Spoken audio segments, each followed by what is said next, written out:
All right. Can you hear me? How's it going, everybody? It is Tuesday, June 3rd. Tuesday, June 3rd, and we are streaming in Edison locals right now. So, let's see. Let me get this up here. Got OBS running. How's everybody doing? We're still like over a month away from nationals, which seems so weird. There's like a huge down period, I guess, right now. I'm reading YouTube comments at the moment.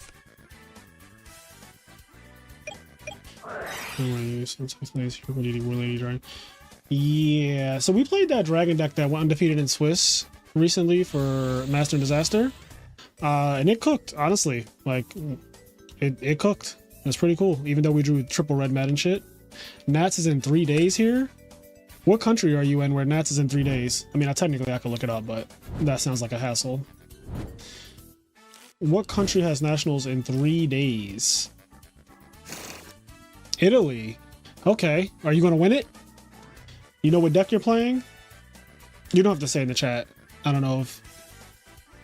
I know some people don't want to reveal the deck they're playing and stuff like that. But do you know what deck you're playing? Is the question.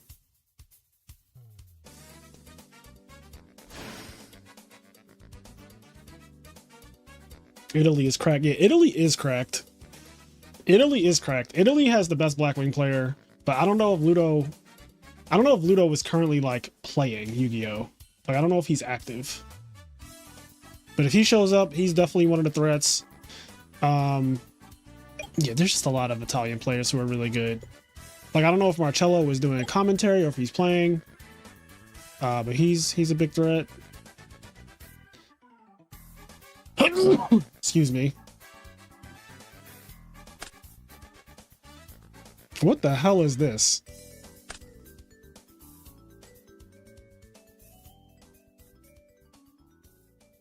A couple solid forward players.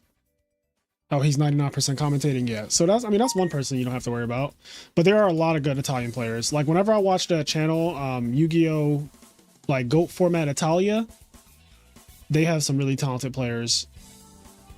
So tournament should absolutely be stacked. Oh. This thing is bigger than Stardust. That something about a 5-star. Something about a 5-star being bigger than Stardust is just weird to me. This man is just flipping cards, by the way. He's just flipping cards. Oh wait, my screen is like fucked. Why didn't y'all tell me my screen was so fucked? Hold on, I have to fix this. This is like super fucked. Okay, wait. I have to like resize this like now. So I don't even know why it's so bad. Oh, probably because I changed the resolution on my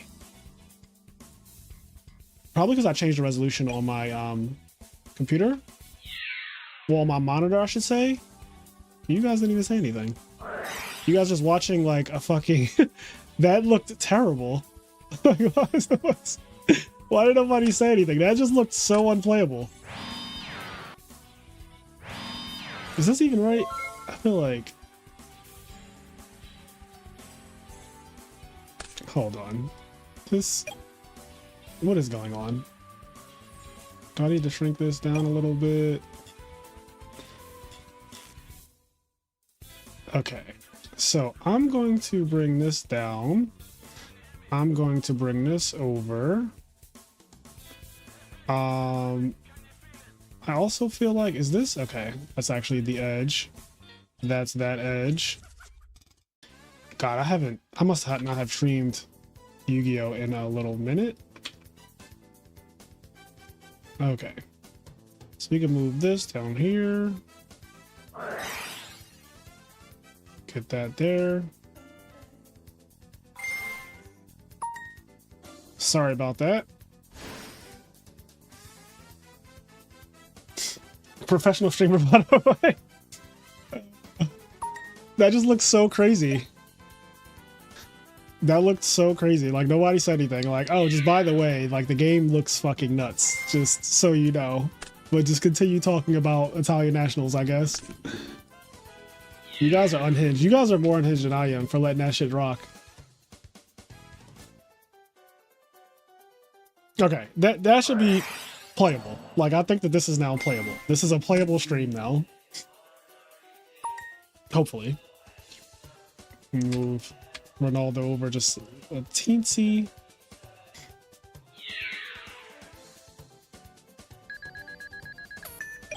Here we go. All right. Is that good? There we go. I think that's good. I think I have like a little bit of OCD, so like I'm, you know, freaking out a little bit. We're vibes viewers, not aesthetic viewers. I appreciate y'all for literally not saying like anything in that screen. That shit looked insane, and no one said a single, like no one mentioned the game. No one was like, yo, by the way, we can only see the top half of the screen. Nothing. You guys were just talking. You guys were just talking to me. That's how I know y'all vibe with me. Y'all not really here for Yu-Gi-Oh. Y'all are not really here for the tournament. That, if nothing says I'm not here for the tournament, it's a stream where you can't even see the game. And y'all are still just like, yeah, like, how's it going? The vibes are just leagues better. It's all about the vibe. See, Nicholas gets it. We're here for The Last of Us. Honestly, yes, I can't wait to stream The Last of Us. I think tomorrow night I'll stream The Last of Us. It may be Thursday night as well, but definitely tomorrow night. I don't have to record any podcasts, any teach me how to cook or anything tomorrow night. I've been very busy with content stuff, so anytime you don't see me streaming The Last of Us, it's probably because I'm doing other things like watching content or streaming, or like watching content or recording content.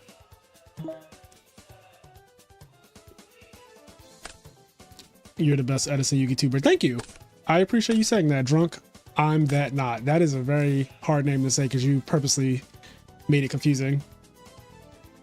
Yeah, Dom is on Aliens. That's what. So when I mentioned that Dom was on Aliens, that's when I noticed that the stream was like not okay. That it was completely fucked.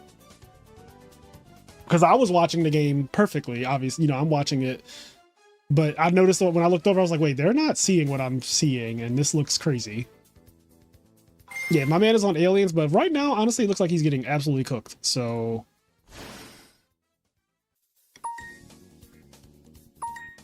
Yeah, but I was saying before I realized this thing being bigger than Stardust and it's a 5-star monster is so strange to me. Like, how many 5-star monsters in Edison are bigger than Stardust? Is this the only one? Like, Summon Skull ties with Stardust, but is there anything bigger than Stardust that is a 5-star monster in Edison? Junk Warrior does not count. Junk Warrior is 2300. But I appreciate you, you know, throwing Junk Warrior out there, but he is factually not bigger than Stardust. I heard you on a past stream you needed an editor. Check your email. Ooh, I don't know. I might have deleted it. It either went to my spam or it got deleted because I don't see any emails here that are about. There's a lot of random shit in my spam too. Yeah, I don't know. I don't think it's in the spam. The spam looks wild. One of the emails I got says, "Hi, I am Roger Moore, attorney of your deceased relative. Now I am contacting you regarding the claim your deceased relative fund." So that's what my spam looks like. Anywho. Search Partner Supreme. I am like so sure that I deleted an email about Partner Supreme. Let me check my trash if I still have it. Partner Supreme. Oh no, I actually don't see that in the trash either.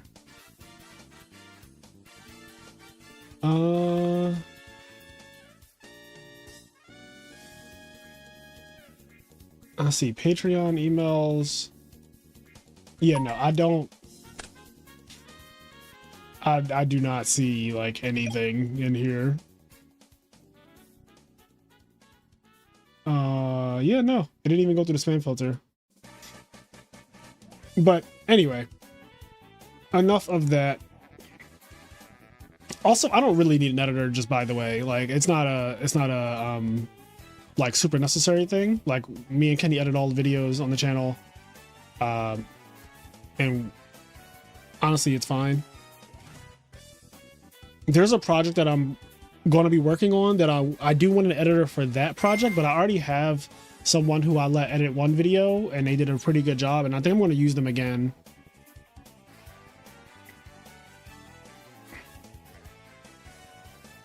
But we shall see. We shall see. So, declared effective Gol'gar. Once per turn, you can select any number of face-up spell or trap cards. Return those cards to their owner's hands and distribute new 8 counters among monsters on the field equal to the number of cards returned. Once per turn, you can remove 2 8 counters from anywhere on the field to destroy 1 card your opponent controls. That doesn't... Does this target? It doesn't say anything about targeting, but this is an old card.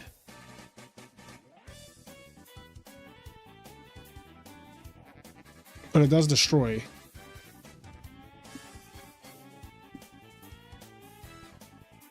That's interesting. So I don't know what's happening right now. I've not really seen this card used that often. It has amazing stats for a 5-star, and it's pretty easy to summon because they have their own Debris Dragon.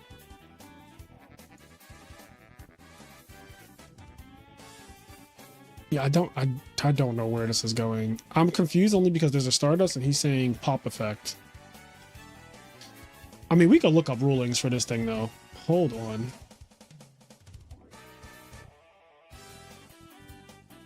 So I genuinely don't know how it works. What is it called?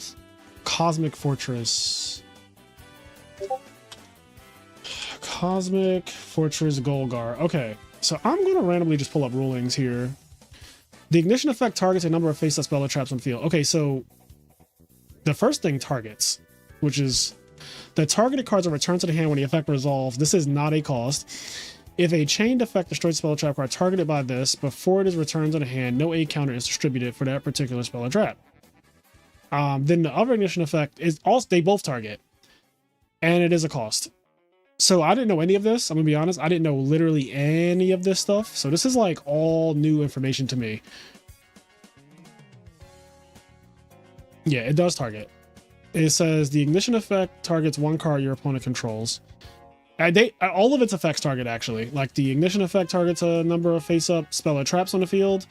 Then the 2 ignition effect targets 1 card your opponent controls. So all of this card targets. This card is horrible against Titanium.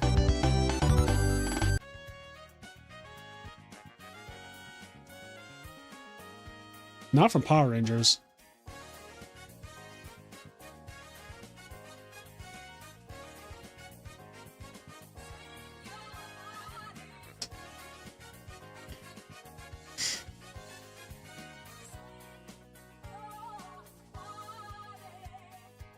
One sec. I am so trying to get into the swing of things here. But yeah, apparently, according to this, okay, I don't know if you guys can see. Let me make this bigger. According to this, the ignition effect 1 targets a number of face-up spell traps on the field. The 2 ignition effect targets 1 card your opponent controls. So all of this card targets, and then removing 2 8 counters from anywhere on the field is a cost. So, yeah.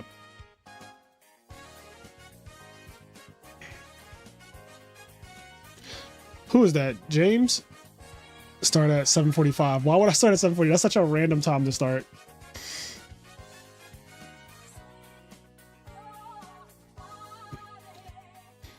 Okay, so there's about 38 minutes left in the round.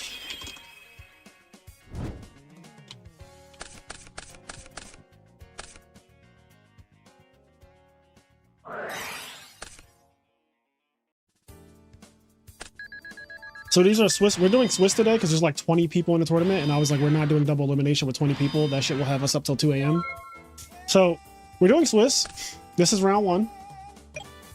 I guess I can put that on the screen.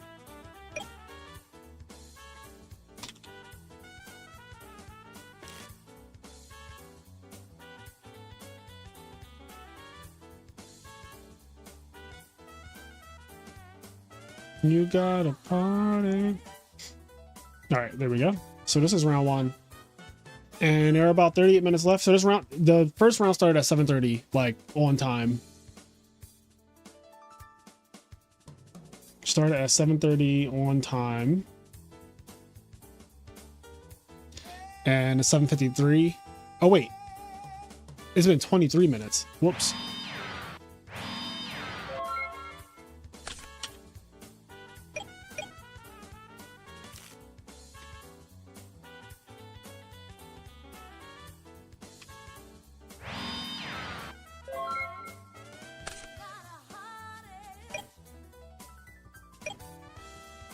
There we go. All right. I fixed it. Yeah, so they've been playing for about 24 minutes now, and there are 27 minutes left in the round. There we go.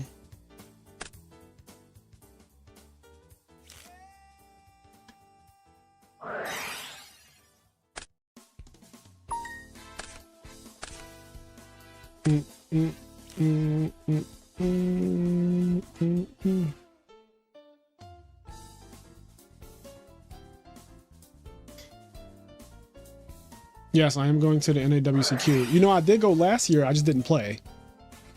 So I will be at the NAWCQ. And hopefully this year I will actually play in NAWCQ. Let me say that.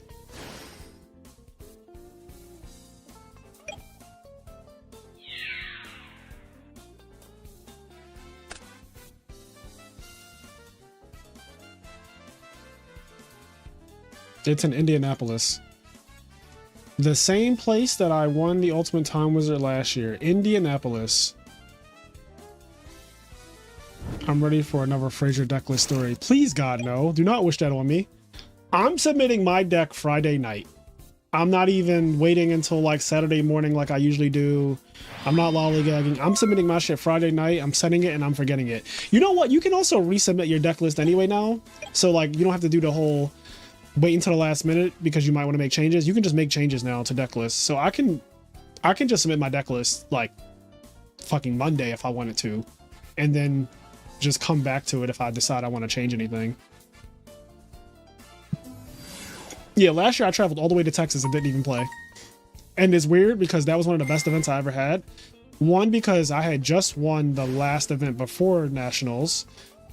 And so I was on a high, and like honestly not playing took a lot of pressure off because playing comes with a lot of that. But I plan to play this year.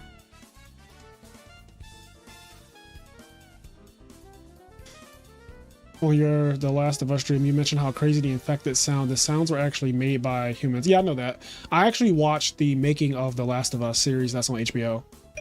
Like the companion show. I enjoy the making of Game of Thrones, the making of House of the Dragon, and the making of The Last of Us. I love seeing how those shows are actually created. For example, I know that in episode 2 of season 2, the zombie horde is real people, but also it's filmed in a real blizzard. Like it is actually snowing in real life when they're filming episode 2 when like, you know, Joel gets jolt.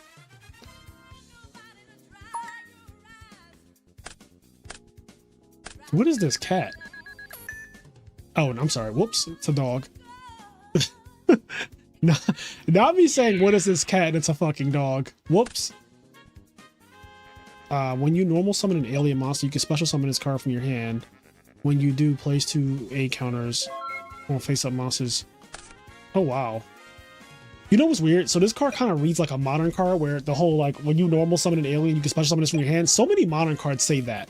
So many modern cards are like when you summon a Malice monster, you can special summon this card from your hand. When you summon a Ryziel, you can special summon this card from your hand or whatever. Like they all, so many of them have that effect. But then this card doesn't do anything after that. So like, that's why it's not actually a modern card.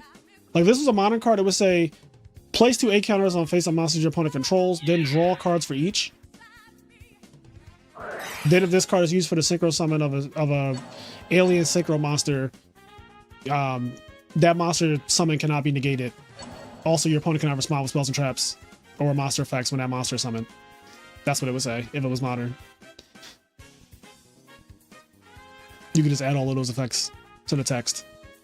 When you normal summon an alien, you can special summon this card from your hand. When you do, place 2 8 counters on face-up monster or monsters your opponent controls. You may draw 1 card for each 8 counter placed. If this card is used for the synchro summon of an alien monster, your opponent cannot negate the summon. Also, your opponent may not respond with spell traps or monster effects when that monster is summoned.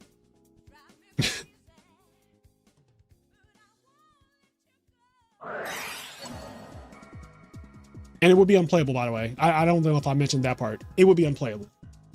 It would have that effect that I just said, and it would be literally unplayable.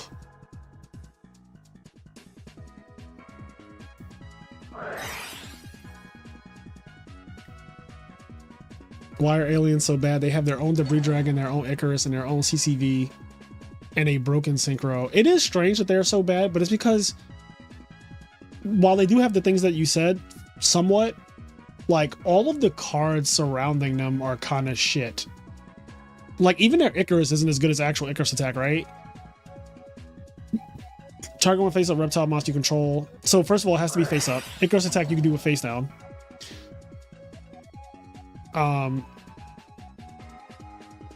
It doesn't tribute for cost.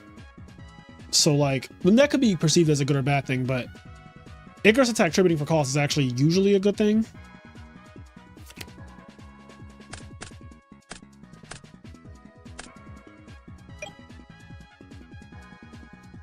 Also, it only can target your opponent's cards. Target one face-up reptile monster you control and 2 cards your opponent controls, so you can't pop your own shit. So you can't. It doesn't have the synergy with draw traps like Black Wings do.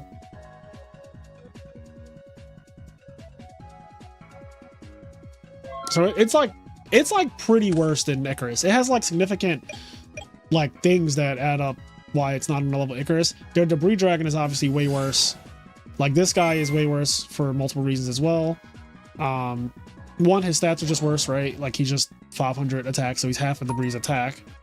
It's a reptile, not a dragon. Dragon typing is actually amazing. Like debris dragon is a cards of consonance target. It's a red med target. It's a black rose 1 card black rose. Like that's fucking nuts. The cards that debris dragon brings back are better. Debris dragon brings back Ryko, which is played in like so many decks. It brings back Dandelion, which makes black rose and mistiming on dupe block, and like this guy just makes fucking cosmic horror fortress dude or android. It's like, okay.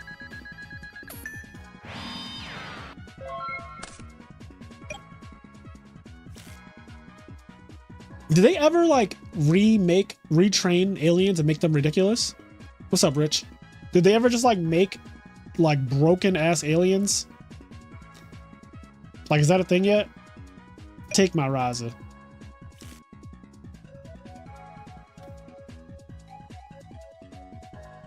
I feel like we have to be on the cusp of like a broken ass alien retrain.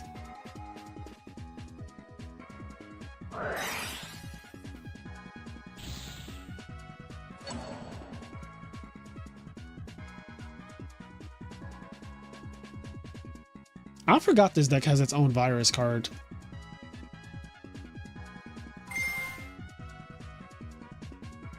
Is it called like Planet Pollutant Virus? Is that what it's called? I don't know why that name sounds familiar to me, like just saying it out loud, Planet Pollutant Virus. Anyway, it's obviously not as good as, you know, Deck Devi or Crush Card, right?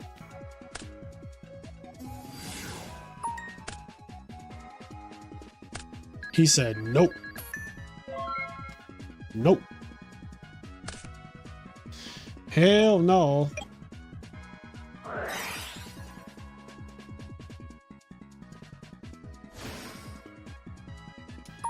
I just saw why aliens are bad. He had to summon the debris to make armory to contact fuse a cyber dragon, wasted so many resources to kill a 2100 cyber. Well, he technically just used 1 card, right? The fake debris dragon by itself became armory arm, which didn't contact it, right? So it's not really like a more than 1 card commitment there.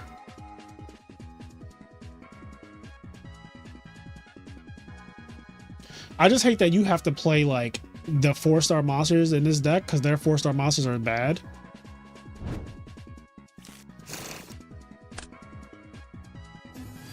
Like, what is Dom cooking? Like, what is this? Is actual Debris Dragon in his deck? That's what I'm starting to wonder, because Debris does have targets. Granted, I wouldn't say that they're like good targets, but it does have targets. I feel like he needs Debris Dragon to deal with Titanial. Like, I would want Debris Dragon in his deck.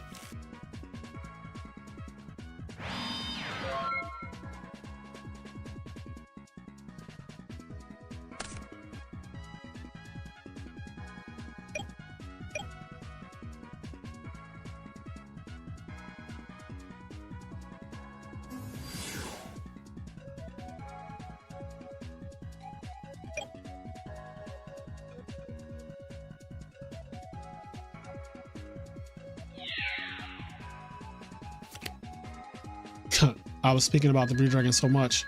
There's an actual Debris Dragon, and none of his monsters can get over that thing. That is a little sad. What does this thing do? When this card is destroyed by battle, see, automatically no. You're 1800. How are you getting destroyed by battle?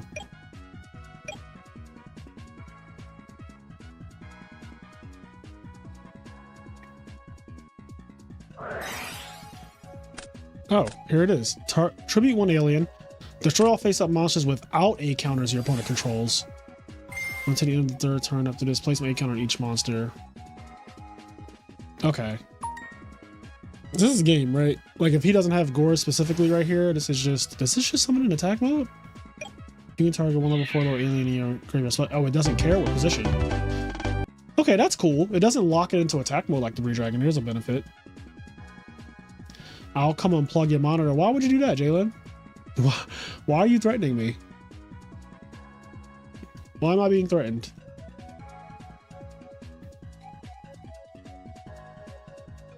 He won without making Gol'gar. You know, I think him winning is already like a shock. Like, Gol'gar doesn't even have... You could just take Gol'gar off that sentence. You could just say, like, he won. You know? Like, that would be... That's news already. Did you guys do anything cool for Gary's B-Day? I bought him Popeyes. I bought Gary Popeyes. Gary loves Popeyes. But no, we did not do it. Gary celebrated his birthday with his family. Battle Recruiter in 2025. I've heard enough.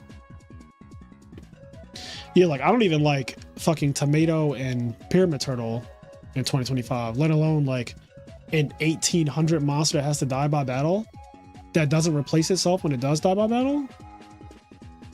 Who doesn't love Popeyes? I mean, good point.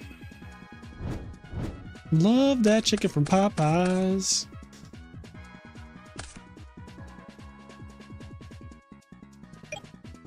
Have you guys ever had Church's chicken?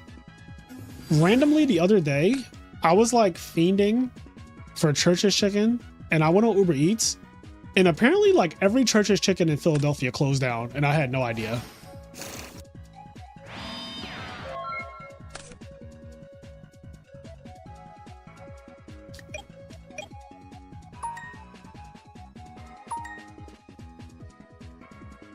Like, I just had no idea.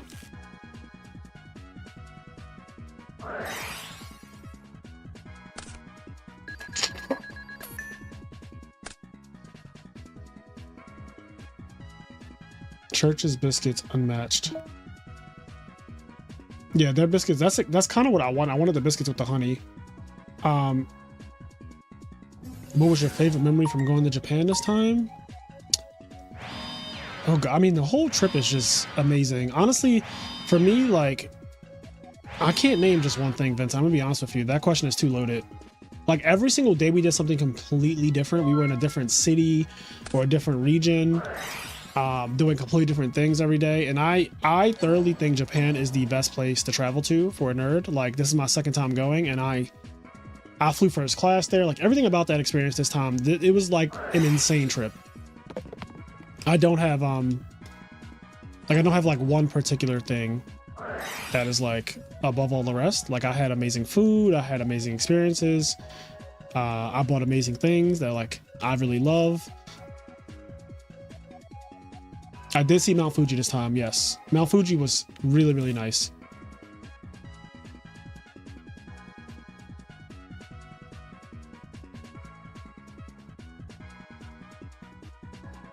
Yeah, I didn't almost die on the plane this time, enraged.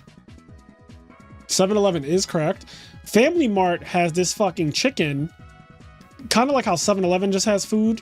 Family Mart has this chicken that is so goddamn good for no reason. It's fried chicken. It's just like sitting out in a, you know, with the lights and all that in one of those cages. That fried chicken is crack, and it doesn't even make sense. It's like juicy, it's fresh, it's flavorful. It's really strange because you would not look at it and think that it's like the most appetizing thing, but we saw a reel, Instagram reel, that was saying you have to try the fried chicken at Food Mart. And when I tell you that that shit is legit insane. So if you go to Japan, one of the things I need you to do is go to Family Mart and get the fried chicken. It's like $1 also, because our money like is worth more over there.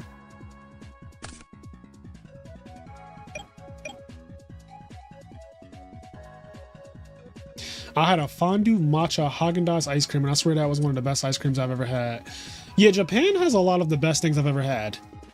Like, they have the best steak I've ever had, the best desserts I've ever had, the best shopping experience I've ever had, the best prices on food I've ever had, like the best drink. The lemon sours in Japan are crack. Like, that is my favorite drink in the world. Just lemon sour. Japanese lemon sours.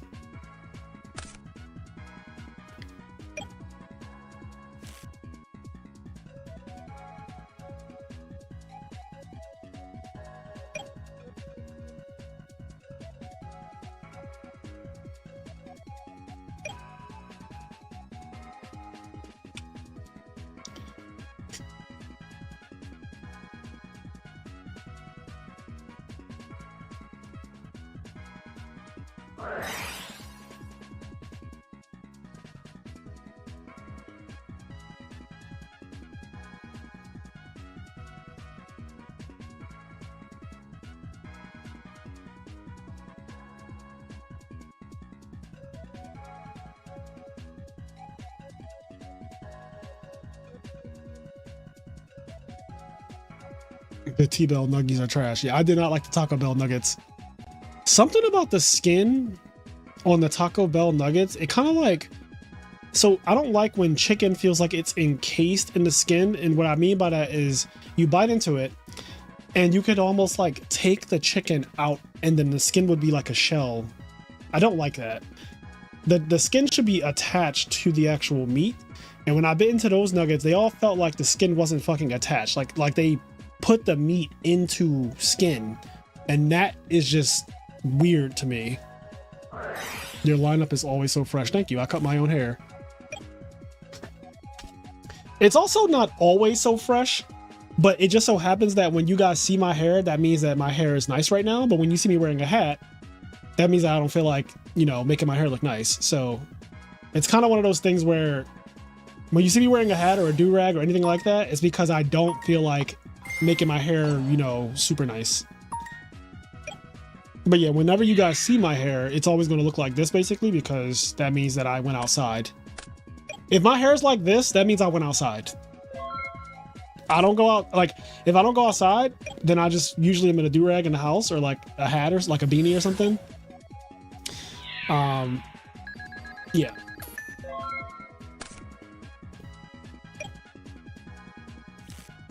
Imperial Iron Wall, huh? I guess that is good against Amaryllis to a degree, because they can't use Amaryllis or Mark of the Rose. Heavy Storm's good. Alright, 4 cards to 2. Even if he has Starlight Road, he could not actually summon Stardust. He could activate it, he just can't summon Stardust.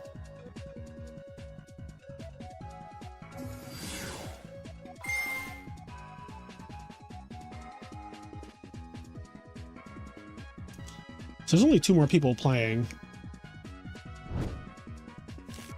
It's this, there's this group of people, and then there's one more table.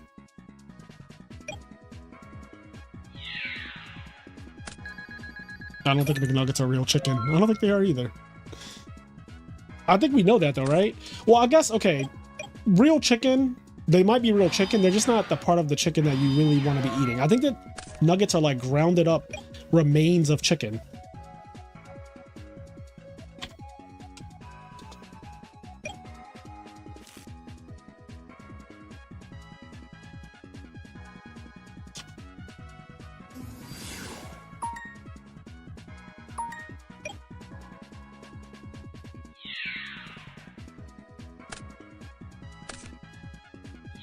Mechanically separated chicken.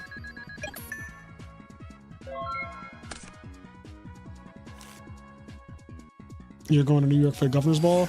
Alex, I think you could just go on Instagram and literally just type in like New York food or something, and you'll find a bunch of places.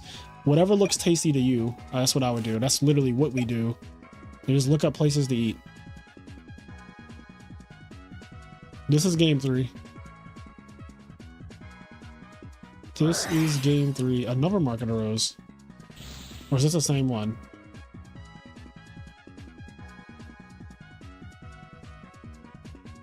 I feel like I've been watching Beast Beats just steal constantly. Like, is this Theft Amaryllis? This has to be Theft Amaryllis, right? But he's playing Stratos and probably Future Fusion.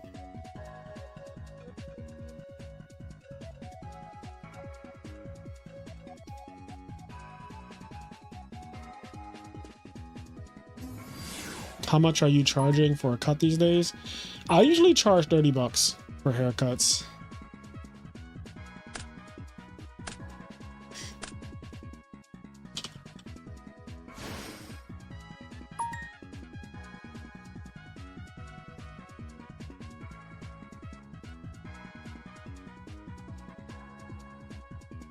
Yeah, my haircut. It's funny.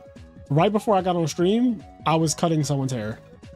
I cut my friend's hair, actually. Like, literally, before I cut on the camera and everything, I just cut my friend's hair. When are we going to see you at another... Oh, you're talking to Enrage, right? Yeah, I've been using the same clippers for years. You don't need to, like... You don't need to buy new clippers often. I do all of my fading with my clippers.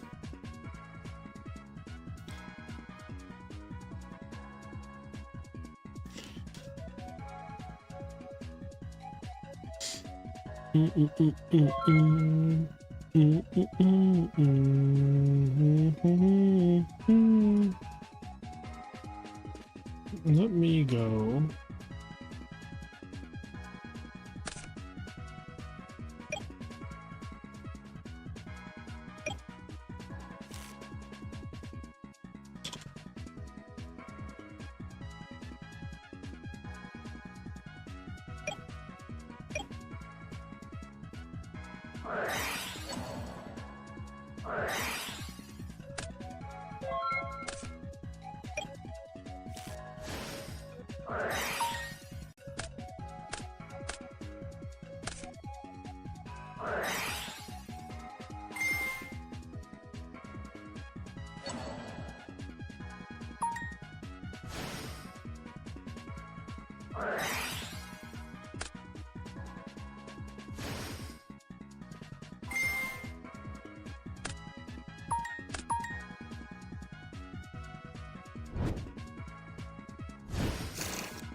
All right, Peace Beats 1. All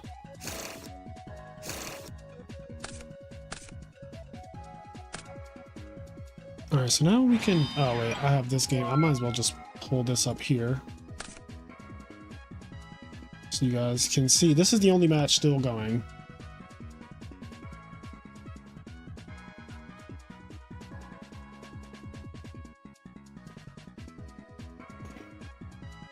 Most barbers in Philadelphia are charging $60. Some of them charging more than that. That's a hateful board. This is a hateful board. This is a very, very hateful board. And Heavy Storm is in the graveyard, so like, I don't know where this is going.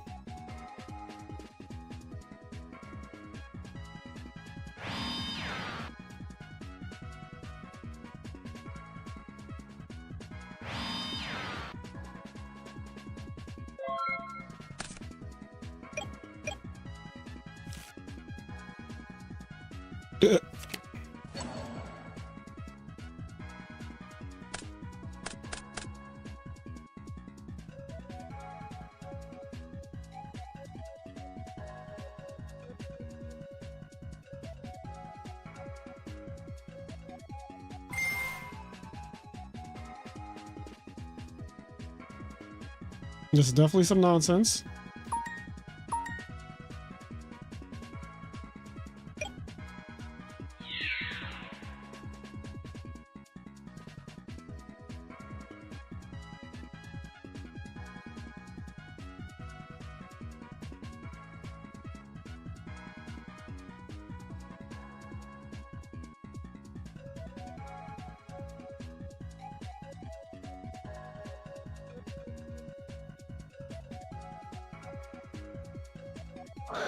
How does the consumer allow them to charge so much? Cuts aren't worth that. Well, that's the problem, Yugi Boomer. Cuts are worth whatever people are willing to pay, and people will pay $60 in major cities in the United States for haircuts all the time. Some people pay a lot more than that actually, but $60 is like a very normal price now for a haircut in the US, like in a city.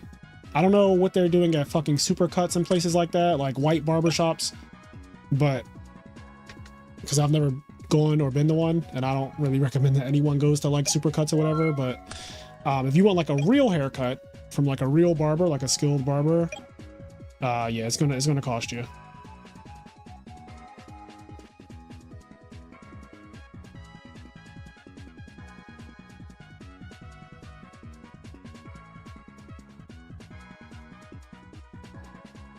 Yeah, see, that sounds about right. Pittsburgh is 45 for a decent fade, 60 for a good one.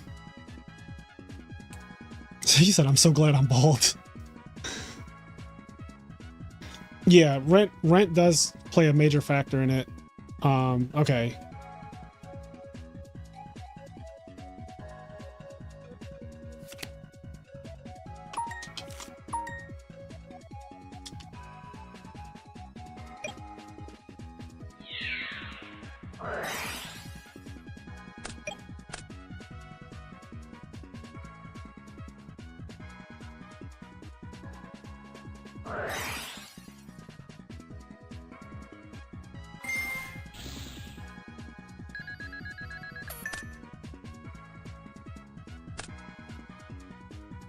Dreadlock game over here. I even get taxed on beard shape ups. I just keep it neat at the crib.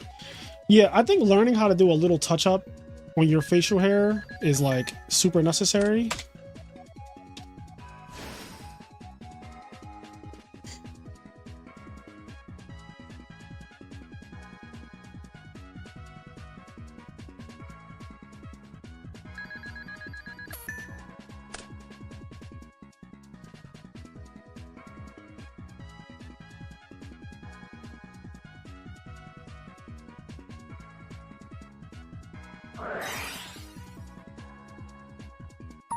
It looks like the frog player is about to win. Like, through all the hate, and this is what I say about cards like this. Like, Mask Restrict is good versus, you know, like non-hero frog decks, but I genuinely think against hero frogs, it's like not that good because of this problem and Junk Synchron, which will not be sided out against fucking machines.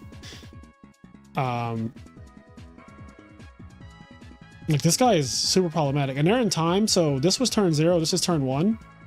So 0, 1, 2, 3. So Patrick Star's gonna have the last turn, and then it's a life point check.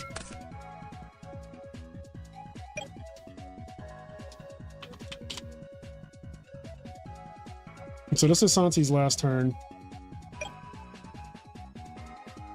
aka kill switch. But like with a 0 on the field, I would feel very comfortable. Like, there's not many things that you can really do. I mean, yeah, there's not many things you can do. You can't brain control. That's like the main thing that I would be worried about. There's a Ryko missing though, so that could be the beginning. Like Ryko pop 0, then, you know, do some shit. All right, this is Patrick Star's last turn.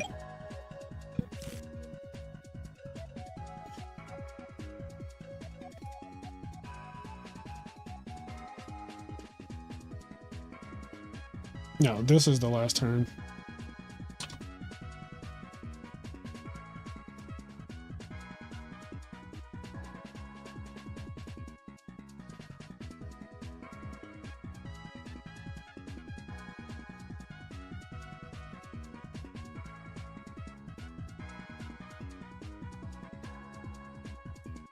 There's 20 people tonight, I believe. Yeah. This is Patrick Starr's last turn. I could be cutthroat and do what Konami does and just do fucking time is called, like, the end. Like, all right, well, you paid 800 for 2 oppressions and time is called and you just lose. But I'm a nice guy, so I let them play it out. But it looks like the result is the same, so yeah. All right. Oppression and mask restrict and still losing 2 hero frogs. I love to see it. Love to see it. All right, so we're just waiting on Patrick. Yep, Patrick submitted. Now round 2 is starting. So who won round 1? We're gonna feature somebody who won. So Hydro Pump won round 1. We can watch Hydro Pump. There's also Vincent Zen, Chaos Hexer. I hate when I come over here. You know what? Because I never see any action in this side of the world, I want to see what they're doing in here. Because I feel like they're doing some freaky shit in here. Like, I feel like we're going to walk into like a Diddy room or something. I knew it. What is this? What is this? What the fuck is this? And where are the rest of the zones? I just knew it. I knew this was going to be a Diddy room.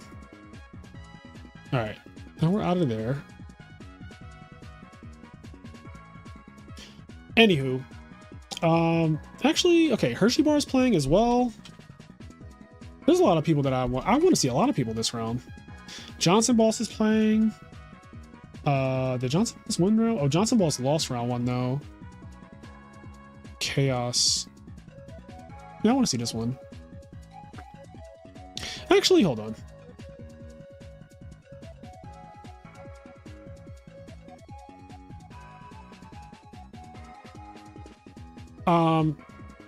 Nope. All right, we're gonna watch my boy Hydro Pump, my teammate.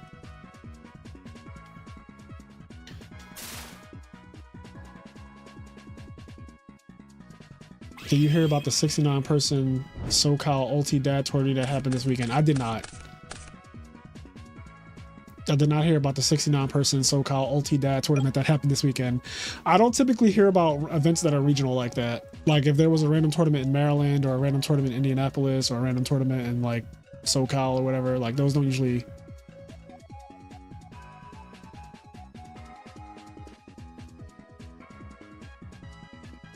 The bot didn't tell you anything?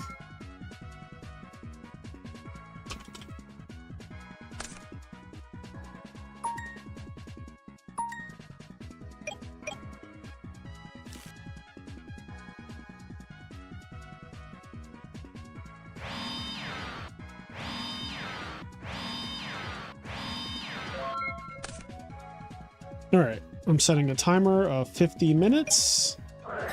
And then I should probably set a timer on Google. Set a 50-minute timer. Boom. Okay.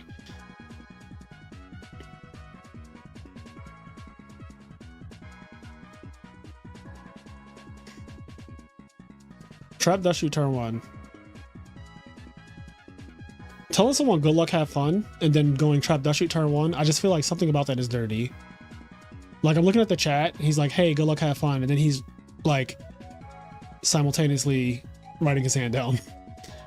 True Nate, Sark, Nettles, Copy Plant. Okay, well, wait. I don't feel bad anymore because he's playing Gigavice.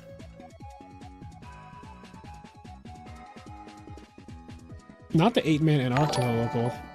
Oh, Nathan, thank you for becoming a member. I don't think I've seen that. That looked, yeah. I gotta customize that little bouncing thing. But yeah, thank you for being a member. Guys, if you want to become a member, it's $5, I think, a month. It's like super cheap, like super cheap. If you want to support the channel, it helps us to eventually afford an editor, which would be nice. Take some of the work off of me and Kenny because we edit every single video you see on the channel. I think there's only one video on the entire channel that's not edited by me or Kenny. And that was literally a video that came out this year. It was the top 5 decks in Edison. That video was not edited by me or Kenny. We actually paid an editor just to like try it out.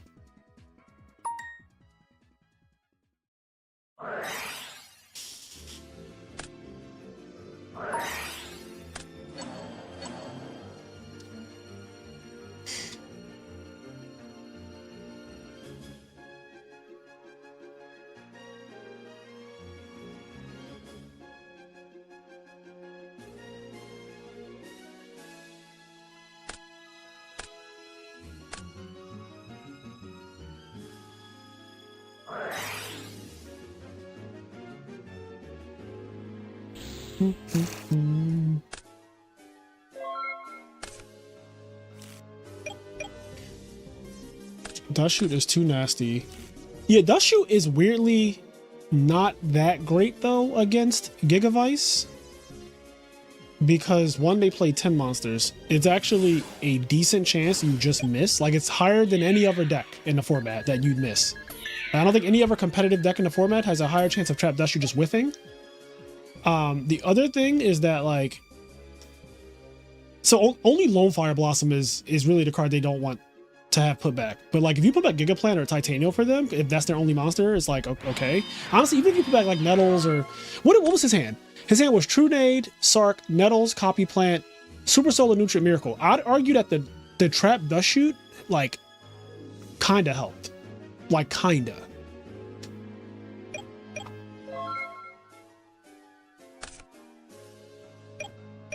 And there are some hands where you will flat out help them with it.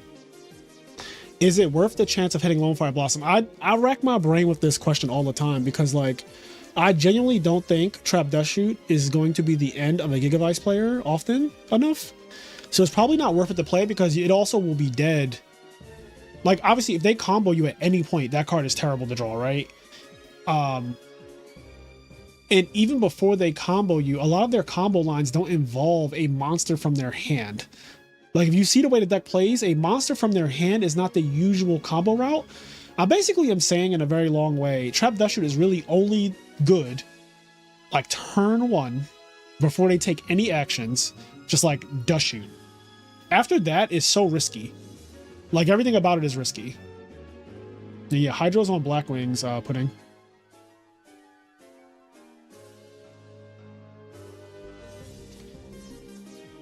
Like, I don't think I would keep in Dustshoot against Gigavice.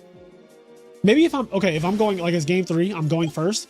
I think one of the ways you beat that deck is you just have to fucking sack them. So you probably do just, like, keep it in game 3 going first. But, like, if I have to take out anything, like, I'm trying to debate on another card and I need to find space, Dustshoot is coming out. Like, Dustshoot's coming out. Like, unless I have all the cards I want to put in already in my deck, if I'm fighting for like one more spot and I need the card, Dustshoot is the card I'm taking out because it's just so wishy-washy.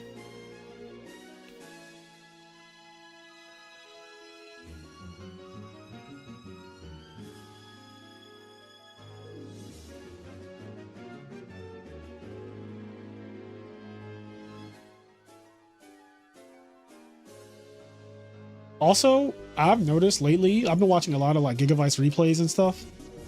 This deck gets destroyed by Blackwings. Like, you want to talk about a bad matchup? The clock that Blackwings puts this deck on is so bad for it. Like, what's this turn 1 on Sark? Or is this turn 2 on Sark? Okay, never mind. He's getting his actual card. I was about to say, Blackwings can put you so fucking low that like, you don't even get to see your sarcophagus. He's at 100 life points. He can't get touched the rest of the game. Now, granted, True Nade, combo off, there's a good chance that, like, Blackwings will never touch him again. Also, being 100 short feels so bad.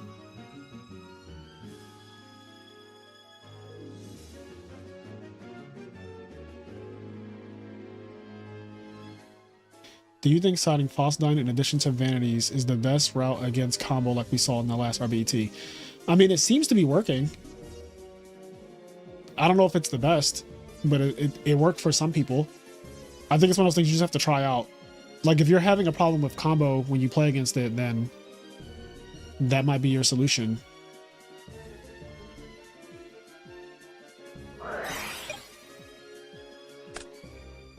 Oh, shit.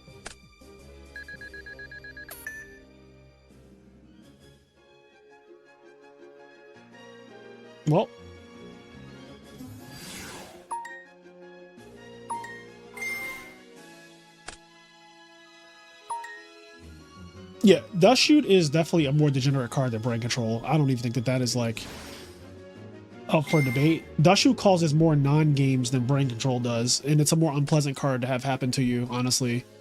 But both of the cards are toxic in their own way. Trap Dustshoot is just a little bit more overt, because like when Dustshoot is really ignorant is when you just go second and your opponent opens up Dustshoot. There's no counterplay. There's nothing you could have done differently.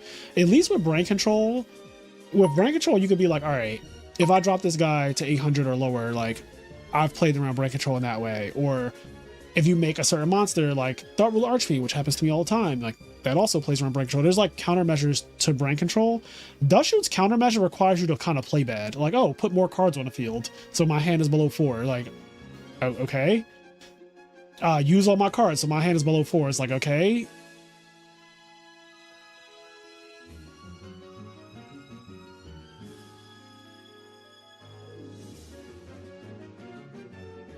Cannot sign up late. No, you cannot sign up late. Are you even in our Discord server, Jojo? I don't even think you're in my server. Only people who have joined the Patreon can play in our tournaments. Maybe you are in our server. I don't fucking know. There's like 200 people in that server at this point. There's over 200 people. I don't know who's in there.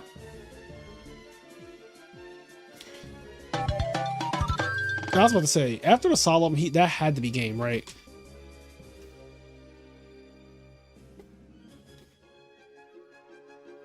Okay, well... Oh, wow, they didn't kick me out. Is there a secret to not getting kicked out of DB, guys? Can somebody in chat please tell me the secret to not getting kicked out? Because I get kicked out of DB all the time, and I would like to not get kicked out of DB.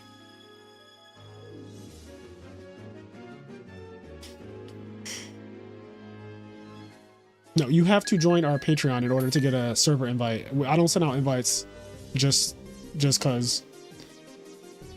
Like my server, it's not an open server. It's not just like open to the public. DB isn't real, so I don't play on it. Yeah, I mean DB is very different from, you know, actual Yu-Gi-Oh. But it's the best we got. When you're chilling on a Tuesday night, it's the best we got.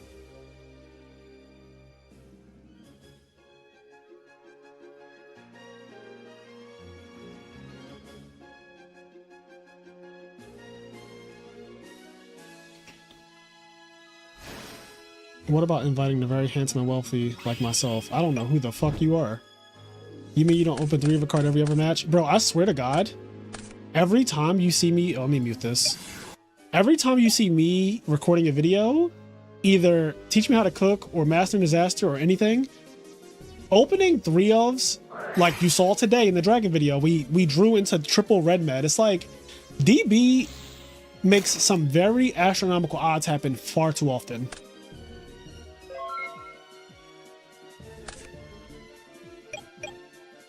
When are you going to make the Last of Us Discord? That's not... I'm sure that already exists. I used to say Dustshoot, Brain, and Oppression are that 0.01% bacteria that can't be removed. First, do you feel like Ryko stocks are way down across the board at the moment? I don't even want to play 1 in Lightsworn anymore, to be honest.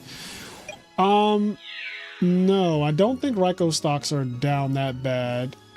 I think Ryko is fine. Like, I know the format has some toxicity to it with Forgs and Gigavice and, like, you know, God forbid Dragon Turbo and stuff like that.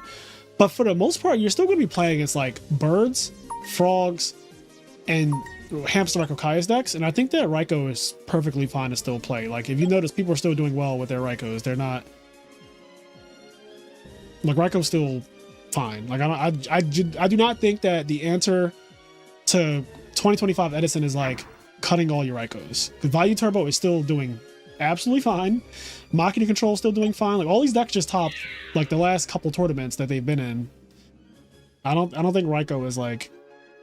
I know it's slower or whatever, but it's not so slow that it's unplayable. I think it's a bit of an exaggeration. I actually think Ryko is a fucking phenomenal card. Because even if you don't like it game 1, like, you could side some of them out or whatever if you play against, like, frogs. But I think what it does, not only the milling, but just being able to target anything gives you so much control over the game. Like, imagine a card says, like, anything can be targeted for destruction. That is a really strong effect. And then it also ramps up your deck. And then games 2 and 3, it's good against side deck cards. Like, every deck that plays Ryko, whatever side deck cards people put in against you, Ryko probably solves that side deck card. Like, I even think about decks like, let's say, quick draw decks, for example, like plant decks. You know, they can lose the Vanity Fiend, they can lose the Faustine, but Ryko solves that. Like, they can lose to Oppression, Ryko solves that. Like, Ryko pretty much solves, like, so many issues in games 2 and 3. You only play one game 1, but you play up to 2 game 2 and 3. So, like, in my opinion, I think Ryko just being an insane card games 2 and 3 is worth a lot. People don't really talk about this a lot. Also, this was a really fast set. Like, holy shit, he steamrolled this Gigavice deck so fast. Like, through Gores and everything. Also, remember what I said? He won't get his Gold Sark target? Well, it happened. He also didn't get his Gold Sark target.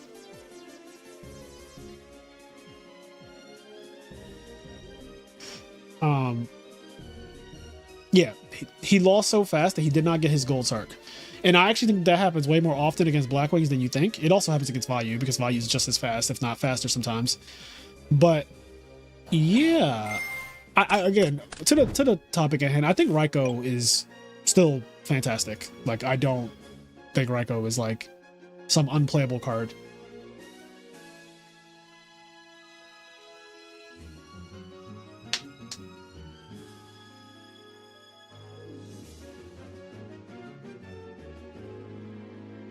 No problem, Edison Club. Like, I think that you are fine playing a card that is bad against, like, 1 or 2 matchups. The 1 or 2 matchups being, like, Frogs and Gigavice. And it's not even that bad against Gigavice. It's only bad if they combo off. And I think you could argue every card is bad when they combo off. So that, like, Ryko should not be made an exception to the rule. It's like, all cards are kind of bad when Gigavice goes off. Like, Ryko just being one of them. But I think when you play against, like, you play in a tournament, you play against a lot of birds, you're playing against, like, GB. I think Ryko's good against GBs. It forces, like, they don't have Chariot, which they only play 2, so they only have a 28% chance of opening Chariot anyway. But if they don't have Chariot, then Ryko just, like, pops the guy that attacked, and that's great. Like, that's a great place to be in. And if you have a deprison, you can deprison the guy that attacked and then Ryko the back row and make your play. And your play is always going to be, like, better than whatever the GB deck does, because every deck is, like, bigger than GB's. GB's being a stun deck and all.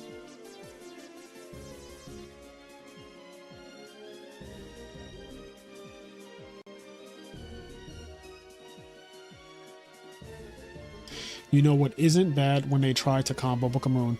No, see, that's not what we're talking about, though. We're talking about once they already combo off. Like, if you have a Ryko after they... Like, you went second and they comboed. You have a Book of Moon in your hand? That is also not good. And that's why I say Ryko shouldn't really be an exclusion to, like, every card is pretty much bad against... The cards that are not bad after Gigavice combos off are bad cards. Like Swords of Concealing Light, Morphing Jar number 2. Like, those are the cards that are not bad after they combo off, but those cards are bad cards. So it's kind of like, I'd rather just play good cards still and hope that they don't combo off, or have measures against, like, letting them combo in the first place. Or just, like, letting them brick, because 1 of the 3 games they're probably going to brick. As you saw. Like, honestly, game 1, when he got Dustshoot, he didn't need to get Dustshoot. Like, Hydro Pump didn't have to Dustshoot him. It was pretty cooked without the Dustshoot. See, I got kicked out.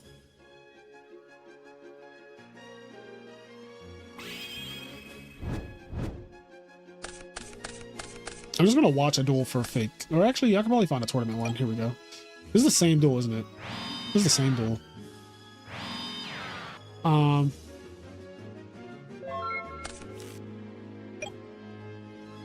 Yeah, Fisher is a pretty good card in Blackwing side decks for Consecrated Light. Just like a pop of Fisher. You don't have to side 2 of it, just like 1 of.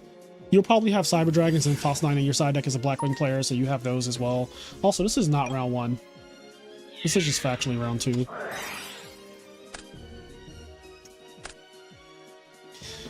Is this spiritual water art into Gores? Take the Kalut? He's the god. There is no good choice. Oh no, that's the worst. Vayu, Blizz, Gale, Dad, Sirocco. Vayu, I mean, Dark Armed is the fucking... that does not go back into the deck. That does not go back into the deck. You will never see that Dark Arm again. This card is way better than Dustshoot. Like, when it resolves anyway.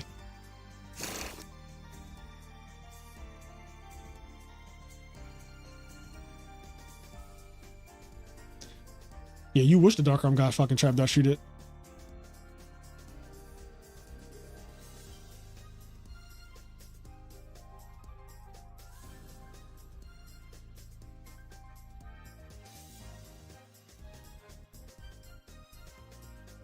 Yeah, I do like Ryko in the side deck of Black Wings. I remember a True Hero was doing that like years ago now.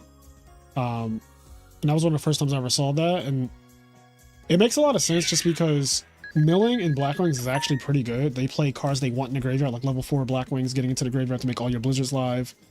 Vayu, and I think at the time he was playing triple Vayu, so the Ryko in the side deck makes more sense. And then, like, people at that time, at least, were not expecting it at all. I still think that people aren't expecting it. Like, if I attack Black Wings face down monster game 2, and it's Ryko, I can't say I was expecting that. I'd be more expecting, like, Vayu, obviously, right? Like, I'm not reading a fucking Ryko when I attack Black Wings face down monster. Not that they would side Ryko against me anyway, because I'm playing frogs like 90% of the time, but...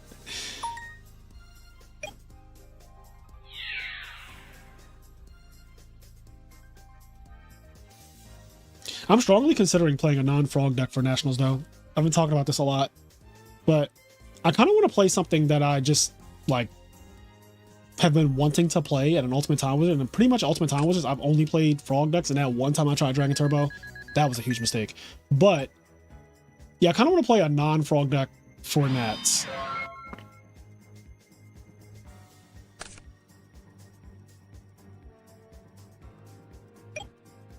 He said X-Sabers.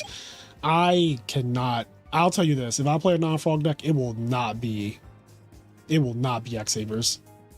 Like, I like X-Sabers or whatever, but I just don't think that they are... I don't think... Watch me have to eat these words. I don't think X-Sabers are capable of full-on winning Nationals. Do I think they can top? Sure. Every deck can top. Literally every deck. Gadgets can fucking top. But winning the tournament with X-Sabers, I think, is like... That is so hard to do.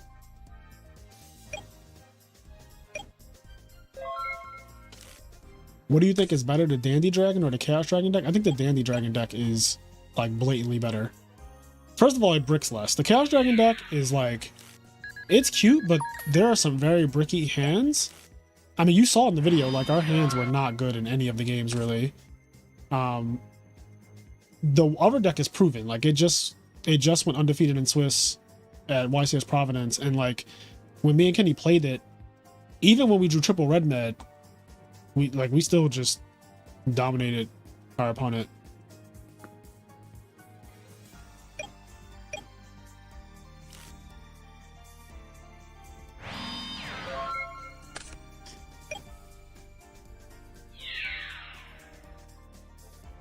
Isn't Ryko fairly decent against Hero Frogs? It's slow, but gets rid of Absolute Zero, makes do miss timing. I do not think it is fairly good against Hero Frogs.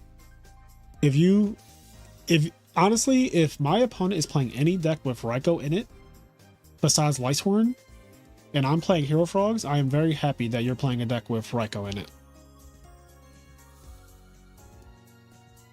Because that card is going to trade very poorly. Like, you're not likely to trade your Ryko for my Absolute Zero, because if you have a set monster, I'm not summoning Absolute Zero.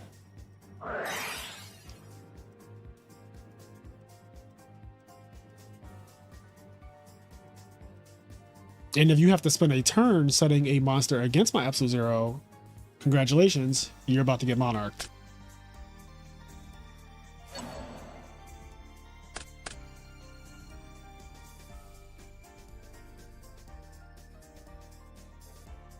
Yeah, Ryko is going to eat my swap frogs. my Stratos, things like that. But good luck with the eating. Like, eating an absolute zero is not a common thing. It has to be a super simplified game state. You have to have drawn the Ryko after I summon absolute zero specifically for that to come up. So it's not a common thing for that to happen.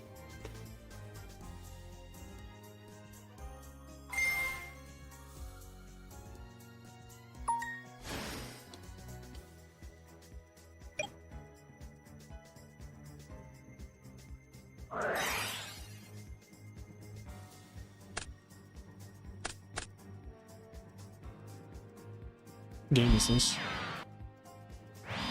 This is game 1.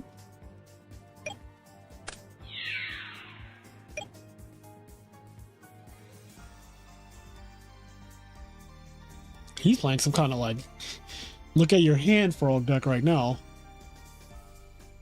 This is really good card quality. Spiritual Warder at Tree Board, Mirror Force, Caius, Brain Control, so Brain Caius, Mirror Force, Rageki Break, Heavy, Dustshoot. Like this is insane card quality, just by the way.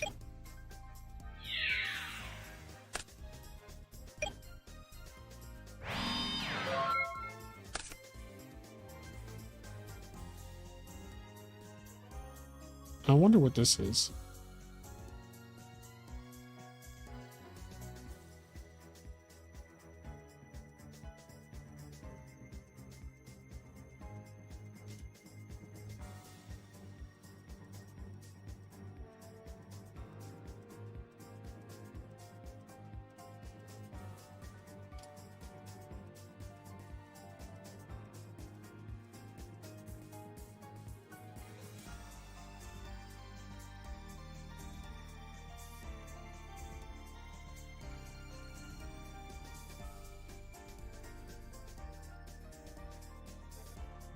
What is happening?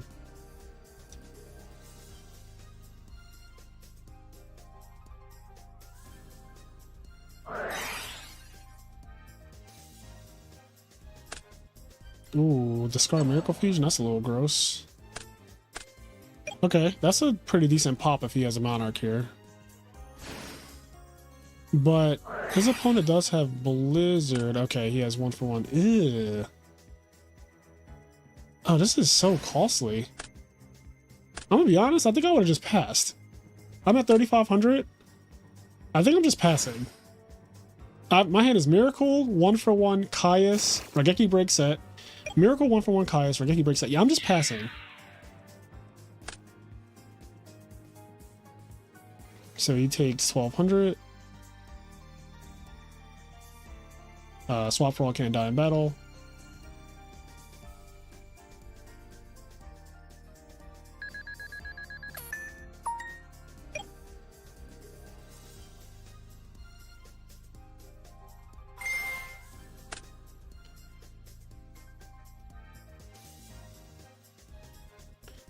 Is it even worth it to drop Kalut? I personally don't think so, but I'm sure Obed Ryan or Brian has a reason why he did that. I don't know the reason, but yeah. Also, I think here's a situation. If he does have a Blizzard in his hand that we know about, this is a situation where you might need to have gone full Dupe Block. Okay, he didn't have a Blizzard in his hand. So what happened to that? Oh, it got Dustshoot it. The Blizzard got Dustshoot it. Okay, if the Blizzard got Dustshoot, I'm definitely just passing. With Miracle, 1-for-1 Caius Rageki Break Set against a Vayu, like I'm so good on just pet. Oh god, he plays this card. Yeah, but I'm so good with passing.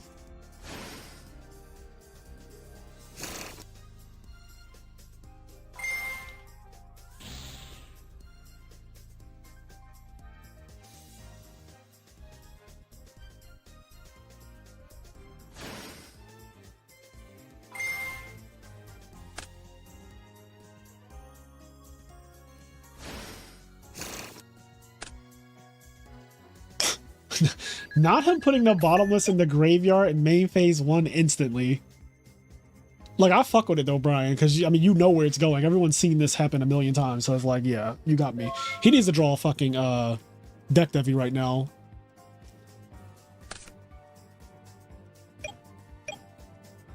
But like, weirdly, you can't even like set the deck Devi yet. I mean, you can. Honestly, fuck it. Yeah, draw a deck Devi because you need deck Devi here. Sure, he'll get dupe frog effects, but like, I will take it. Like, instead of being dupe locked and dying slow, because dying slow is one of the worst feelings in the world.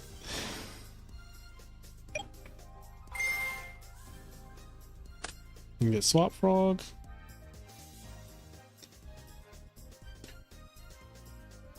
Oh, he has no more targets. Maybe no. There should be a swap frog. Yeah, there's definitely a swap frog somewhere. There's only fucking one in the graveyard. Okay.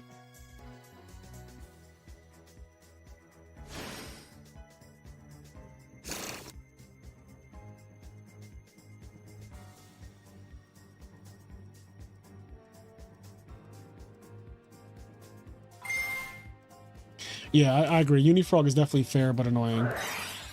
Oh god, he drew Miracle Fusion. What a nice... I mean, after you thin your deck out, frogs are just so ridiculous, right? But what a nice draw after discarding his Miracle Fusion and his Caius last turn. Yeah, my man discarded Miracle Fusion and Caius last turn to go into a sub-lock. And it's working out because he drew absolute zero off the top. Which I think that this is like top 3 top decks in the entire format. And it's not 3.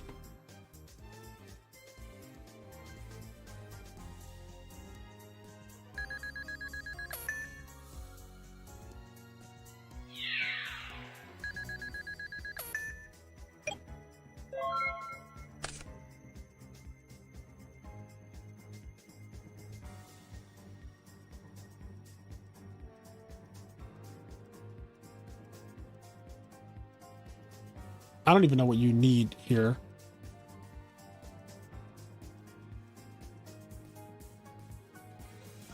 Yeah, that got so out of hand. All it really took was one turn, right? He like stabilized in one turn, and then on the following turn he just drew Miracle Fusion, and it just got so fucking out of hand.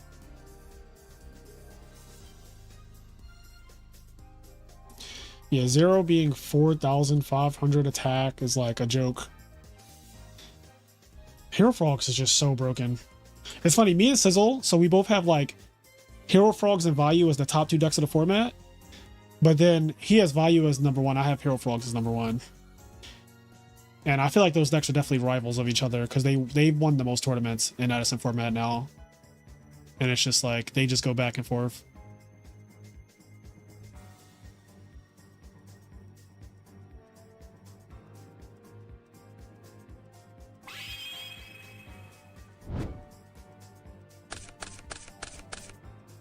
Yeah, but if he drew Blizzard, he can Blizzard, Black Rose, then use Value Effect, banish Ryko attack for game. So he did need Blizzard.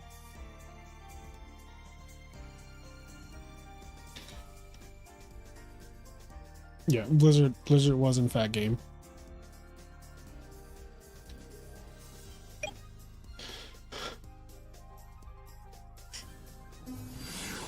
Alright.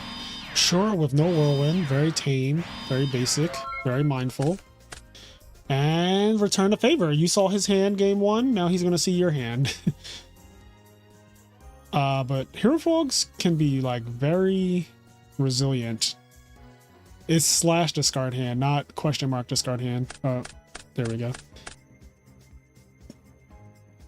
So yeah, I mean this hand is very interesting because I'm not going to say anything yet. I'll wait until he like picks a card.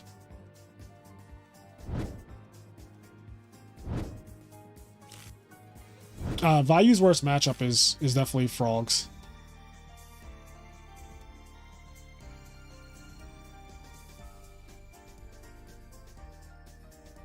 Like Hero Frogs is a pretty bad matchup for Value. It's one of the decks I want to play against if I'm playing Hero Frogs. Like I want to play against as many Value as possible in my tournament.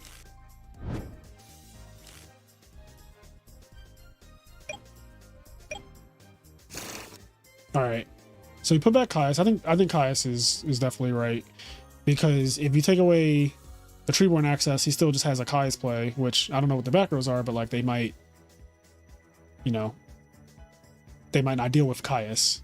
And just looking at that hand, like even if he does swap Frog, send Treeborn, it's like you can't really bring the Treeborn back while the Shura is there. And that goes to worse.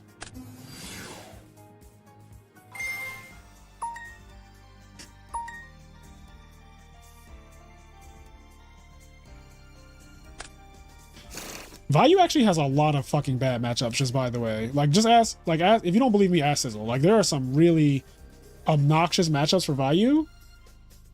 And a lot of people who are playing those decks just aren't good enough to, like, capitalize on it.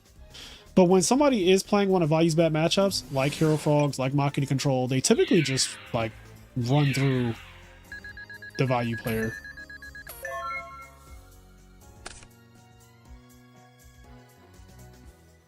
Like the GB guy says, played in the finals, literally summoned Rescue Cat, got Murmillo, and popped itself, thinking that he could pop a face down monster. But like, imagine if he just knows how to play his deck. Like, imagine if the guy in the finals just knows how to play his deck, right? Like, if you just know how to play your deck and you have one of Vayu's bad matchups, like Machina Control, Amaryllis, Hero Frogs.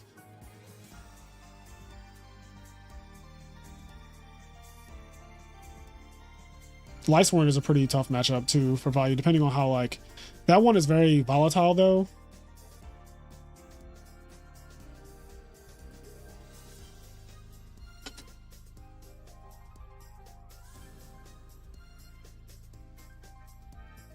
Is that true?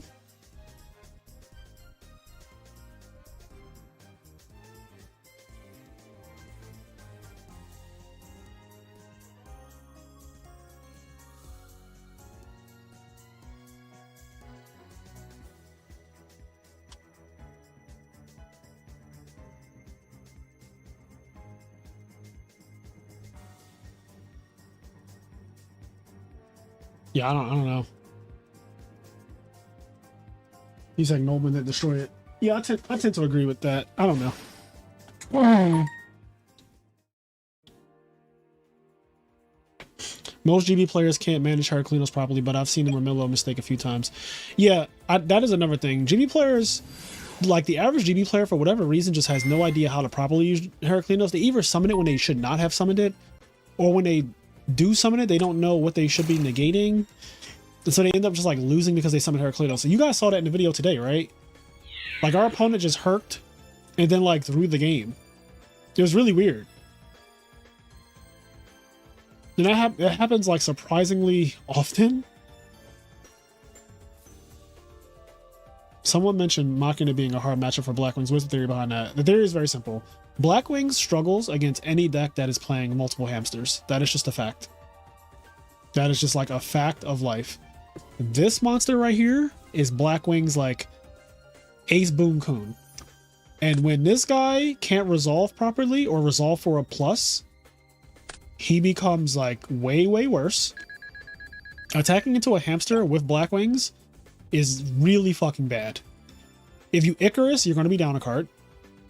Because like you use 2 cards to their hamster Ryko, but the hamster generated the Ryko. So you're down a card from just doing that interaction. This guy just bounces off a hamster and gets a Ryko, so it's super awkward. Like Bora, God forbid your fucking Bora attack the face down monster and its hamster. Like then you just bounce off and you take damage and still in a bad spot. Fortress is just really, really good against Kalut, right? Like if I attack your guy and you Kalut and I have Fortress, all right, pop your guy. Ryko's good against Blackwings too. Like if you're not getting trampled to death, it's good. And then Machina Gear Frame is good against Blackwings, like an 1800 monster that, you know, puts pressure on this guy like turn 1. Like you have 3 shores, I have 3 Gear Frames.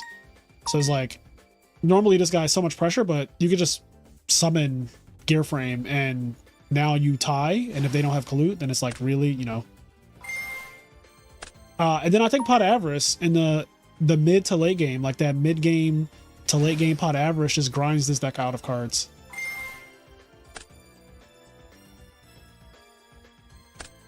But to me, it all starts with Hamster, because Hamster is like the fuel that fuels the Pot of Avarice, that fuels the bad trades with like Icarus Attack and shit like that. Like it all starts with Hamster, and a lot of Machina decks play triple Hamster. Like, even Vayu only plays 2 fucking hamsters, but imagine just playing 3 of that card. Like, it's really obnoxious for Blackwings. Then you pot of Avarice to put them back and do it again.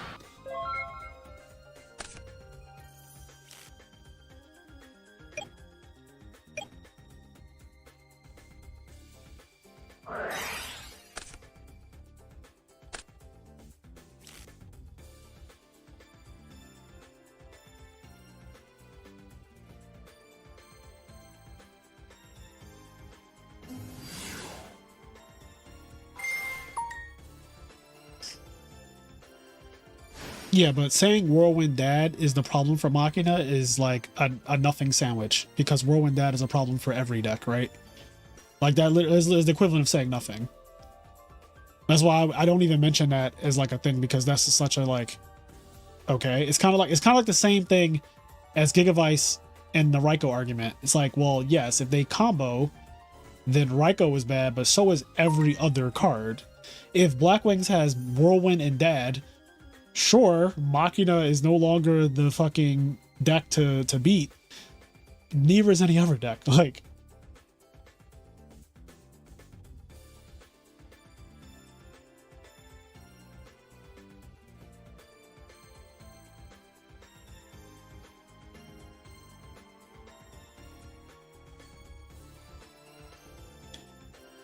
he's got a lot of monsters, but that subblock is holding up right now.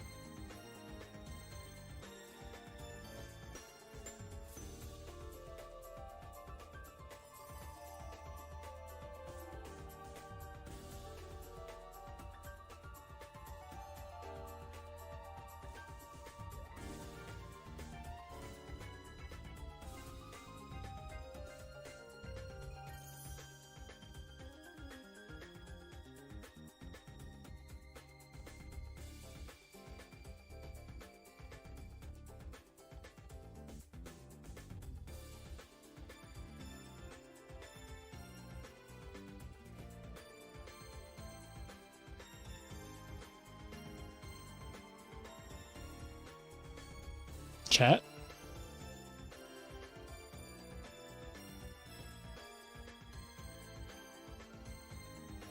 Hello.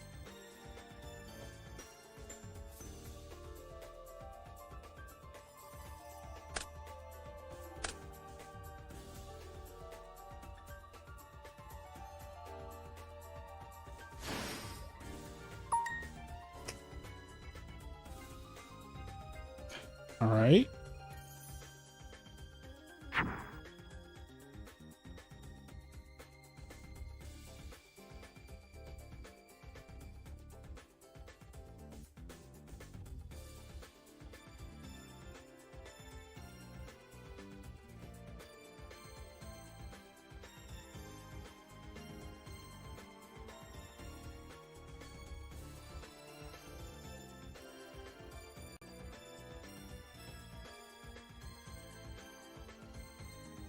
What? You were blocked. Alright, let me fucking... I'm gonna message this guy.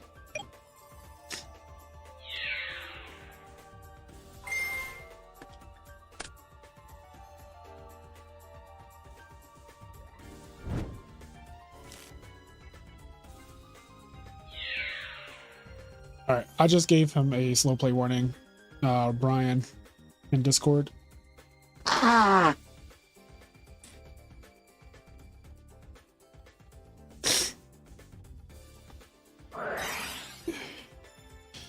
I don't know if my account... Can my account message anyone? Okay, yeah, I can.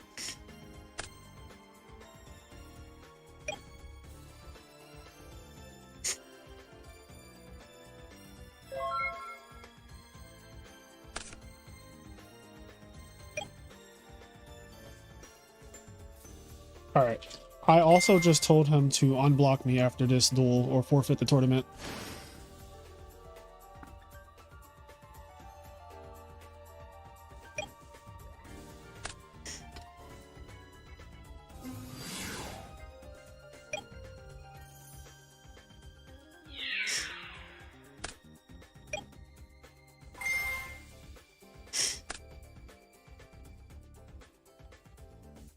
I will say Blackwings have been adapting lately. A lot are side decking Mind Control and Ryko, and some are even main decking it.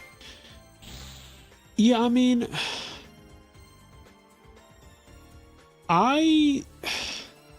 Blackwings, it's always going to be a good deck, like I said. It's always going to be a top 5 deck in a format. I just don't like have a strong opinion about Blackwings going all the way in tournaments. Like, it's so rare that they win an entire tournament. Now you saying I was the one to block you. Why not block you?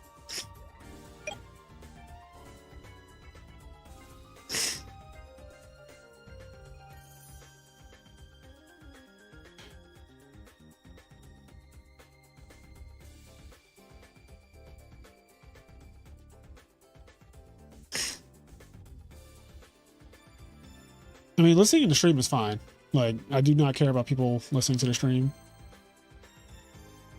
Again, you can't police people watching the stream or listening to the stream. Just like you can't police people writing down hands for Trap Dustshoot. Like, sure, they don't have to do it in chat, but like, they can just write it down on the side on their computer and it'd be all the same thing. So I know people get all bent out of shape like, oh, how come you're writing down the hand for Trap Dustshoot? It's like, bro, shut the fuck up. Like, just shut up. Like, somebody literally commented that on one of my videos. Like, I thought it was illegal to write the hand down for Dustshoot.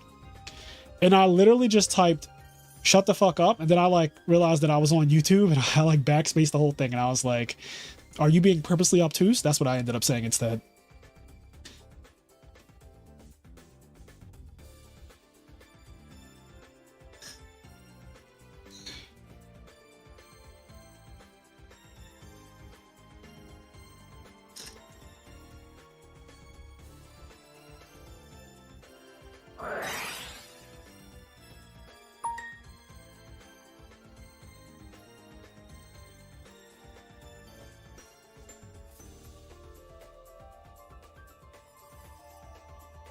Yeah, like if you're at a locals, you know, you can't write down the Dustshoot hand. You cannot write down your opponent's hand in real life.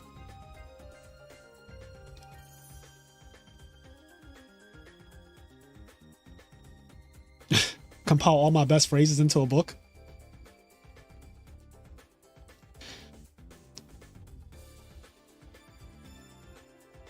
Yeah, in-person challenges a lot more skills than Dueling Book.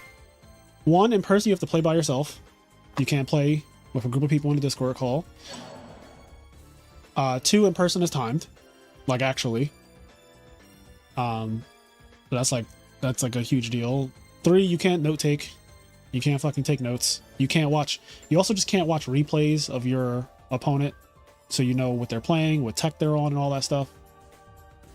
Like there's quite enough differences between online and real life Yu-Gi-Oh! I consider Dueling Book, like, I mean, it is literally a simulation, and I say that all the time. Like, it is a simulation, it's not the real game. It's a simulation of the game. And because it is a simulation, it is lacking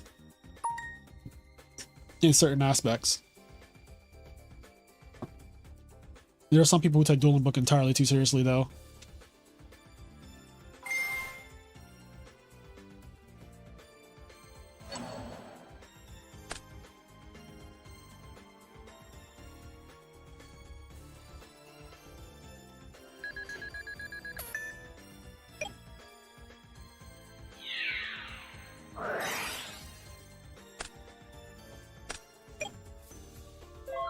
Alright, this is such an interesting situation. A Monarch here blows this game out of proportion. So does a Miracle Fusion.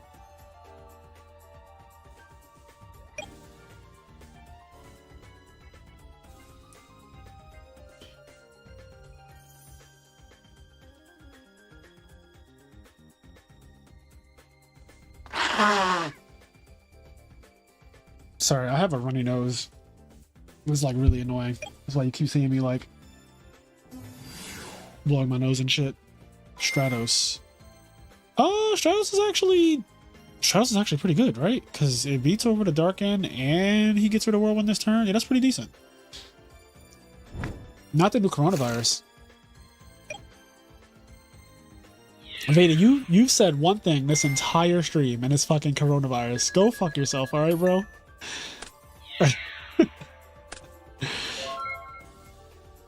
Not COVID-20.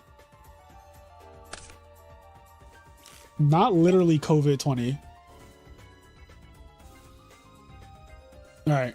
How does he respond? Summon value.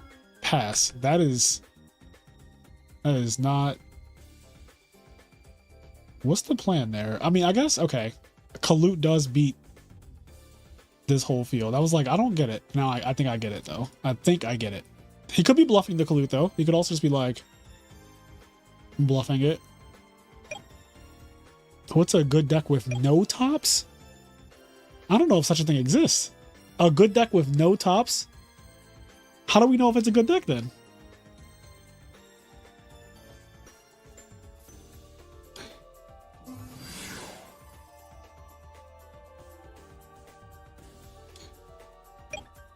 Hydro Pump said Ojama. I think the word good is very strong.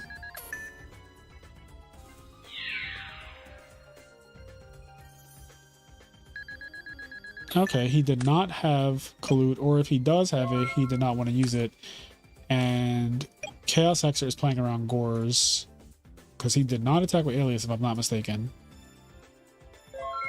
Also, this game started out so strong for Brian. He opened up Dustshoot. He got Noman Exterminated on his Legacy. And then, like, somehow it's just been all fucking downhill.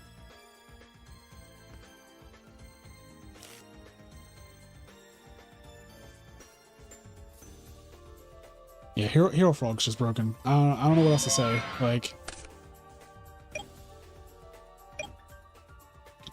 I'm gonna be honest though, like, I don't know about all this not attacking business he's doing. And like, unless the Gores is known. I don't know if the Gores is like blatantly known about or something. Alright, the Dupe Frog is finally dead.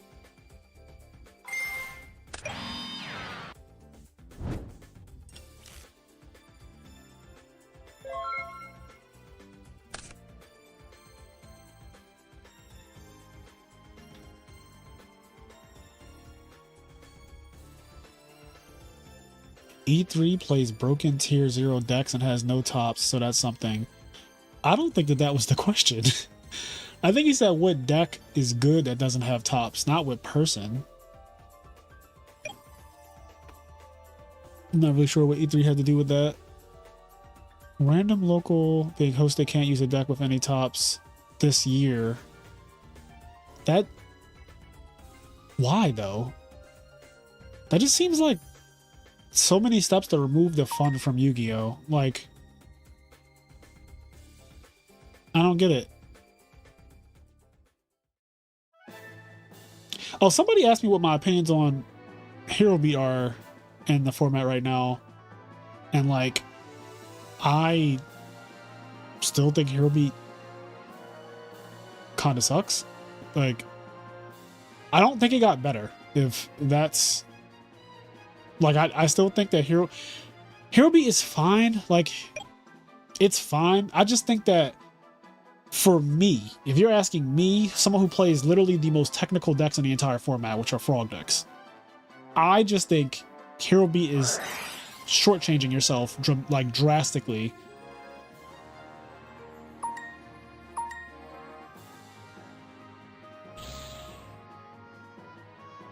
I want to see where this play is going, because I think I would have done this a little differently. But I think Hero Beat is just like so mind-numbingly simple that it doesn't reward me for being good at the game playing that deck. Like, I don't feel like I'm getting rewarded for being myself and putting in all the years and effort that I have in the Yu-Gi-Oh! To be good at the game, to then pick up a deck like Hero Beat and actually enter a tournament with it. Like, that's my opinion on it.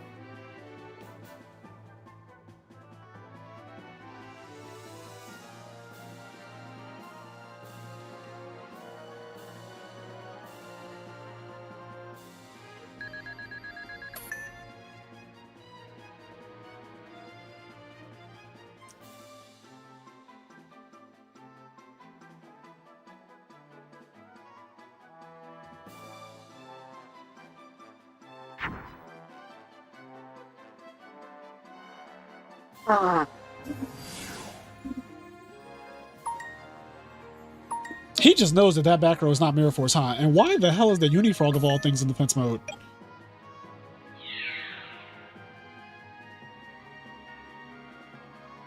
What's okay.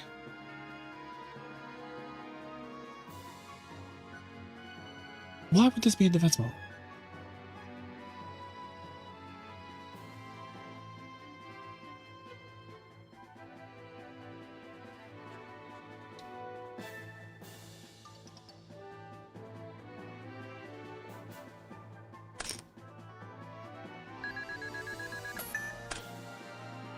Damn, did he do that to live? Like, would this have been lethal? This wasn't lethal, right? No, this wasn't... Oh, wait. It was lethal. Oh my god. It was exactly lethal. It was exactly lethal, chat. Because the Kalute gave him 1400 life. It was exactly lethal. Holy shit. Kudos to Brian for doing that quick math, because I did not think that... I was like, why is he colluding here? But more importantly, that Unifrog in defense mode is a fucking meme. That Unifrog in defense mode is a meme, bro. And if you...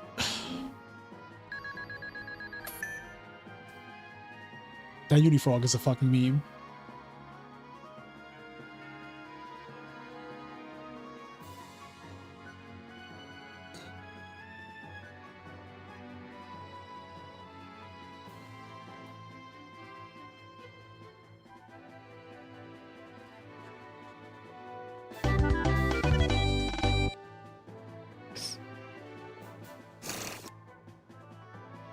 All right, well, yeah, Hero Frog's just 2-0 Blackwings. Blackwings opening up Dustshoot, playing Warrior, and it's just like, yeah, just.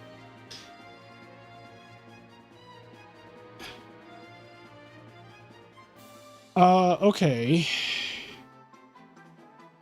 Oh, let me see.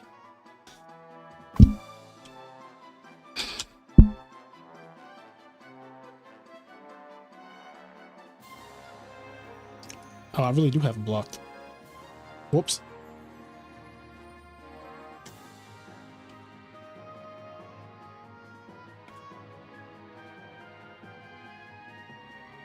Now I'm telling the truth.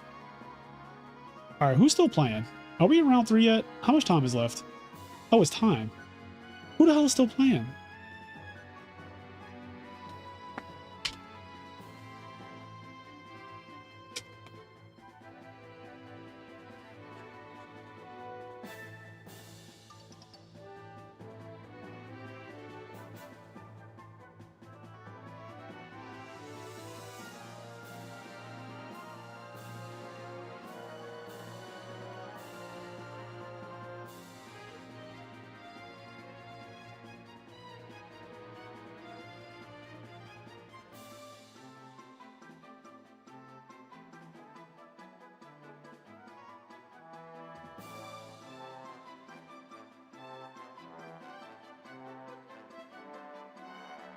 All right, so Brian didn't block me. I blocked Brian.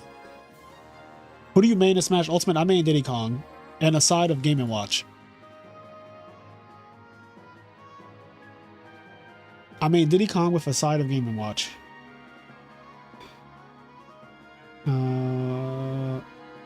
Okay. Dom just reported...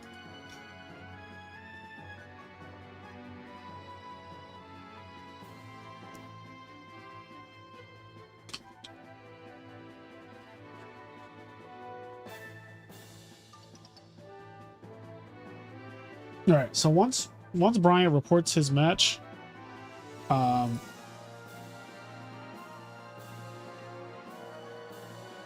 like how the bot is telling every single person that they won the tournament. Yeah, I played Diddy Kong as my main. I side deck Game & Watch. Game & Watch is a 2024 thing, though. Like, I picked him up at the end of 2024 just for shits and giggles because I was inspired by Mia. Yeah. Like, I don't really... Like Game & Watch doesn't really cover any of Diddy's bad matchups or anything like that. I just like the character now, so I've just been playing him for funsies. He's so fucking ignorant because his up B is like 3 frames. It's like one of the fastest moves in the game, and it's invincible on startup, so... yeah. But I main Diddy Kong. Diddy Kong is my favorite character. And my favorite player is Tweak, so surprise, surprise.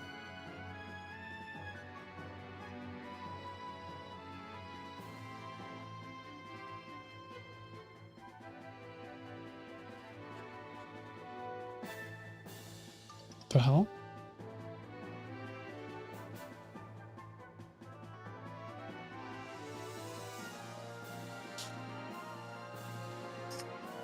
Why is round 3?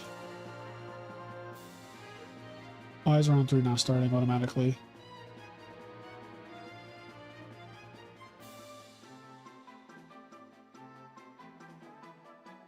Yeah, it didn't auto start. All right. Round 3 is now going up.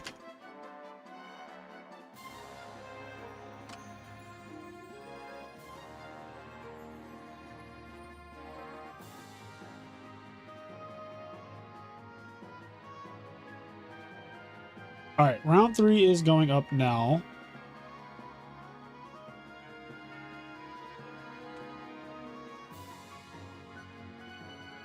I'm gonna do this.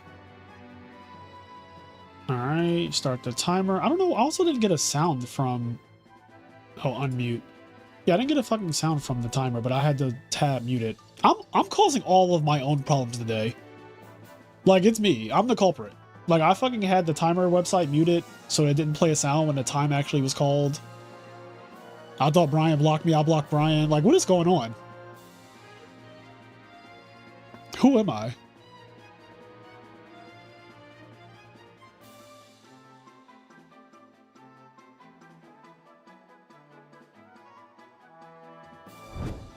This might be a Blackwing mirror match. On this channel, we don't see Blackwing mirror matches that often, so I don't mind featuring it this time.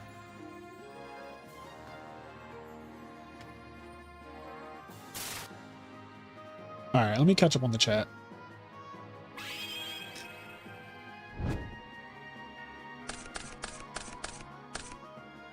Why are you guys debating about E3 in the Fraser stream chat? I'm saying, Vesper, I agree. I don't know what happened there. Like, he just got randomly brought up. I should have known you would play Diddy with your huge brain. You think Diddy's big brain? I mean, Tweak is big brain. I am not anywhere near on Tweak's level in terms of Smash Bros. What's funny though is that Tweak now plays Yu-Gi-Oh! And I would love, the dream is for Tweak and me to collab. That is the dream, because he's my favorite Smash player. He doesn't even know who the fuck I am, because he just started playing Yu-Gi-Oh! So he doesn't really know like all the famous people yet or whatever. But like, I would love to play with Tweak. Not in Smash, because he would just destroy me. There would be no like, there's nothing to that. It's just like, you just beat the shit out of me. But him collabing, like for teach me how to cook or something, would be hilarious. Like, it would be so fun.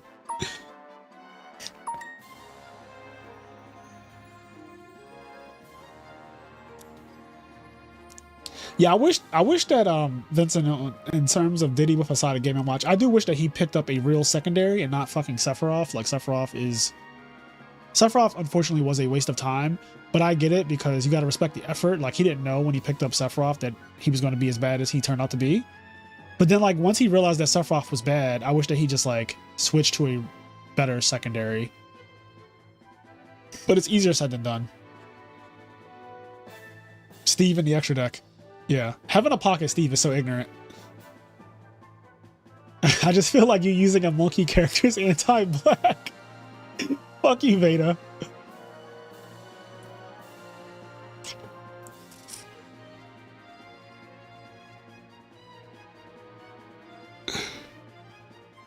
Chat, I Dustshoot the GD player when he had Rescue Cat and the rest were back row. Then they drew Cat next turn after shuffling. Am I cooked or is the site just shit with the bugs? The site is shit with the bugs. That's hard to say. The site is shit with the bugs.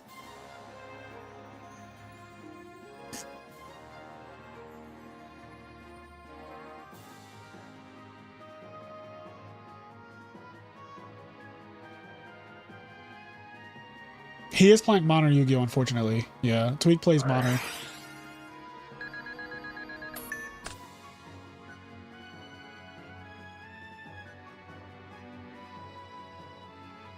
What's funny is that Tweak went to the Philly Regional like months ago. I don't know if he went to the one that was just this past weekend. There was a Philly Regional this past weekend. I didn't go. But Tweak has been going to Philly Regionals, which now I'm realizing I should probably go to Philly Regionals so that I can meet Tweak.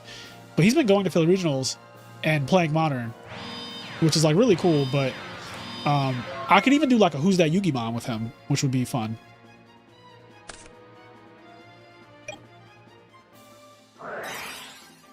I don't play Modern at all, no. And I don't really play any other Time Wizard formats. Outside of for content purposes, but like, I mean, there's not really, I can't say there's not really tournaments. There are tournaments for other formats, but like not any that I play in. Maybe one day I'll play in like a redo tournament, but I just don't really have the bandwidth to learn another format and be competitive at another format the way I am with Edison. Like, it's so much of a commitment for me to do that. Like, I can't just pick up a deck and then just be like, oh, just pick up a deck and play it. Like, I know some people are fine with that, but like, my brain doesn't work like that. I'm like analyzing everything. I'm trying to figure out what decks are good, what decks are bad. I'm disregarding people's opinions because people are wrong like 99% of the time. So just like a whole thing I have to go through to actually like figure out what's good and what I want to play. And it takes a long time for me to get there. And I'm not having fun when I feel like I don't have good information.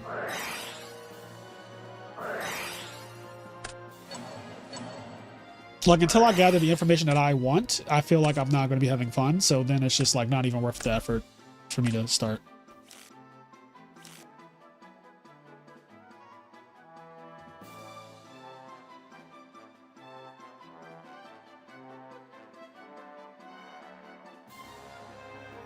Like, I would love if I could download my brain from 2012, because I played in redo format, actually. Like, when it actually happened, I played in it.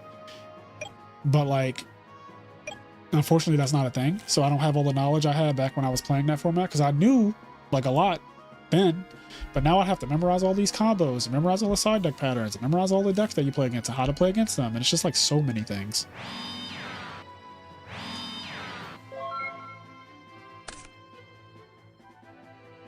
And yeah, I do kind of agree. It goes with the one trick thing.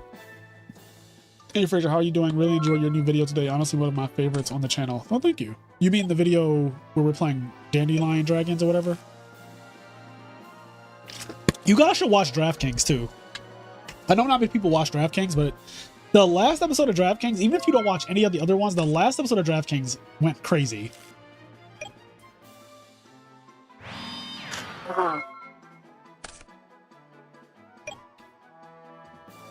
Also, the dragon video we put out today is doing really well. Like, apparently people fucking love that deck or something because, yeah, it's doing really well. I'm looking at the analytics right now on that video.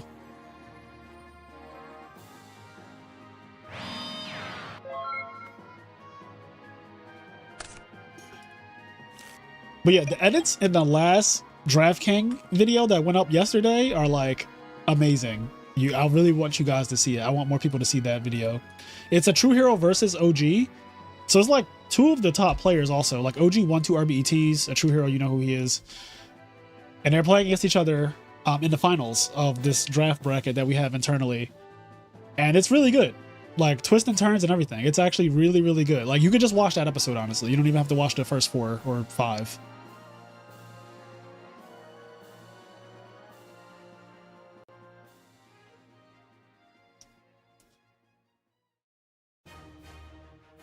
Blow your nose one more time. I don't think there's enough snot. Oh, there's plenty. My body right now is just a mucus machine.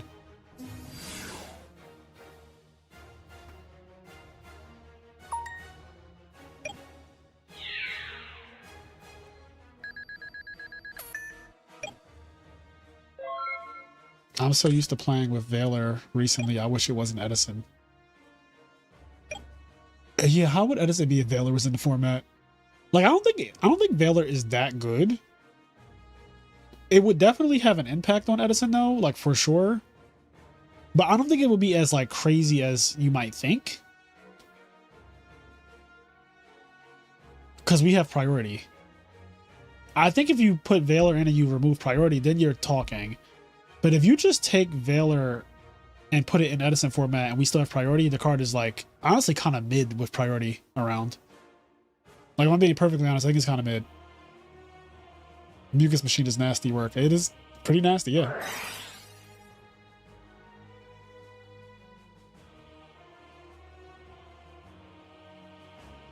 Speaking of one-tricking, what's the best deck to one-trick for someone that likes winning through card advantage and having more cards than the opponent? You know the answer to that question, Vegeta.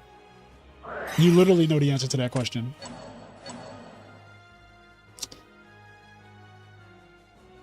I think this is a... Why are you Icarus attacking here? Is he afraid of Shura, maybe? I just feel like this is slightly dangerous because of Starlight Road in the mirror match.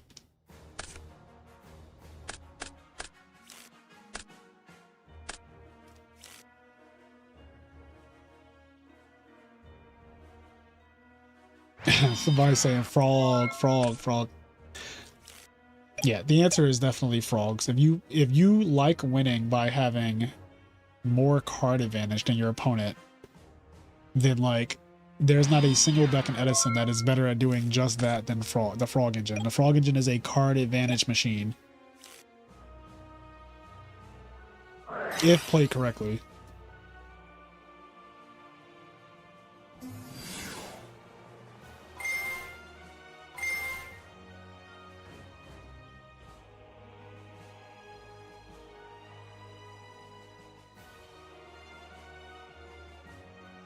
Oh wait, fuck. I keep forgetting to change the OBS thing to say what round it is, and you guys are not reminding me either. Like, chat is just like, we're just like you.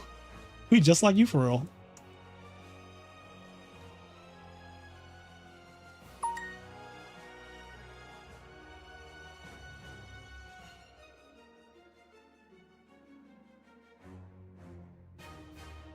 Do you think your version of Hero Frog is still the best version? I mean, I don't even know how to answer that question. I feel like it's very loaded. Like, I think the best version of a deck changes every single tournament, like literally.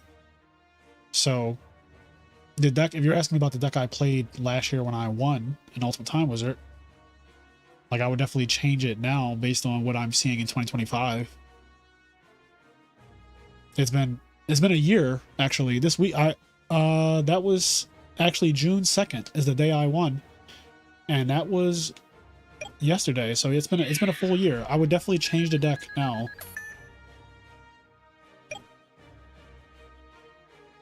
Adapt or die.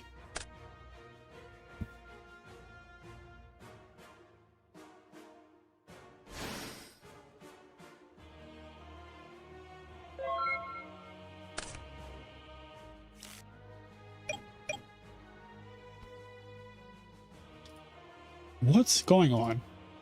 They both only have 2 Blackwings in the grave. But Hershey has double Whirlwind in the grave. Like, talk about life not being fair. Oh, this walks. Yo, this is going to be a crazy reversal because I feel like Hershey Bar opened up like really strong.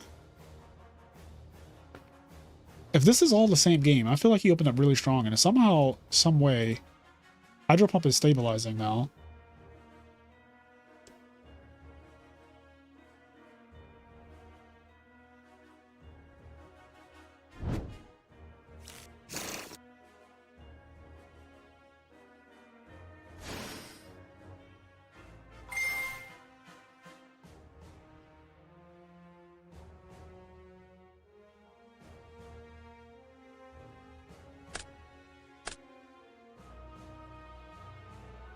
If you were to start playing Redo, what decks are intriguing for you? I think the decks I like in Redo are Dark World, Windups, and Bubble Beat. I think those 3 decks are like really strong. Those are like my top 3 picks. I think Gear would be like 4th, but I don't think you will catch me playing Gear because I just, you guys know how I feel about setting monsters. Like, you fucking know that. You literally know I'm so against setting monsters. Like, if I don't have to set a monster, I don't want to do it. And Gear is the ultimate Yu-Gi-Oh! Set a monster deck. It's like what it does. But yeah, it would be like Bubble Beat, Wind Up, Dark World. Those are the 3. To me, those are the 3 decks of Redo format. I don't really like any of the other decks as much as I like those 3.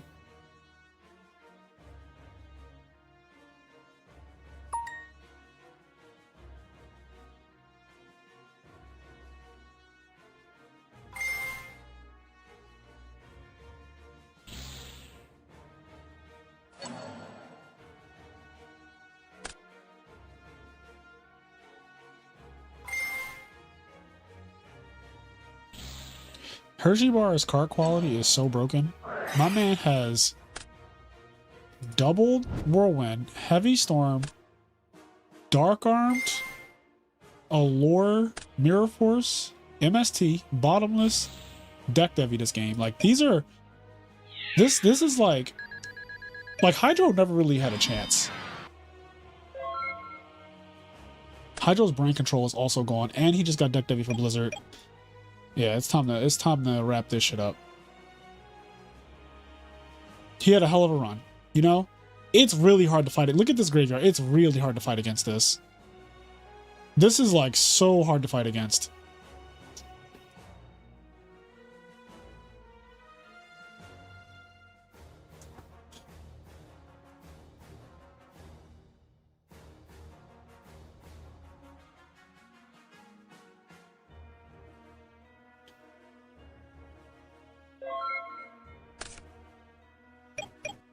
Outside of the big three, what deck do you think is the best that revolves around synchros? Are you asking me about Edison format or redo format, Wolf? I don't know any, like, I don't really know redo enough to say like anything outside of the three decks that I named, like Wind Up, Dark World, and Bubble Beat. But I do think that if you ask me my opinion on redo, like those are the three best decks to me.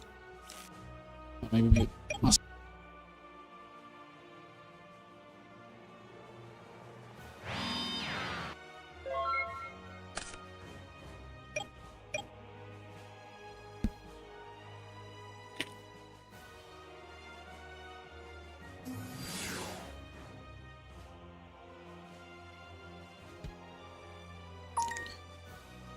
oh, you're asking about Edison? I don't know what you mean that revolves around synchros. Like, I don't really like that, because that's like a weird loaded question.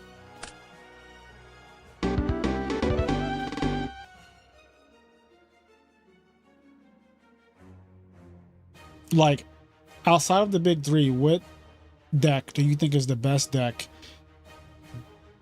That's one thing, but saying that revolves around synchros is like, I have no idea. Like, why are we putting restrictions on what the best deck is outside of the big three? Like, the best deck outside of the big three is just whatever the best deck outside of the big three is. I think putting restrictions on it, like, convolutes the question entirely too much. No, Dragon Rulers is not my favorite deck I've played of all time. My favorite deck I've played of all time is Frogs and Gravekeepers.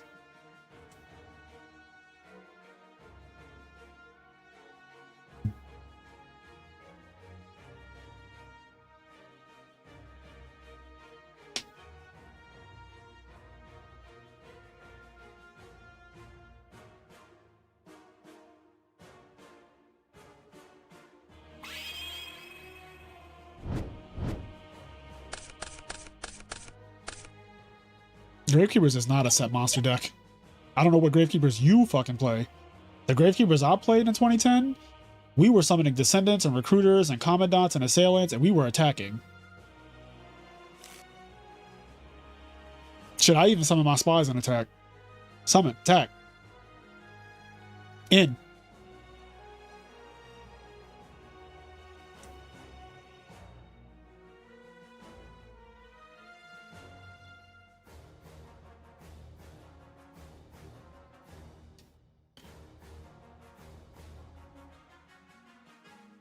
It's weird to say that, like,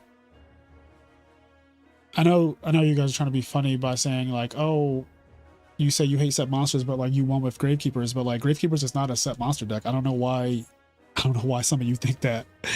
Like, there are 3 monsters in the entire deck that you set, and all of the other ones go face up, and even the one that you guys are arguing that you set, I summoned a lot of the time. Because Gravekeepers, if you play it right, puts you on a fucking fast-ass clock.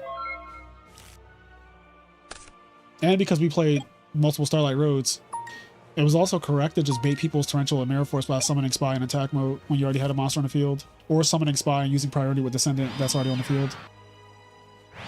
So, like, I genuinely summoned Spy, like, pretty often throughout my 15 rounds of that tournament. That tournament was 10 rounds of Swiss, and then top 32, so that's another 5 rounds. So that tournament was 15 rounds.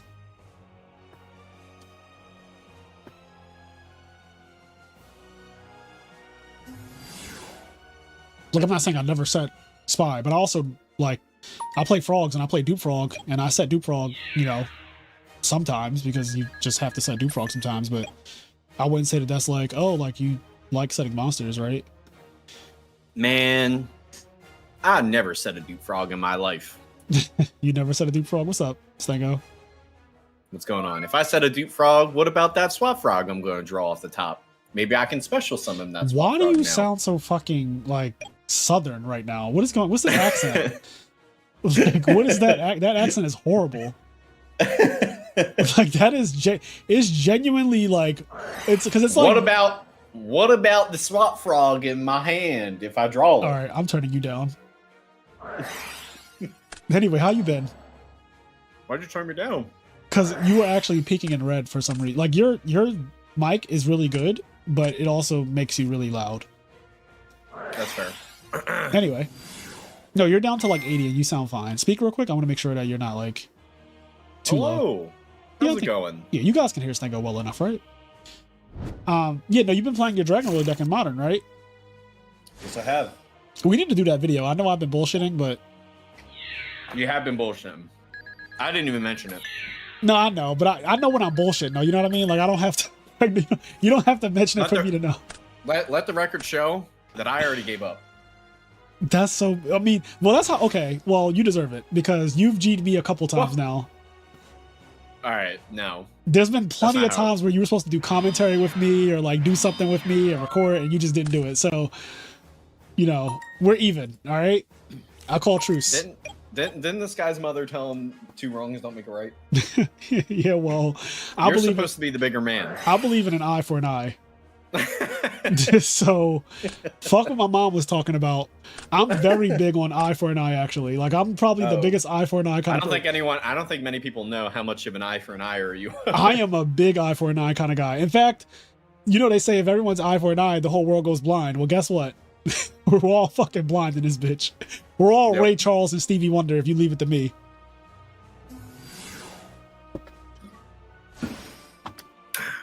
What you up to, though?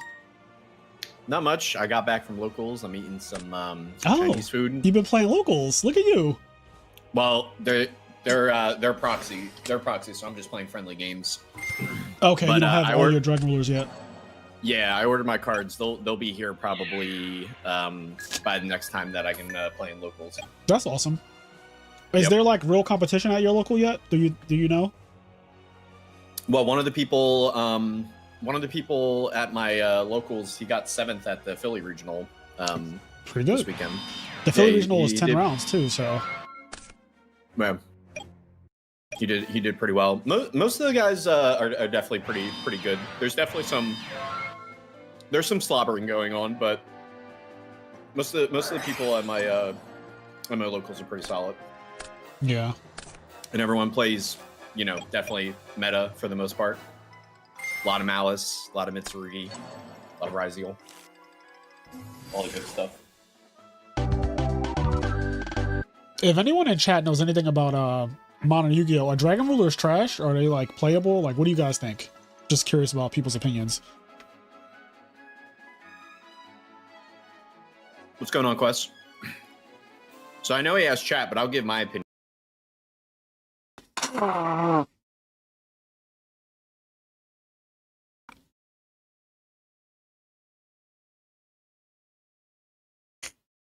I get surprised every single time. Normal summon Tenpai Dragon Pydra is literally just an OTK through like almost anything. Tenpai monsters are some of those broken Yu-Gi-Oh cards I've ever played with ever. Why though? I know that they kill you through like Pot of Prosperity and shit like that.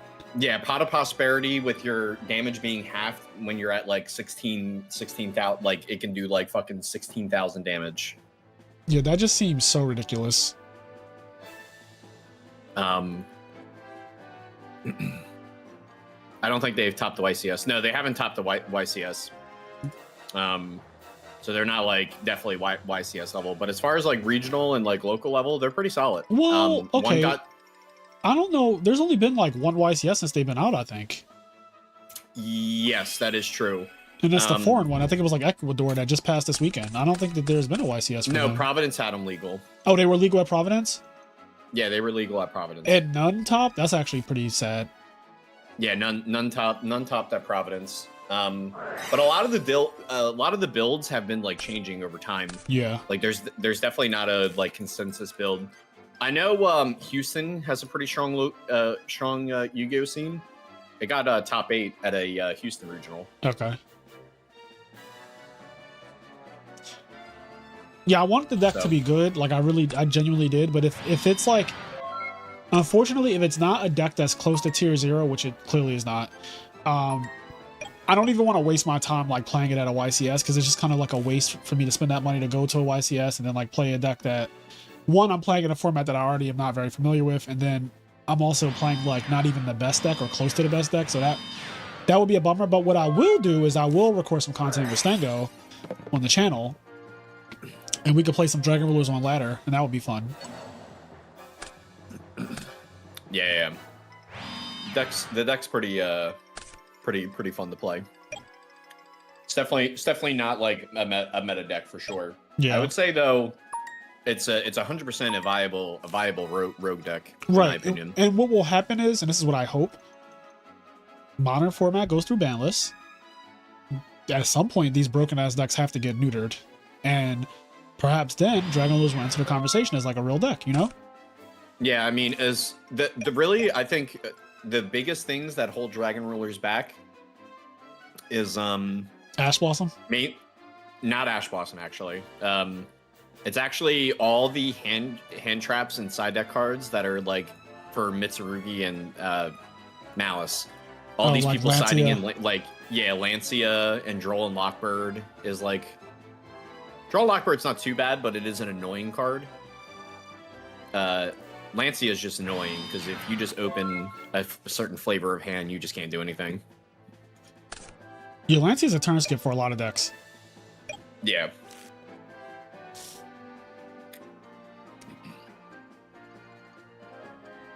But yeah.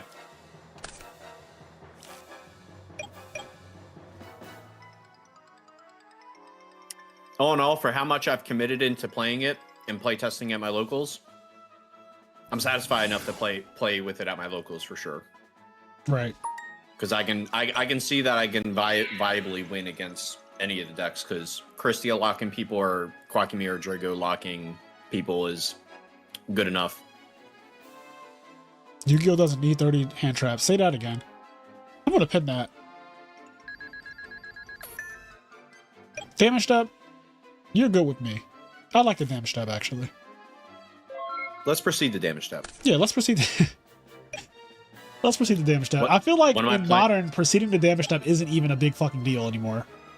Someone literally activated because no one knew what his opponent didn't know what Alistair did, so he kept asking every time he did an Alistair effect, and then he was like damage step Alistair, discard from hand to buff 1,000 on a guy. Yeah. Wait, Alistair is still being played? No. It was definitely like a bit of a meme. Okay. But it was you were just talking about damage step, and that just made me thought of it. It was just like King Vegeta said he said the battle phase barely matters, and I tend to agree. The battle phase is kind of like a formality to like the end of the game, but it doesn't, like, it's not. I noticed that the modern players don't even be using calculators anymore. You know, the next mechanic will eventually be a fuck ton of monsters that's special in the damage step. Yeah, they already did that archetype. It's called Tempai. Oh, they special in the damage step? Yeah, so Chandra, he's limited to 1. At the start of damage step, if any monster battles, you can special a 4 or lower fire dragon from your deck. And then Phaedra is the same effect, but it's a monster reborn for a fire dragon, a 4 or lower.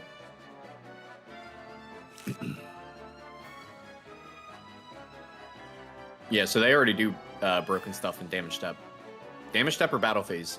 They at the start of damage step, they do, some of the dragons do their effects, and then during the battle phase they can synchro summon as a quick effect.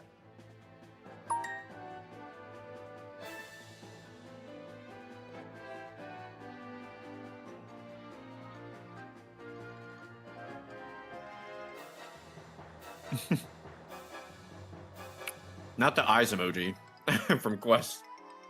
It's like synchro summoning during the battle phase.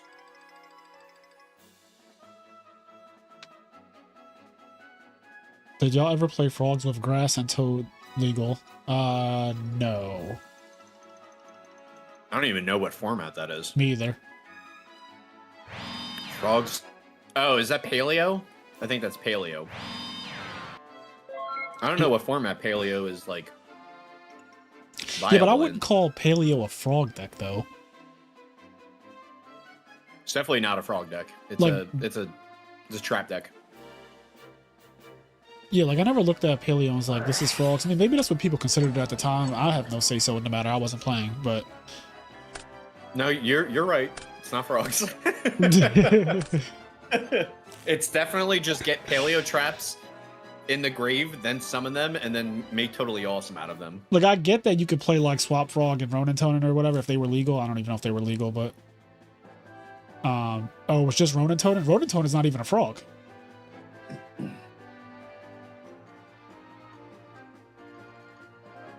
Like Substitute cannot tribute get Ronin Tonin, technically. You can get Swap Frog, and Swap Frog can send Ronin Tonin to the grave from the deck, I think. But Yep. Yeah, the deck usually was like all the paleo traps, like 3 swap, whatever ratio of Renatodins, yeah, and then like 3 Duke Frogs. And then they would just do totally awesome turbo, pretty much.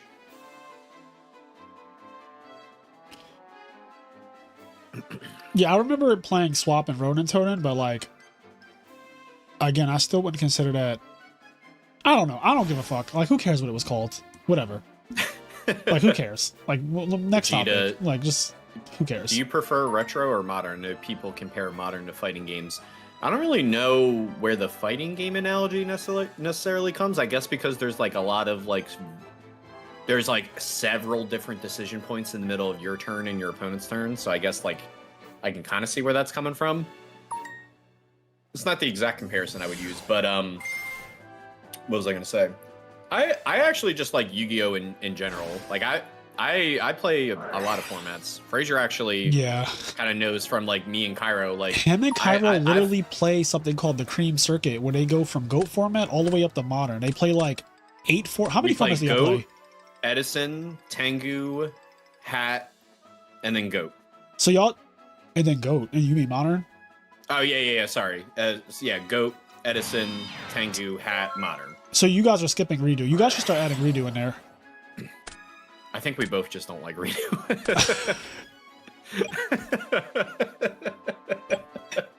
Oh god, I tried to fucking give redo a bone, and you guys are just like, I took a taste of that bone and I was like, yeah, you just walked away from it. You're like one of those dogs that like looks at something and you, and you just I like walked away. sniffed a little bit. I'm like, You like moved it with your nose a little bit. And you were like, all right, I'm good on that bone. Like that's Yeah. not a good bone. I love redo format. Listen, I don't knock anyone for liking any format that they like. Maybe one day I'll it- not stream. I guess I could stream. No, but maybe one day I'll record a Cream Circuit.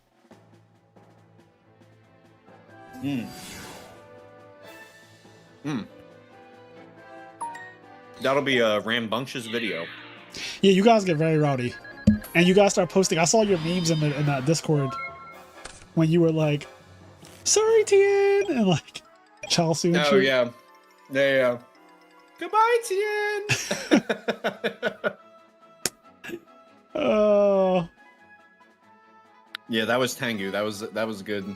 tier format You is just can see- entirely too much reading. I agree. Tier format actually isn't that much reading. It's too much chain links. Yeah, but like, Because actually, like if you take like a little bit of time to learn the tier cards, they're actually not that bad. It's just like doing the chain links properly and like effectively is like that's too much. yeah, I've seen Chain Link 9, and I was like, bro, I'm so good on resolving that chain. Tier format is the best format in the game's history. I would probably say that it's a fun one. I don't know if best is. I don't know if you can really expect someone not to argue you off that point, because That's a pretty powerful format. There was like only two decks in that format. Fonderies and Tier Element Mirrors. Yep. Fonderies, they could have won that YCS if it didn't misplay. Oh. The birds, they would have gotten a win. They would have gotten a win before they banned the barrier statue. It's so crazy because like they really had a shot of winning against Chris LeBlanc in the finals that one time.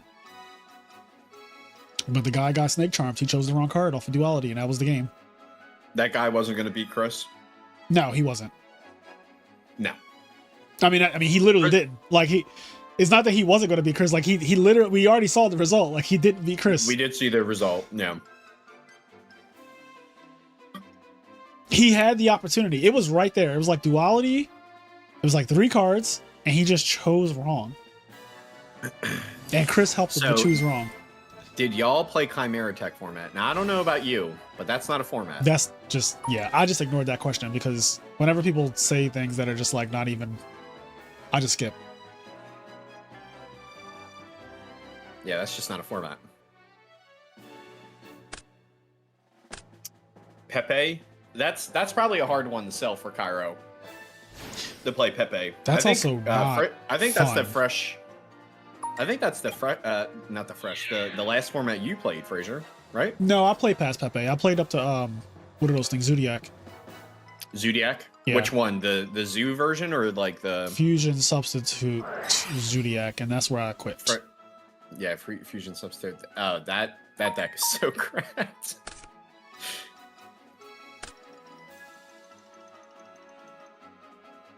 Fusion Substitute's such a the Fusion card. Sub nonsense. I was like, all right, well, I know when it's time to call it quits. Now is that time. So we're gonna call it here.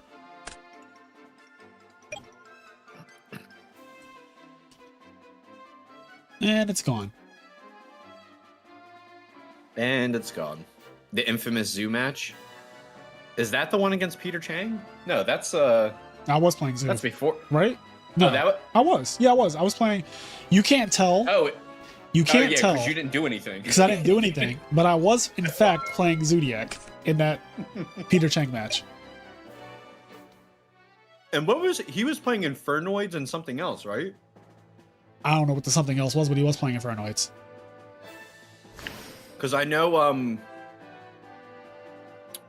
he had like he played a card that added some made some restriction, and then you pretty much said so his whole field is legal.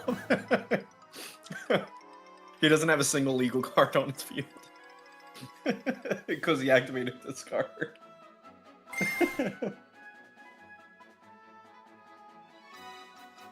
What did he say he did for the stream? I missed it.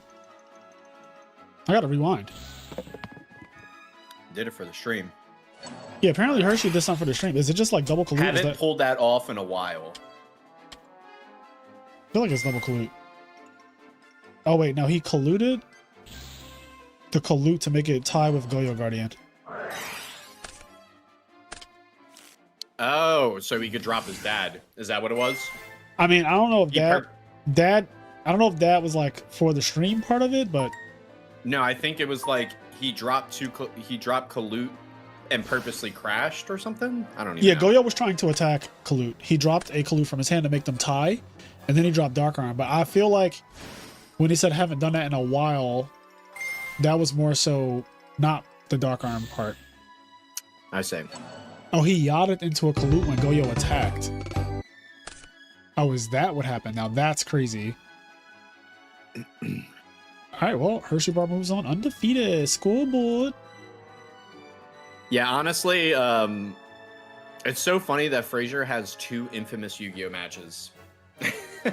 Like 2 just ridiculous moments. Right. That are just like forever immortalized. They're just always viewable. Oh, it's a 1. Yeah, the Billy Break one and the Peter Chang one are definitely 2 videos of all time. 2 matches of all time. Yep. I just remember 2 because I was doing a bunch of YouTubing for the Dragon Roller stuff. that the Billy Break match came up in my recommendations because I was doing so much Dragon Ruler searching. Oh, that makes sense. And they were like, Yeah. since you like Dragon Ruler so much, why don't you look at their history? A troubled past.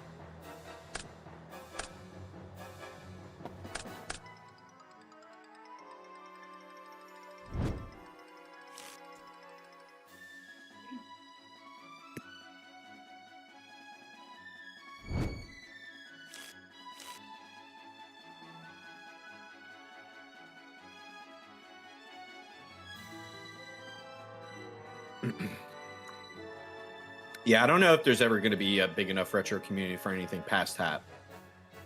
I think the only thing that's even slightly close to it is like toss format. It's like the only format that I know that actually has like people who want to play it. Hershey is definitely your day. But in my experience, Hershey Bar, you tend to draw like this. So it's not, to me, it's not even that surprising. Because I've literally played against you and I just know what it's like.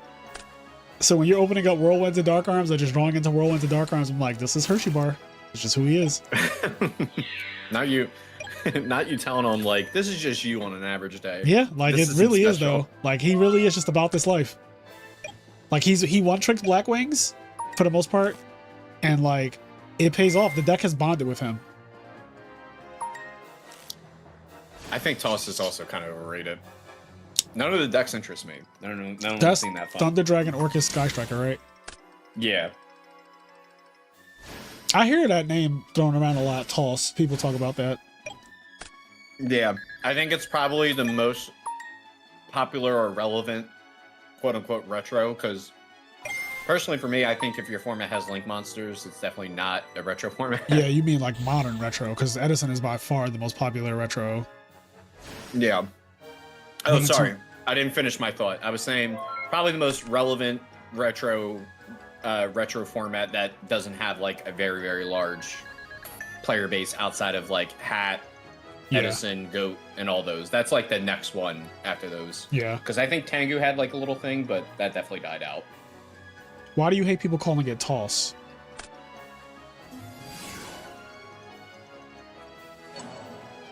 Oh no, he's drawing Amaryllis.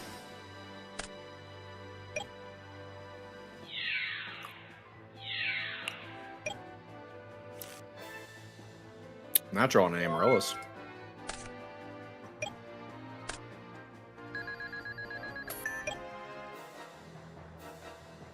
Alrighty.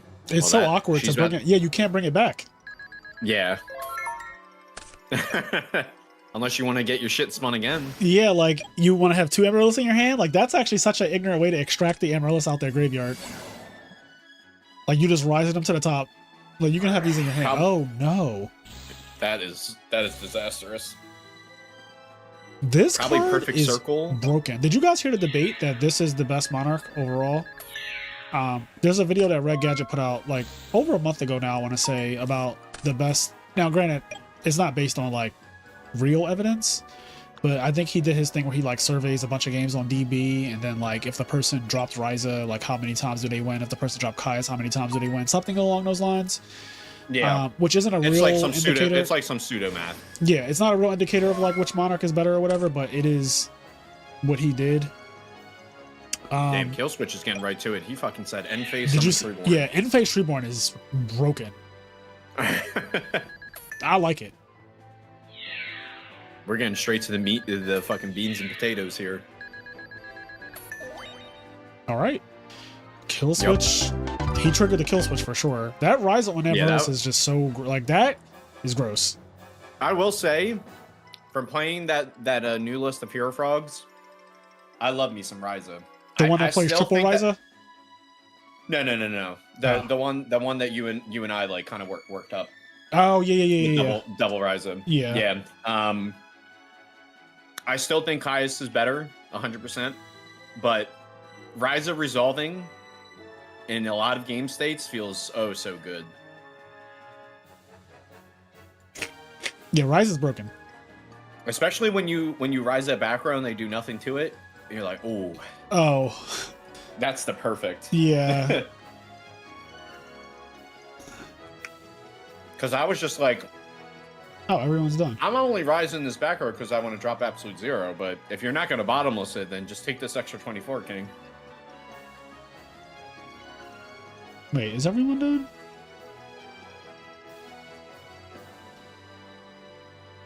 What do you think the new Android reprint will cost? If they're reprinting Android, I imagine it's not going to cost much.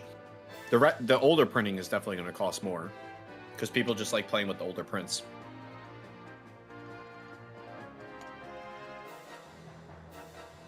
Because I've actually found that like people don't like playing with like QCRs or like modern rarities in like retro formats.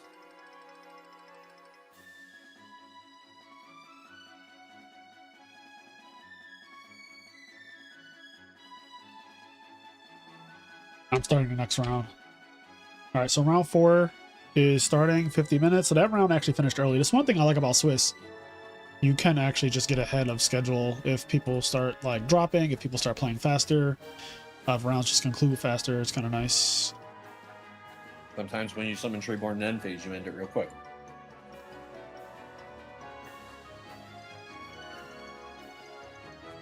I actually want to watch Santi and Hershey Bar. They're both undefeated. One's on Blackwing, one is on Hero Frogs. Yeah, Santi, we just saw. Yeah, Kill Switch. Santi is Kill Switch, so. Sherbuster, you pretty much said the situation exactly. When Rise is good, it's disgustingly better than Caius. When it's bad, it's infinitely worse than Caius. But Caius's like average output is like always fine.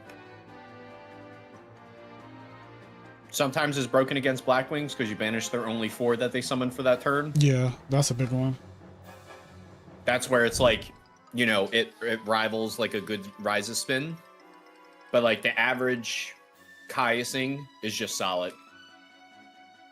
Also, like the 1,000 does matter. It does. It does. 34 is a fuck ton to take, especially when you're playing Frogs, because their ceiling for OTKing is like weaker than other top decks. Yeah.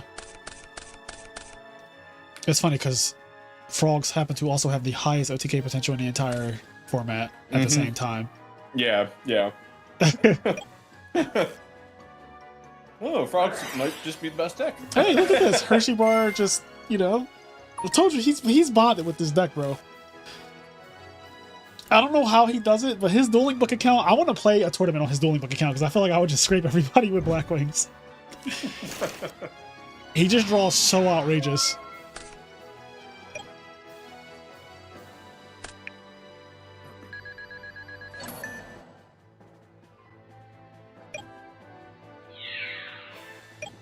I saw someone say the other day, they were like, Blackwings are like the bottom of tier 1 in Edison format when they're just playing normal, but when they open up their god hands like Whirlwind Shura, Dark Arm Blizzard with, you know, a way to get 3 darks access, like they become like the best deck of the format. Whirlwind Shura is just so strong. Yeah, it really is like out of control. It's in its own tier for sure when it does that. Yep.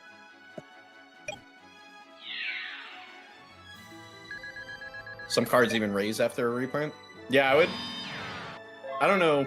I don't know the market that well, but I would imagine that a new Android reprint will not cost more than like a retro Android, unless it's like a stupid high rarity.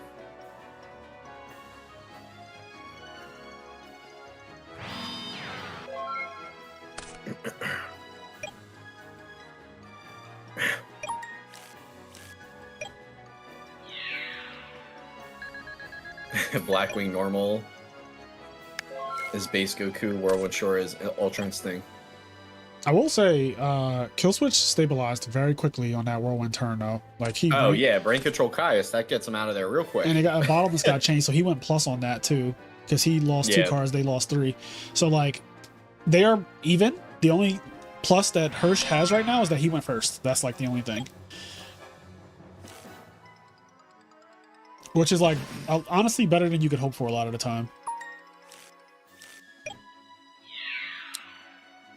And then you can think of set Vayu, set Icarus Attack as like the Chatsu of Edison. Just sacrificing 2 cards to get rid of 2 cards. Ice Queen said, I feel like certain people were just meant to be Blackwing players by how often they see Whirlwind. And I agree. In fact, the one tournament I played with Blackwings online last year, like I saw Whirlwind every game for the first 4 rounds, like literally every game. And they were all 2-0s, as you can imagine. I was like, maybe I'm a Blackwing player. Maybe I'm a filthy Blackwing player. My God. All these back rows? How many draw traps are back there? Well, now it's awkward because Bora is representing lethal. Yep.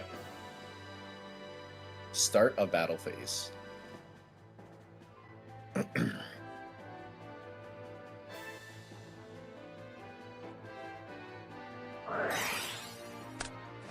Oh, that... Oh?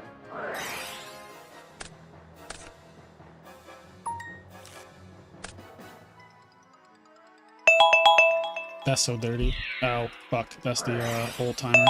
Oh, stop. Okay. We That were is trying to so we were annoying. trying to get Starlight Road out the way. I was like, I think that's what we're trying to do here.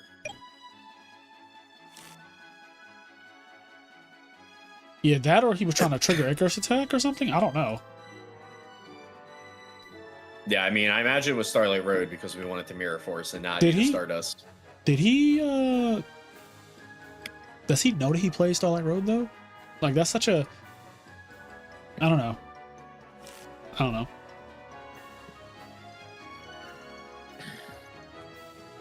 My ears. Yeah, I'm sorry. That shit was loud.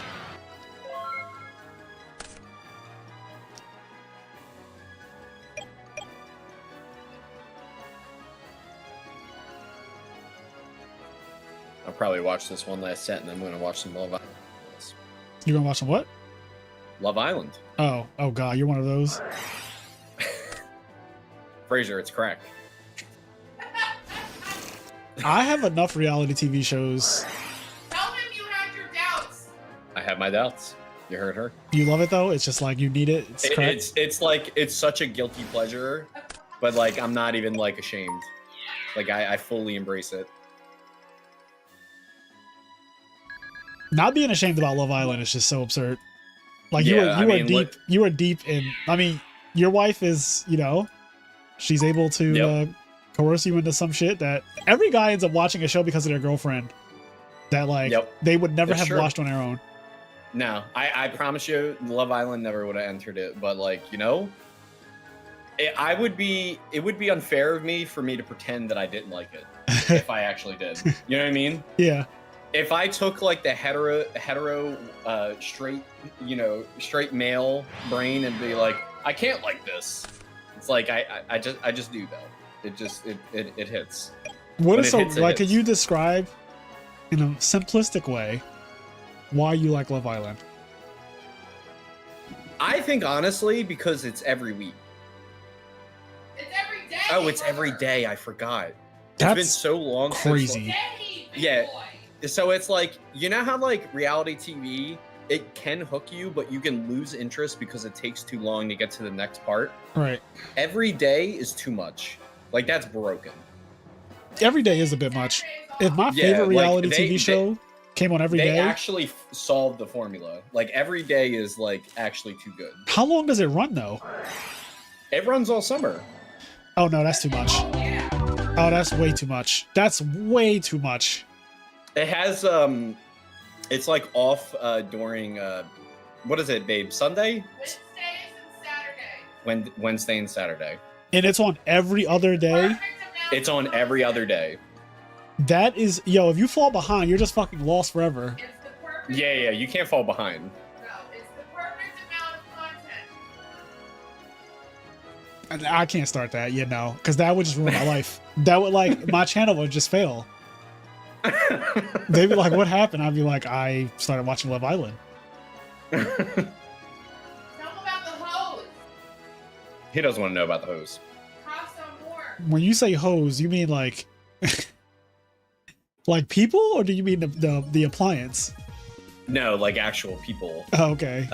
Pretty much they have a segment on the show, like pretty much, where like once like all the people have already mingled on the island, they introduce new hoes and make the guys can choose to go So can the To- girls. Yeah, they can choose to go to like the hoe house, The guy away from all the, you know, who they've been boo loving before Oh that. my god. It's so. Tell it's him about the disgusting. hose. Sounds like brain rot. That's exactly what it is. It But you is know what? it is literally brain rot, yes. It is literally brain rot. And But a lot like, of people are willing participants. I'll be honest, find out. I was about to say thank you. That's exactly what I was about to say. Find out. I know that you are into some brain rot. Everyone is. Yeah. Everyone has their brain rot. It's too effective on humans for you not to have one brain rot thing. Yeah, it's so true. Like we all are susceptible to some bad guilty pleasures nonsense. Yeah. Search malicious, huh? Yep. Flip substitute. Oh, not attacking. Yeah, not attacking is crazy. Maybe he's gonna Miracle Fusion now. That would make this make Yeah, sense. if it's Miracle Fusion, then that makes sense. Yeah, if this is not Miracle Fusion now, this does not make sense. And survey says, okay. Yeah. Yeah. Because I was gonna be like, if it's not Miracle Fusion, he's just playing bad for some reason. But it's Miracle Fusion, so this is just fine.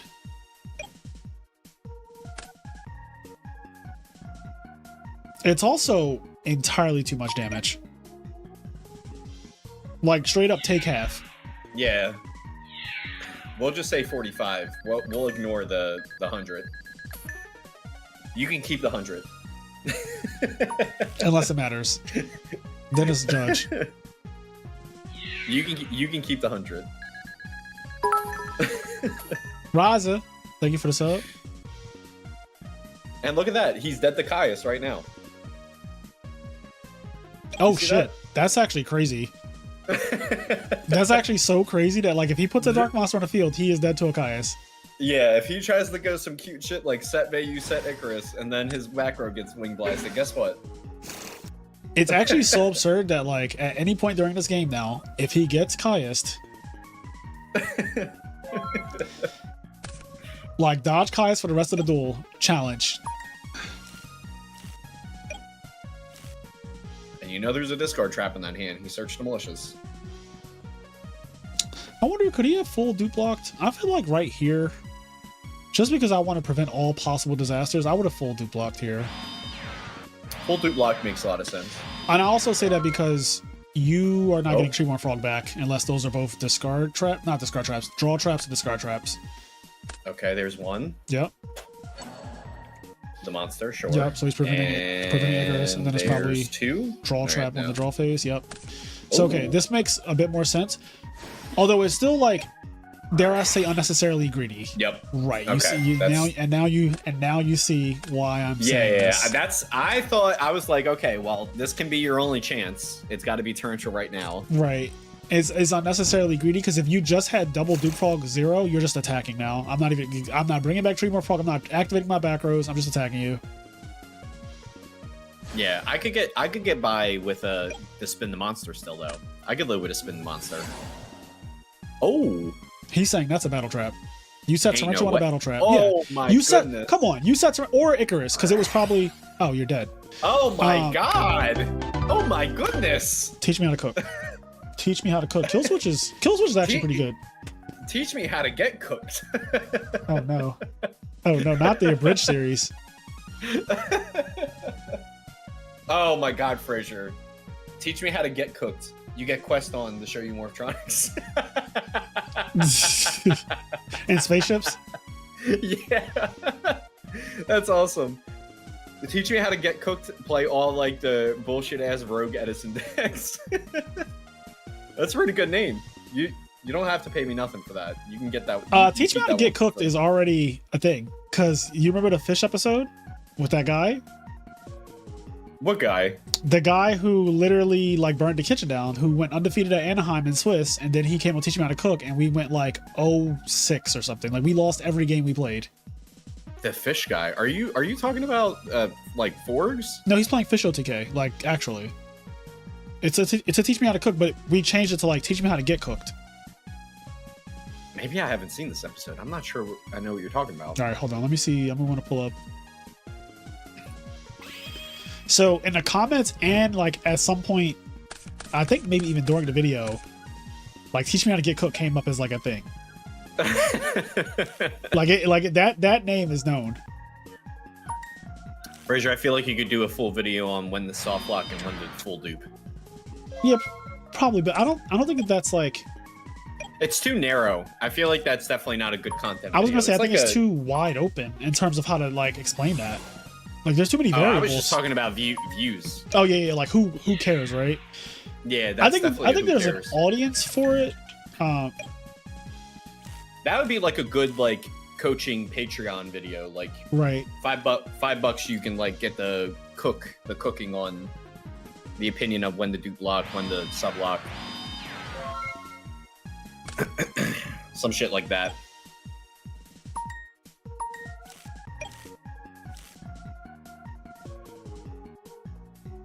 I also feel bad because a lot of things that are very obvious to me, and I just kind of say them flippantly or whatever, they're not so obvious. Like, I'm like, oh, I think he should have full dupe blocked here. And like, I don't really have the words to put, I don't have like the words to put it why I say that, but like, I know it's correct to full dupe block in a situation that he was just in. Without necessarily like having to explain all the nuances of why I think that. Like looking at the game state and seeing where it's at, I'm like, this is a full dupe block situation here. Yeah, you can only get Frazier to explain all the nuances and all that good stuff when you get him upset. Like Yes. when I'm dueling and he's watching me. Oh, He'll give me like the I give you the full keys on to the scorn. kingdom. Yep. And then I get annoyed because I'm just like, this fucking motherfucker is always right. But Yep. pissing me I give off. you when I'm mad, I fucking tell you like every nook and cranny of why the play you just did doesn't make sense. Like shit that is like, okay, you could have stopped at like 0.3, but now you're on 0.6 somehow. On this one play, like all I did was summon Alias turn 1 and pass, and you're like, did you not think about Sirocco? Did you not fucking think about Whirlwind, Shura? Like you had no else to it. Why would you summon an Alias? Why don't you just leave your field open? He would have thought you had Gores. Like just going off. Yeah. Yep. See, look, we're discarding Caius's. Oh my god. Yeah, so knowing how to play against Black Wings is also a skill, it's an art. And one of the things that you don't want to do is you don't want to just put a monster on the field. You don't want to turn one. enable their normal summons. Because especially Their normal if you don't have real like back row for it.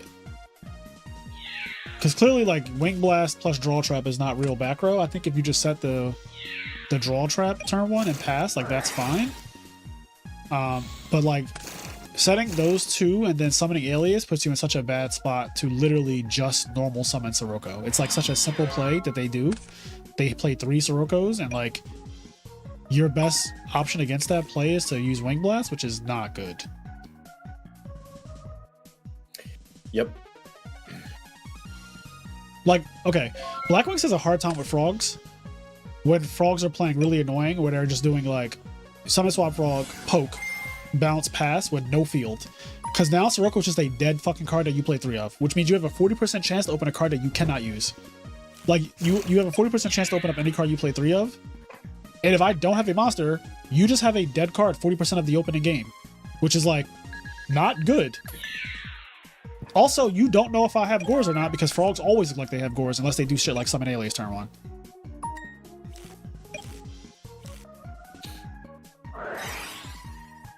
Ooh. And here is that Sirocco, or worse, or worse. Yeah, it actually could be a lot worse. It can literally be set Stardust set 2. A Stardust could have just came out of nowhere just now. With no Treeborn access. Oh, he is bricked up something fierce. Yeah. No, nothing. Alias came down first, Stratos came down second. So what did Stratos search just now?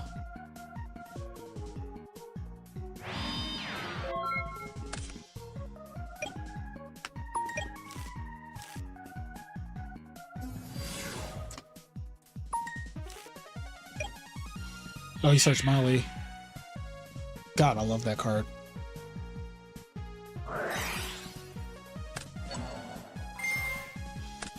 Mally.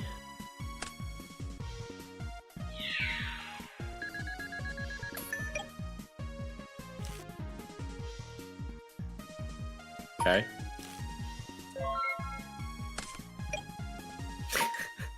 I guess that Raigeki break was supposed to scare him off of not attacking. No, he popped the Dyna that he had to pop, honestly. So like No, that's one. Oh, was that his turn? yeah, so he went like swing with Dyna and Sirocco, and the guy like he Raigeki braked the Dyna. Oh, I see. So you were always still attacking. I just with thought he Sirocco. did it on the declare of the Dyna because he was just like, well, now that Dyna's not there, I can drop cores now. No, That's I what also I don't thought was believe. happening here. I also don't believe you have Gores, but you summoning Alias turn 1. I just don't believe. I hate how few heroes Mally Frogs plays. Oh, you hate the amount of actual hero monsters they play. How little? Do they play less? They just play Stratos, Malicious, Ocean, usually. But he's playing also Alias. Okay. So he's playing like one more than they normally play. Usually they play 4. Usually they play 4 heroes. Stratos, double Malicious, Ocean, and that's it. Which I do think that is a mistake. Prodigy is just so crucial. And Malicious Edge is also good too. My problem with playing just 4 heroes is that those builds tend to still play E-Call, but you only have like 2 targets. Yeah, typically. And a lot of times you are searching like Ocean with Stratos. So it's super awkward in that deck. Like it's one of those cards that's like often dead. If the game goes even like a couple turns, it's just like I don't know. I do not like it. And then Rhoda, like you just have all these cards that don't really do anything if the game goes too long. Yeah.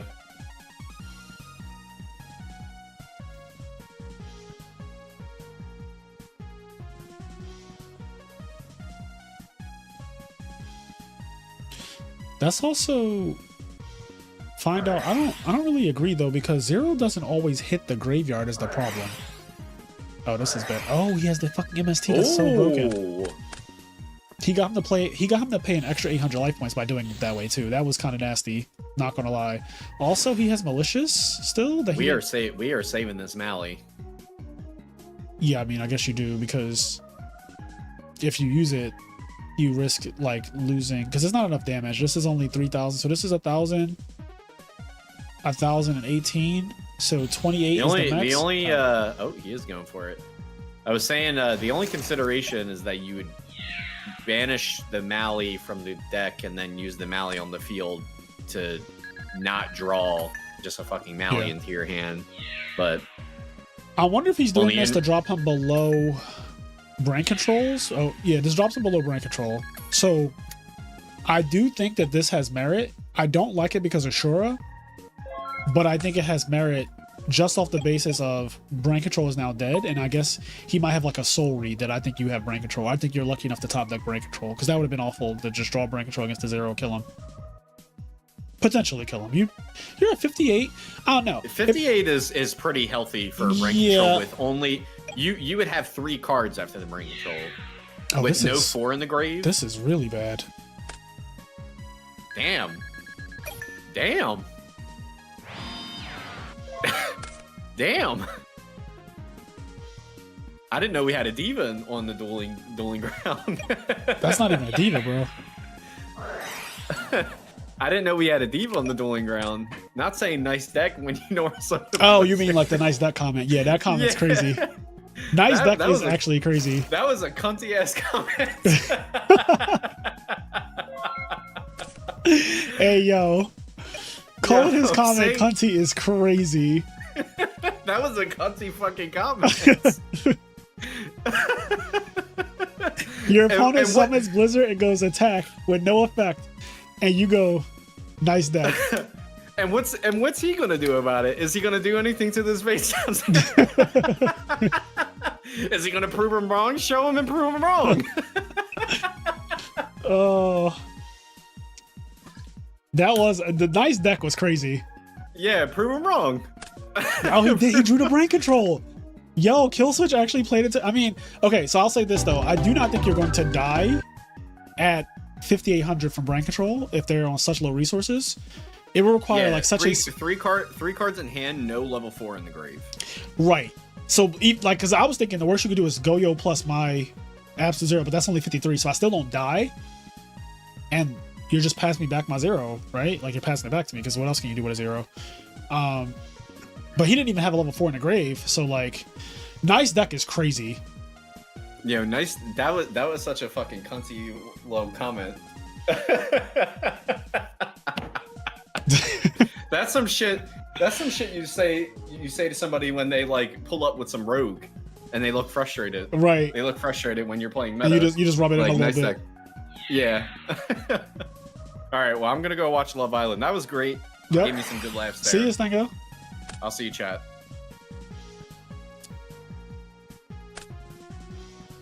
Yeah, that was the winner talking.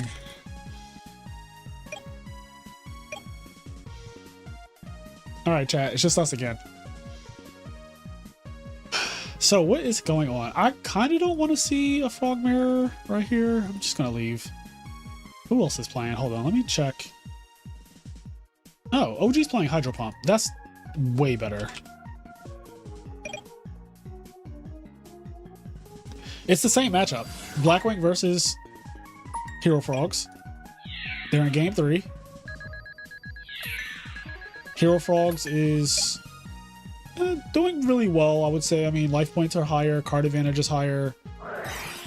Oh, the main phase 2 1 for 1.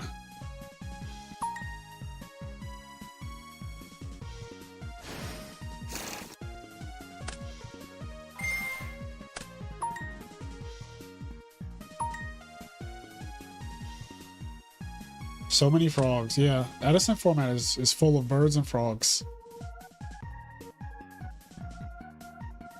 I did see the Forged in Chaos event, like I read a description of it, but I was just like, it seemed like a bit much for me. Eric Gowen hit me with the nice deck once and I never fully recovered. I got runner. Now you know what it feels like, Hershey Bar.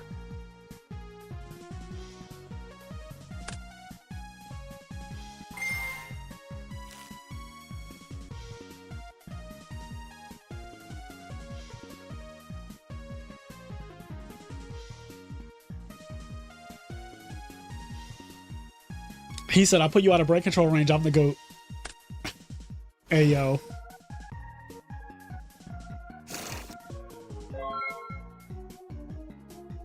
He had Stratos, Alias, Treeborn, and Substitute. So what happened to one of the monsters? Did he bounce? Oh, he bounced Stratos. I see. That's actually really good.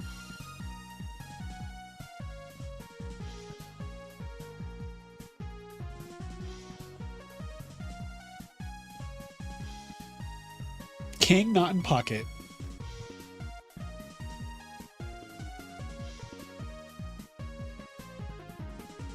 The people were calling for a swap lock, but we got a sub lock instead.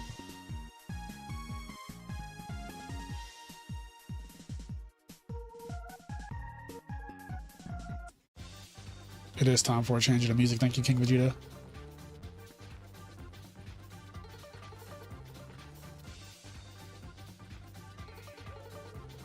Yo.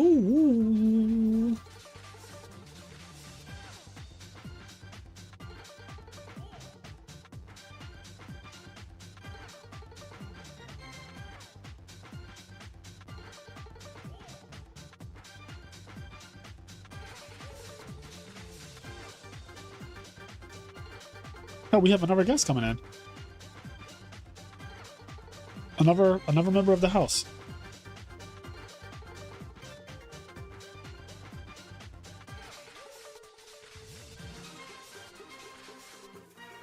Hello, hello, hello. Hey, Can you hear me? I can hear you loud and clear. Everyone, this is a true hero. A true hero, say hello to the YouTube people. What's up, YouTubers? Or not YouTubers, but YouTubies? There's Would that be like YouTubies? one way to address this?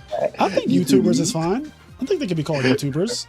I call them all cool. nerds. They're all fucking nerds to me because they're part of the IMNerd community. There's makes 131 sense. people watching. You know, that just makes sense. You know, hello, fellow nerds. Anyway, we got two legends here, right? OG Yes. versus Hydro. Game 3, Hero Frog versus game- Blackwing. Now, I'm going to be one to say, as someone who's played this matchup many times from the Blackwing end, this matchup is really difficult if you don't have Whirlwind. Yeah, it is a rough matchup. I do think that Hero Frogs is the better deck if Whirlwind is not involved, but Whirlwind is involved like 30% of the games, and you know, that can be enough. Yeah, that's true. All you need is just 30%. Once you win your round, you go on to the next. Yeah, and 30% is a high. Like, that's a high chance of something happening. Like, if somebody said you have a 30% chance to drop dead, or like press this button. All right, here you go. Press this button. You either get $1 million. A certain amount of money. Yeah, I was thinking about. I was gonna say $1 billion, but everyone's pressing it for $1 billion because it's like my life is not worth. Like, my life is not worth $1 billion. Like, I'm pressing it for my family's sake. Like, fuck it. But $1 million, which is like $1 million is not enough where you can completely not work ever again. Like, you still have to work with $1 million, unfortunately, in today's world. So, but it's still enough money that is life changing, right? Like, $1 million is life changing to everyone. So it's like, okay, press the button. You have a 30% chance of dying, 70% chance of getting $1 million. That is actually like a fucking scary decision. I feel like, though. Like, that's right. Because the thing is, once you die, you don't come back. There's no revivals. Yes, and to the point, 30% is just high. Like, those are high-ass odds. Yes. But right now, Hydro, he seems to be holding it down. Like, Stardust with a couple back rows, like, that's really solid. Yeah. Especially if one of those back rows is, like, a bottomless or a pulling the rug. The problem is, like, 34 is, like, just so low. So... Yeah, his life points are and low. I don't see any Miracle Fusions in OG's Gary's Graveyard, so, like... It's just only a matter of time. I don't see any Monarchs either. Yep. No Monarchs, no Miracles, no Brain Controls. Like, there's so many power cards that OG can have. And, I mean, here's one of them. So we better see, like, a Rug or a Bottomless. Like, something. Okay, there you go. Okay.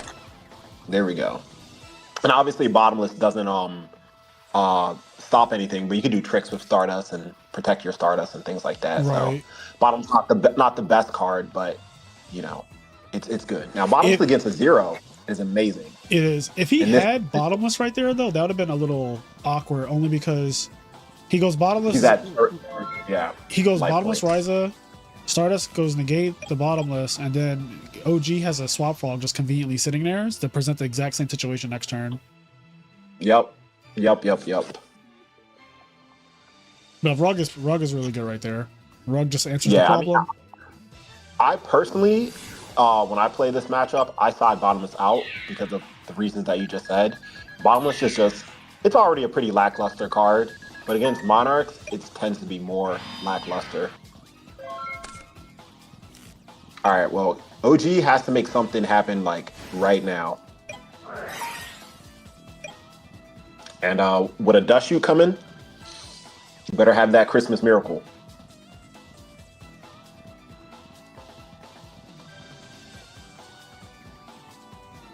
Now, whenever I'm playing on stream, I mean, what I like to do, you can write out the hand.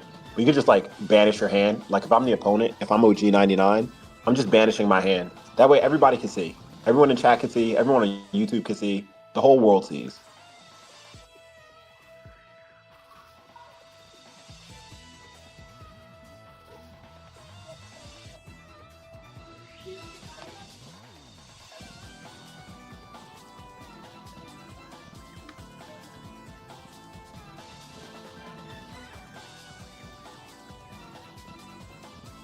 Oh shit!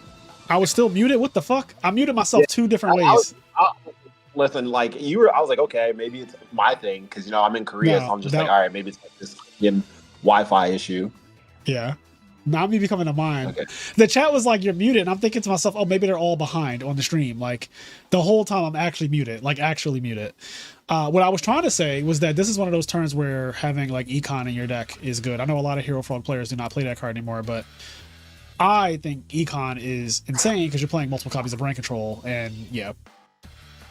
I'm right there with you. I'm not a Frog player, so take whatever I say with a grain of salt. That's the one deck that, like, I kind of always wanted to experiment with. Yeah. And I felt like kind of missed the opportunity, but that's just not the case because Hero Frogs just won the EWCQ not that long ago. And he won the And I was just RBT like, before that. Yeah, right.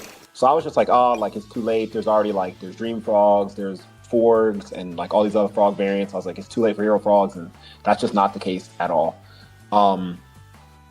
But yeah, frogs are a very powerful deck no matter which version you're playing. And Yeah, I kind of do want to really experiment good. more with frogs. But to get back to the point, I think Econ is amazing. I think that card is really, really good.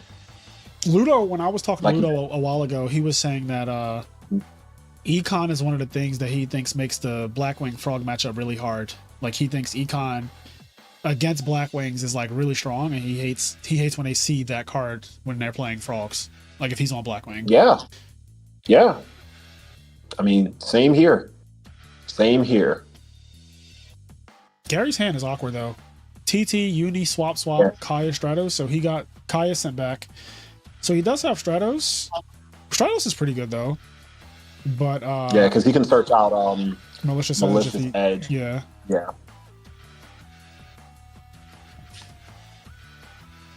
And he's quite healthy, like 24. Like, I mean, he's up against Blackwings, but I think Hydro, I mean, aside from like something crazy like Blizzard or like a random Dark Arm off the top, I think he should be fine. So as long as he can get this Molly Edge out, he should be okay.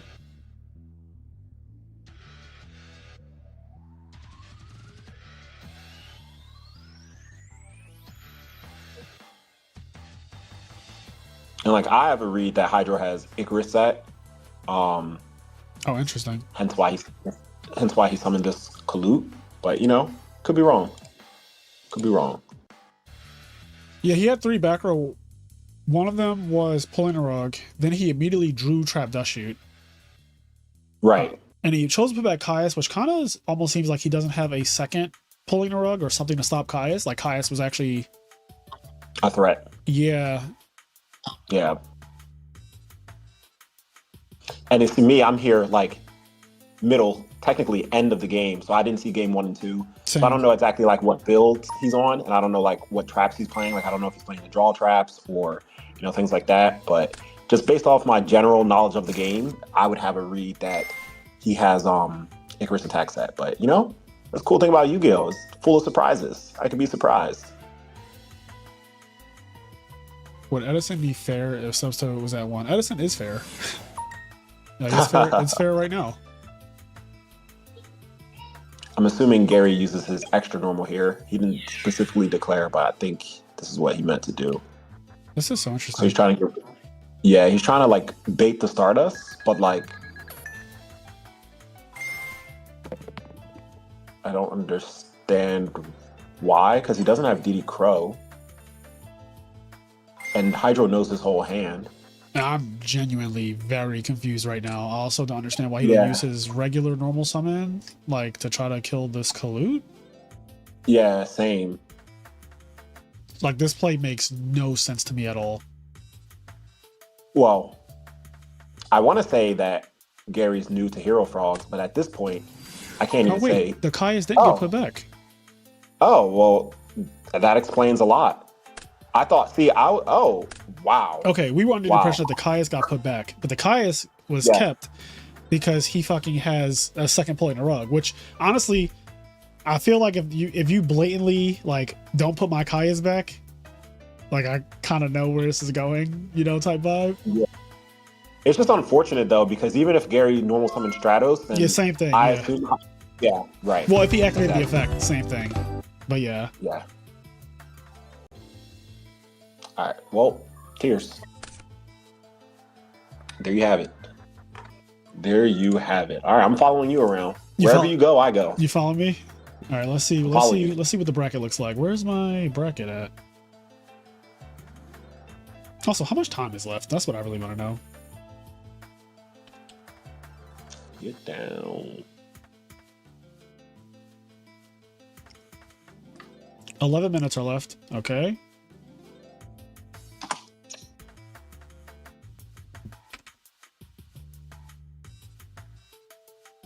So there's 11 minutes left in a round. Who is still playing. So we have Who the is Frog still Mirror playing? match and Igera. Is that even how you? What is How many entrants were for this event? 20? Quite good. Yeah, it's a lot. I had to switch it from double elimination because that shit would never have concluded. Yeah, I really wanted to play, but sadly I had work and I'm not free until right now. So,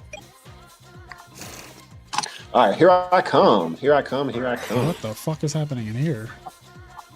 All right, contract with the Abyss. Is this Edison? Like, I think we're sheesh. done. People haven't reported. Okay, let me double check the server. Also, let me refresh the page. All right, yeah, so let me check.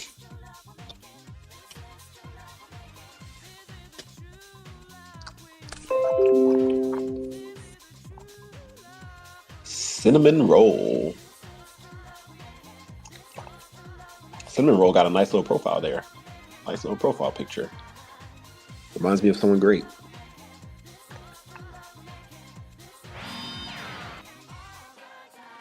Okay.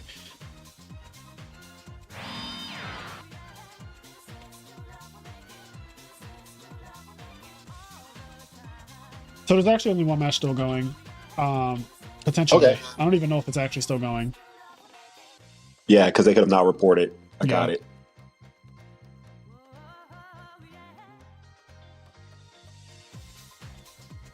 Yup, everything's in your hand. You got to do the admin stuff. You got to be on the commentary. You got to show your beautiful face. I get it. I dropped after round 3. Oh, he dropped. Okay. So I'm going to give D-Blast the win. And then, oh, now round 5 is up. Okay, perfect. So we can watch the start of a round together. Yep. So I'm assuming 20 people. This is probably the last round of Swiss. This is the last round of Swiss. Yep. It was round 5 now. Yep. Okay, so let me make an announcement real quick.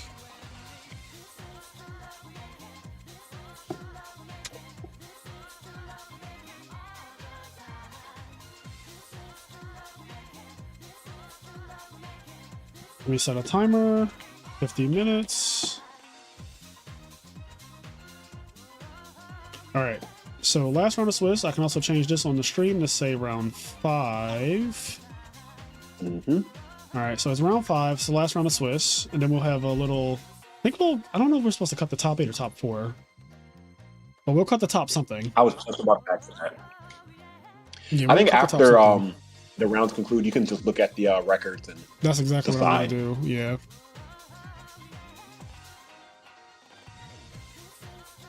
So Hershey Bar is playing against Brian. And who else do we have?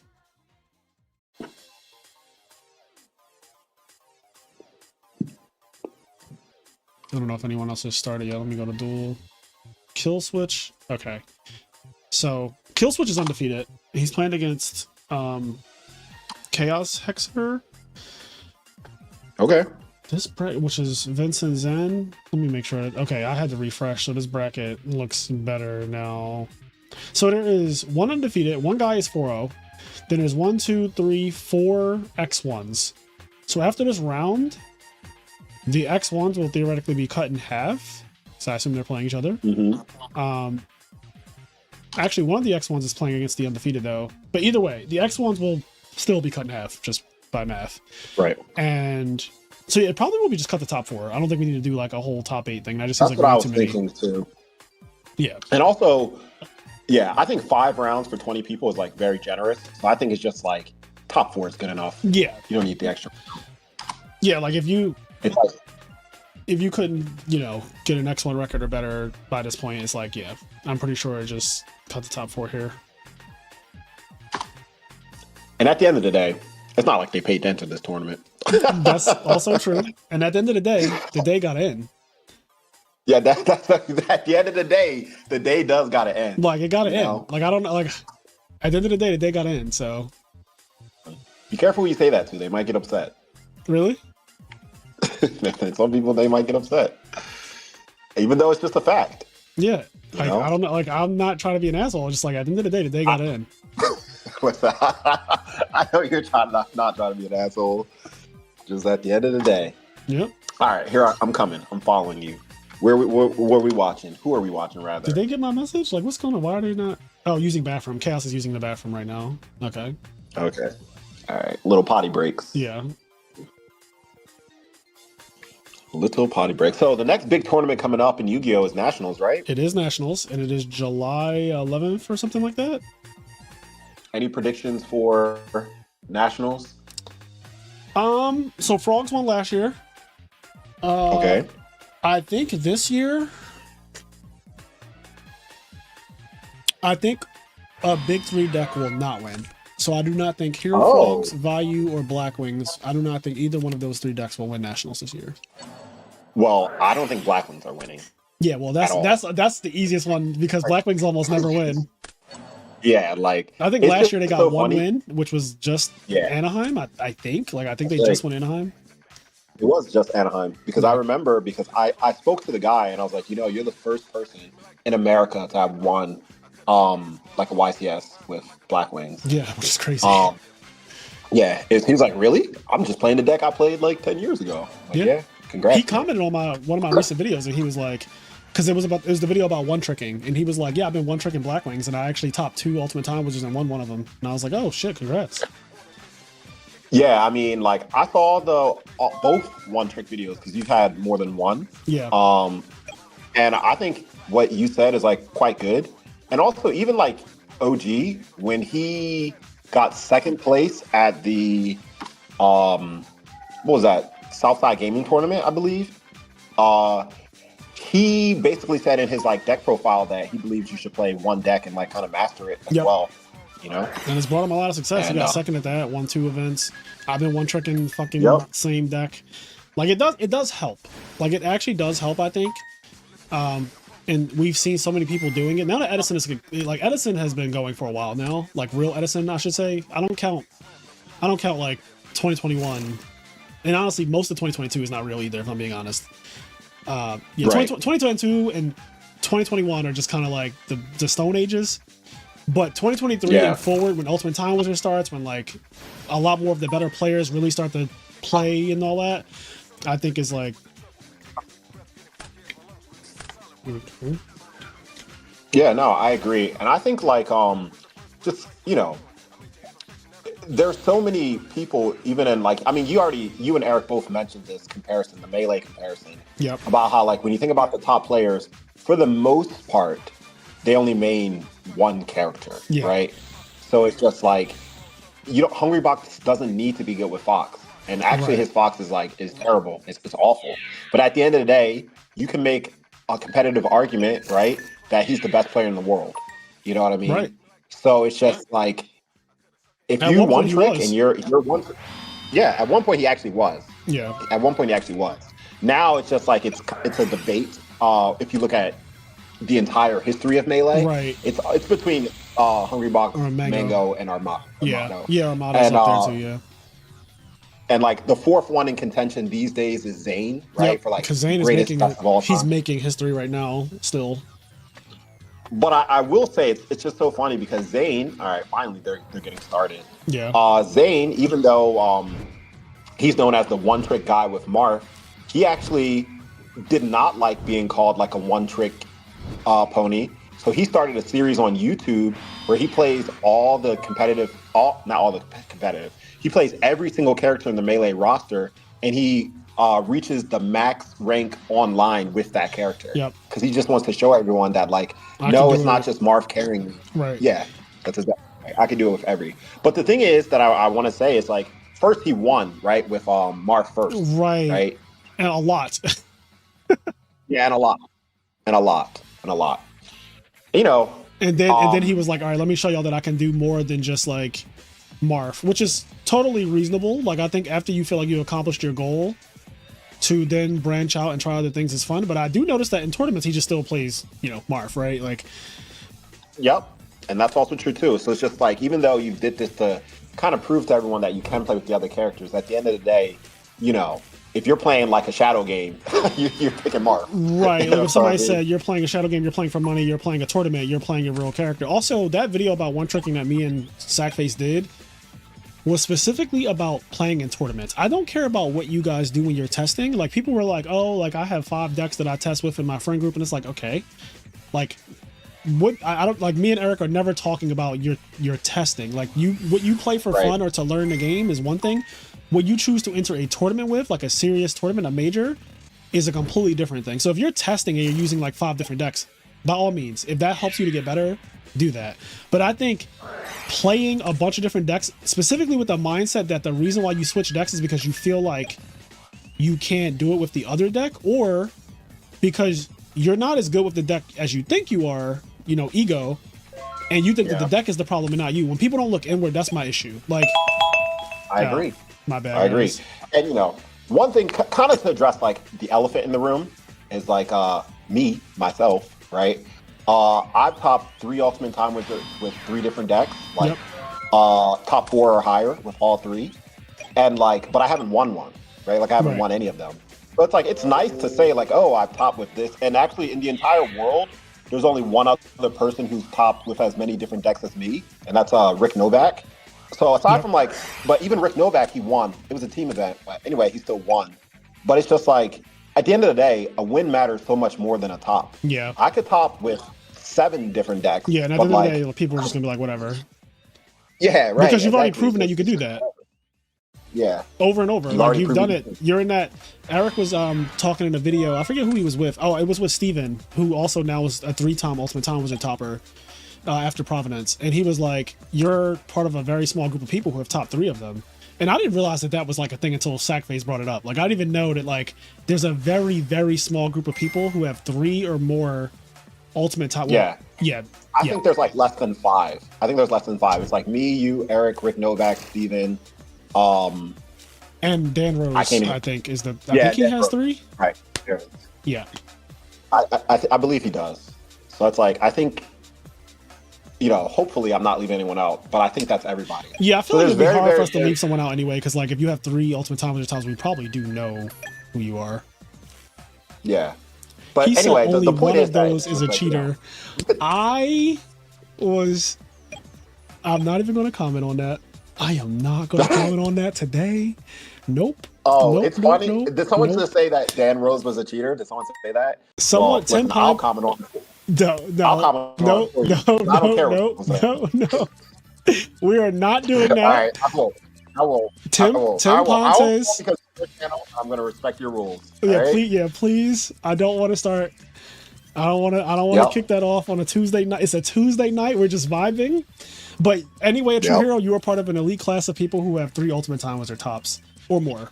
And yeah, it's like less than 10 people who have that. Yeah, 100%. If you say less than 10, that covers it 100%. Yeah. But like, I think it's like, but 10 covers all your bases for sure. Yeah, 10 makes it. Yeah, 10 is like, 10 covers all the bases. And you did it, like you said, you did it with 3 different decks. There's only one other person who did that, which is really cool. You know what's funny? So like, Eric is also the only other person who has 4 Ultimate Time Wizard tops like me. One of them is a team event, but you are the 2. That's right. Right. So you share the 3 different decks thing with him, and I share the 4. Like I'm the only person in the world with 4 Ultimate Time Wizard tops, which is interesting. That's right. That's exactly right. It just sucks because I was supposed to get my 4th one at Providence, but you know, one of the things that I talked about, and like I haven't uploaded a YouTube video in a while because I've been sad. But anyway, one of the things that I talked about like in my last YouTube video that I uploaded like 2 months ago, I was just basically talking about like combo decks in general. Yeah. And I was saying like, imagine like paying all this money for a flight just to lose to a combo deck. And it happened to me. That's exactly what happened to me. I was X1 until the very last round of Swiss. And then I played against the forward guy. Yep. And like my hand was terrible. And I go, yeah, you summon a Blizzard with no fucking effect, right? Like that is awful when that happens. Yeah. I summoned a Blizzard with no effect. This is how bad my hand was. I attacked, and he only had a set back row. He goes draw phase, flip up the back row, activate Reckless, and on his turn, he goes double roll Armory Arm, Colossal Fighter on my Blizzard. I'm just like, oh, yep, good game. Yep. So it's just like that. And then in the game 2, it's just frog stuff. So yeah, I got 2-0'd against the frog OTK deck, and it left a sour taste in my mouth. Flying all the way from I want to Korea. interject real quick. Remember when I was saying that frogs and Gigavice and decks like that don't have to be the best deck? They just have to be annoying enough to give you a bad experience? And that's what it did. Yeah. That's exactly what it did. Like the debate on whether Forgs is the best deck or Gigavice or whatever bullshit combo deck is like the best in the Edison format, that doesn't really matter to me.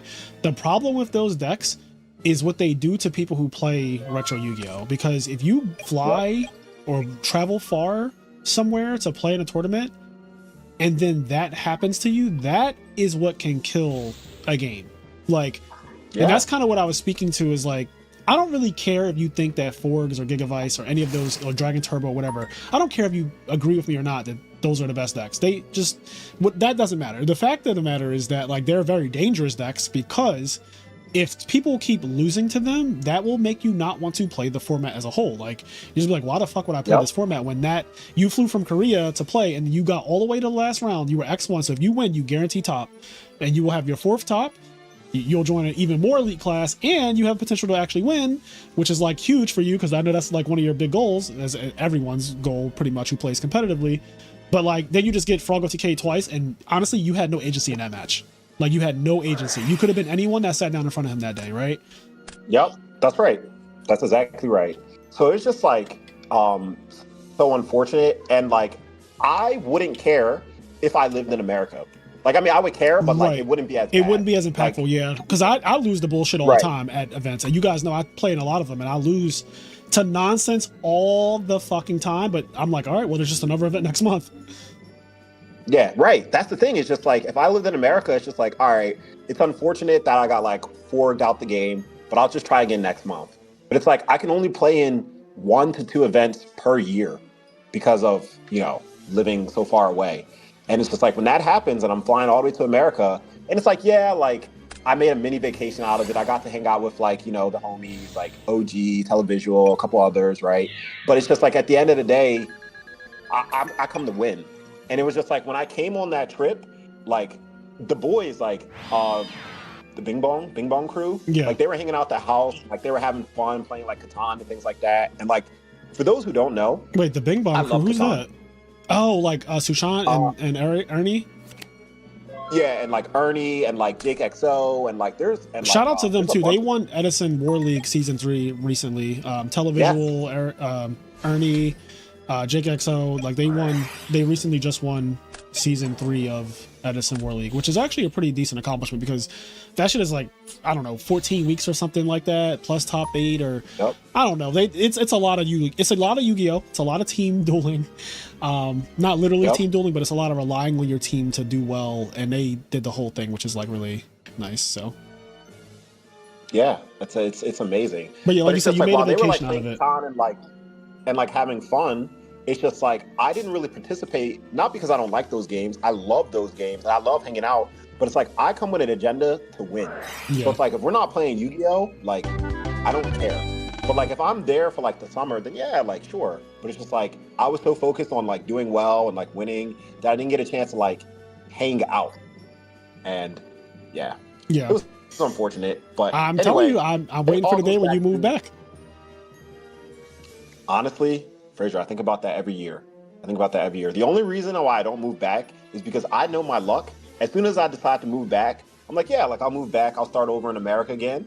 Then like, we're going to move on to like redo format, or like they're going to cancel retro completely. Or like, and I would just be furious. I would be furious. Then I'll just move back. Yeah, right. Then just go back. Let's just go back to the same solution. All right, I'm just going back. All right, guys, it was fun. I'm headed out. Yep. Yeah, I mean, America has a lot going on right now anyway, I think, in general. Like, so it's probably not a good time to just like move here. You yourself, even though you've never been to Korea before, you've been to Asia, specifically Japan. Yeah, twice. And since you've been to Japan multiple times now, you know how good it is to be out there. And then just imagine just living it. It's just so amazing. And that's what Korea is for me. The second time I went to Japan, I literally, like, for the first time, the thought crossed my mind, could I live in Japan? And I was like, I absolutely could see myself living here. I like the people. I like how chill it is. I like that if you do want to do some outdoorsy stuff, there's plenty for you to do. If you like to go out, there's plenty to do. If you like to shop, like I like to shop, there's plenty to do. Like, it's such a like nice place, at least my 30 days of being there, because I've been there twice for 15 days each. In my 30 days of being in Japan, like I genuinely love like the just the vibe of Japan. It's clean, it's safe, there's no fucking guns. Like, it's just so many things that I like. And the crazy part is, right, you with your job, you work mostly from home. It's like, it's not even like outside of the realm of possibility where you could have like a job working like remotely and then like living in Japan. Right. But anyway, what I'm trying to say is just like, I genuinely like living in Asia. I like living here in Korea. Like, yeah. I do enjoy my life. The only thing that just I can't really do is my hobby, right? Like Yu-Gi-Oh. Yeah. Like, there's Yu-Gi-Oh scenes out here, but there's no YCSs. There's no YCSs in Korea.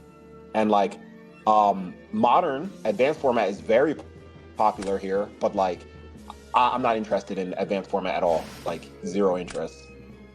And it's also OCG, it's not TCG.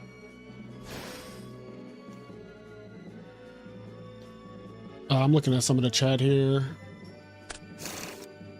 Yeah, I mean, Forgs, Gigavice, they don't have to win every tournament. Gigavice hasn't won any tournaments. Forgs has won a couple this year, actually.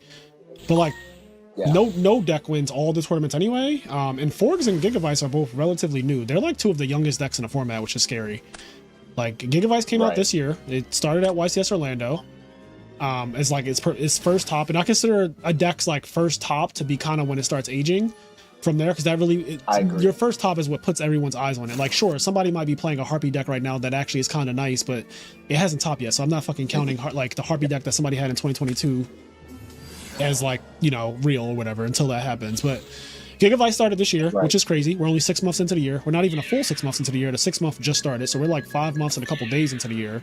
Gigavice is that new, and Forks has been out since last year.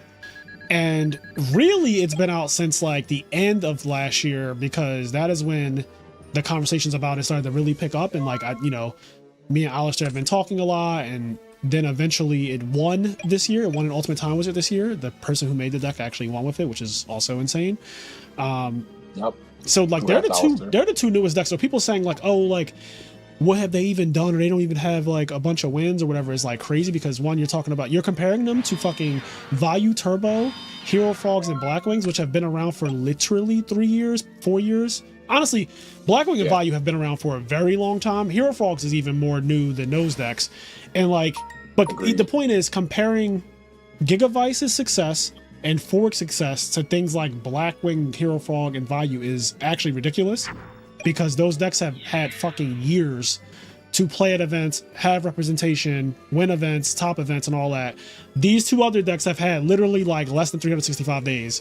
And honestly, Forks has won way too much already, if you ask me. Like, Forks has won an EWCQ. I was just about to say. Go ahead. Yeah, in my opinion, I think Forks is the truth.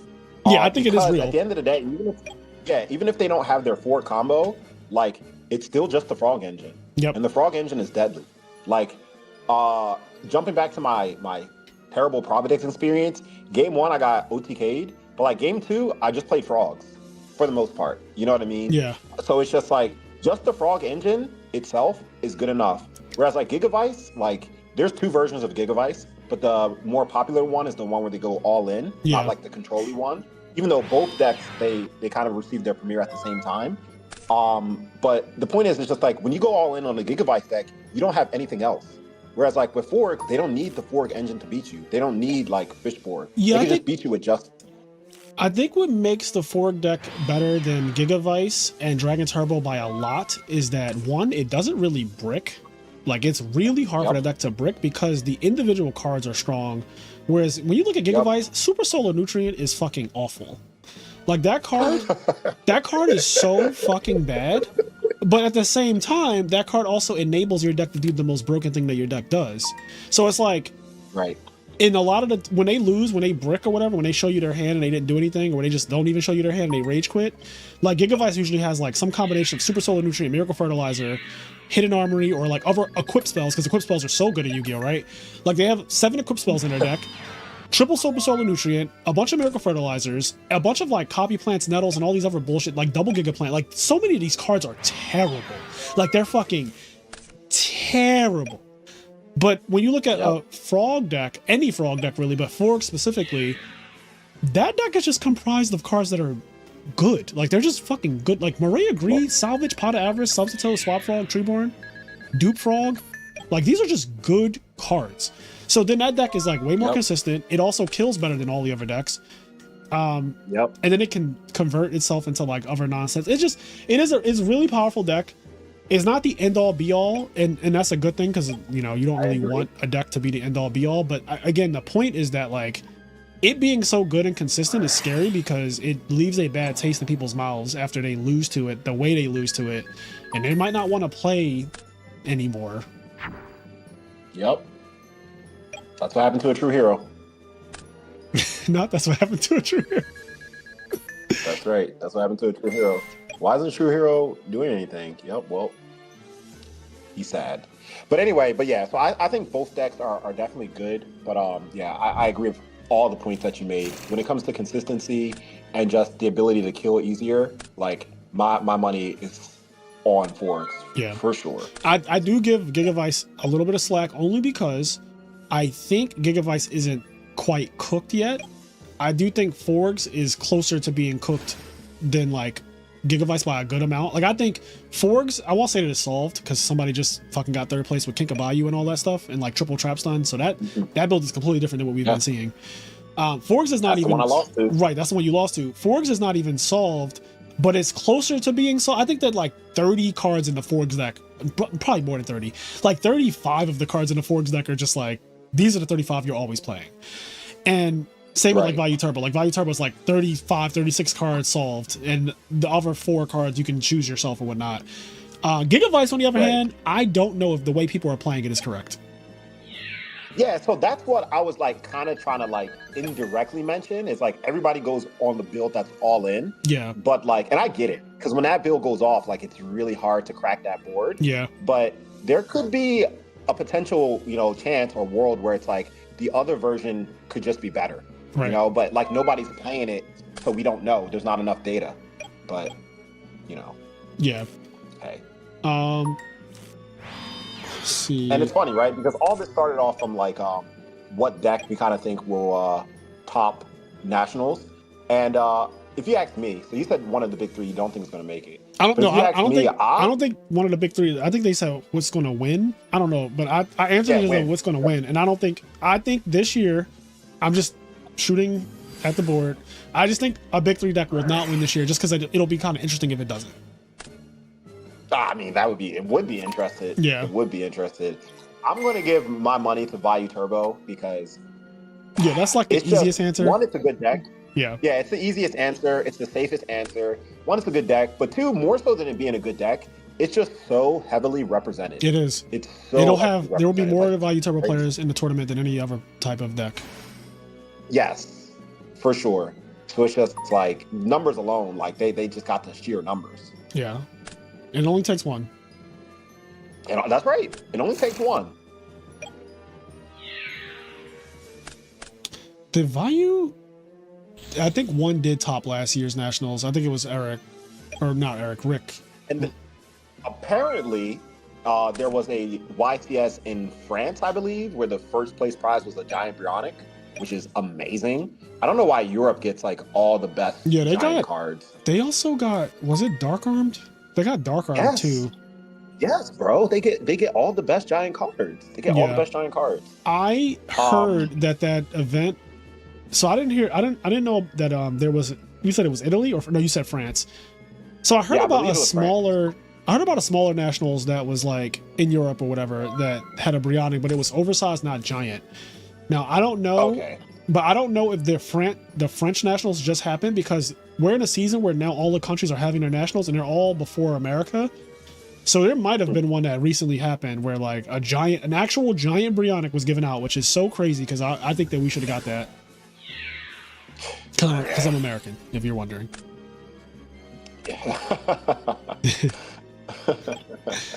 Like that sounds like sound logic to me. Yeah, like if you're wondering why I think that we deserve it, is because because we're American. Yeah, but I would love for a America. chance to play in some of those things. And it's just like these European nationals, YCSs or whatever, Edison tournaments, I could potentially play in them, but it's just so crazy because the world map is so skewed. Korea is so far away from Europe. Like, it's crazy. Because when I lived in America, I was like, oh, America's like super far away from Europe. Yeah. Korea, it's not that much better. It's not that much better. It's awful. So wait, because I know from America, for me to get to like France, like I could book a flight and I'll be in France in 6 hours. 6? Yeah, like a flight from, I'm pretty sure a flight from like Philly To France? Listen, you might be right. I'm not saying you're wrong. I'm just surprised at that number that I heard. 7 hours. 7 hours gets you. Yeah, you can go from Philadelphia to Paris, France. If you do nonstop, and I only fly nonstop. I only fly Yeah, nonstop. I mean, that's just the way to go. Yeah, nonstop is 7 hours 25 minutes. So, Oh, that's amazing. and if you want to go to Italy, amazing. let's see, Italy. Oh, what the fuck? They're saying 8 hours for Italy. So okay, so it's 7 to 8 hours to get to like those places in Europe. Japan was 14 hours. To Korea is 14 hours, I'm guessing. Yeah, it's going to be about 14. It's going to be about 14, 15. Korea's a little bit farther than Japan, but for the most part, it's the same. Yeah. I do plan to go to Korea wow. at some point, Yeah. but I won't lie. Now that Japan is so alluring to me, like it is scary.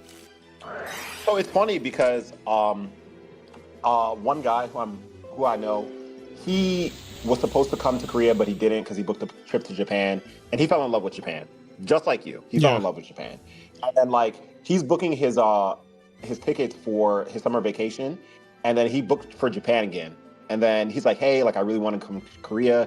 What do you think I should do? I was like, hey, if you have time, just come to Korea for like a week, and then like you could spend like 2 weeks in Japan. And like what might happen is like you might fall in love with Korea more so than Japan. But like I get it because like Japan is just like every anime, every nerd lover's like dream. Yeah. But I was like, just come for a week, test the waters, and then like, you know, if you like it, but you didn't like it as much as Japan, you still got 2 weeks in the bag in Japan. So he decided to do that. And that's kind of what I suggest for like anyone who's interested in both like Korea and Japan. Like give Korea like at least a week. Yeah. And then you can like, I mean, it depends on your vacation schedule, right? Everyone has their own, you know, time that they have off. But give Korea like at least a week, and then you can spend like the rest of the time in Japan. And you might come to find that like you like Korea way more than you thought you would. Yeah, I can see That's doing what that. happened with Ant. I can see doing that because I don't 'Cause many need to years ago- spend. I don't need to spend a full like 2 weeks in Japan. I could spend 1 week there and 1 week in Korea. Because like now that I've been to a lot of the sightseeing places in Japan, that part I don't need to do every time I go. Like I don't need to go see like the Right. temples and like the shrines and the castles, and like I've done it. Like I've seen it. I've taken pictures in them twice now. Like it's good. I'm good on that. So now I can just go for Right. like the things that I really, really enjoy, which is shopping, food, the vibes, like, you know, all that type stuff. Exactly. And like, it kind of happened to Ant many years ago now. I think Ant came to Korea in 2017. It was 2017 or 2018. It was quite a long time ago now. But anyway, he was doing like his world trip where he went to like many places. Like he went to Germany and all these places, New Zealand, and like he kind of added Korea to his world trip last minute because he knew that I was here. Yeah. And like he really only came for me because he didn't really care much for Korea, to be honest. But when he came to Korea and he left, and like at the end of his world trip, I was like, hey, like how was everything? He said the best 2 places he went to was Korea and New Zealand, hands down. So he wound up liking it way more than you know, he thought. So yeah. Yeah, I'll make my way to Seoul at some point in life. I just gotta get Japan out my system, or I gotta do the Yeah, double listen, the do double it. booking. Do it. Get Japan out of your system, explore it as much, and then when you're ready, Korea will be here.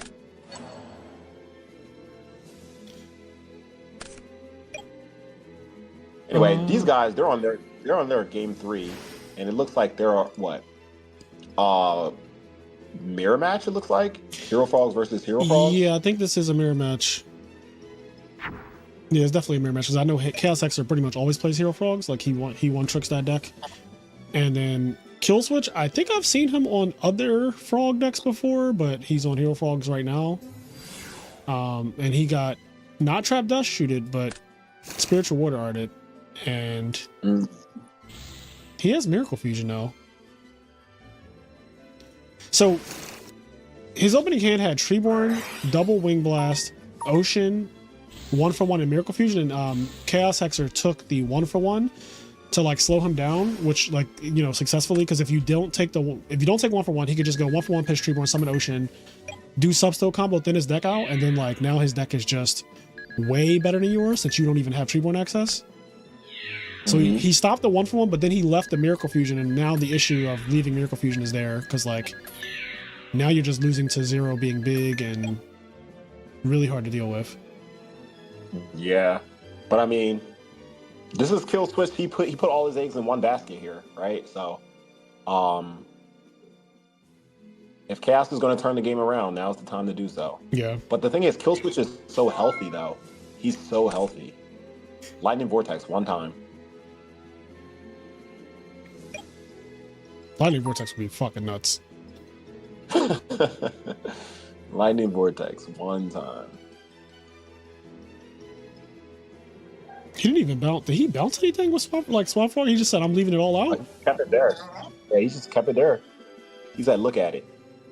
You like what you see? I will say that keeping the Swap Frog and not bouncing is a little, like, dangerous. Like, because, like, and what I mean by dangerous, I don't think you're not going to die. But if he goes Miracle Fusion you back, because he does have Miracle Fusion in his own thing and just, like, crashes, you just lose all of your cards. Like, you have no cards at all. Like, literally 0 cards. Yep.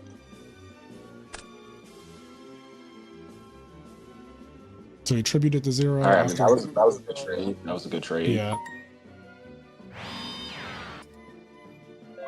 So he did a shit ton of damage. Tributed 0 for Malicious. Got the Malicious in the grave now. Yeah, but the Kill Switch doesn't believe. I wouldn't believe here either. You're at 21. Like, I'm attacking for my 29. Yeah. 19, right? Sorry, 19. That's what I meant to say. Not 29. 19. I added an extra 1,000. I don't know why I added an extra 1,000, but yeah, 19. And at this point, if he already left the Swap Frog face up in attack mode through the last turn, he clearly does not give a fuck about like anything, honestly. So that's right. These are the people you should be scared of. They don't. I'm terrified of people like this. Man. People with no faith.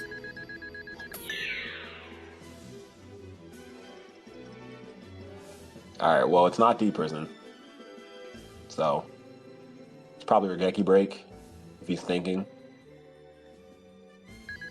It's scary. I guess you hold it if he drew Caius, then you could just Regeki Break the Caius.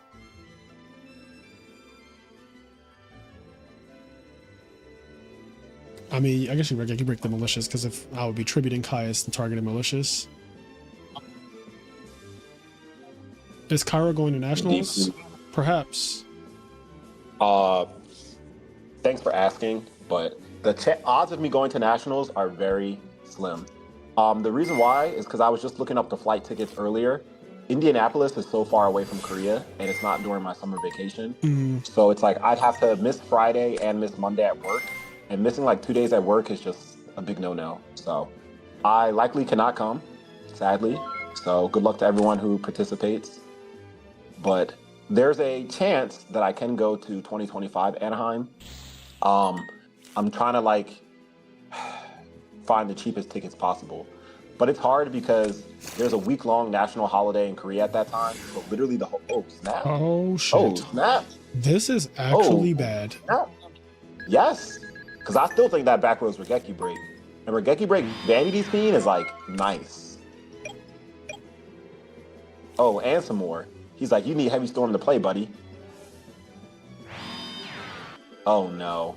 Pass, right? Because I don't believe you have any back rows. Any real back rows. I'm not Regeki breaking that. I'm leaving that right there. Okay. Yep, I was right. It was Regeki break, but I'm leaving that back row right there. Oh, it would have been Mirror Force. I would have got caught. Why are you leaving the back row?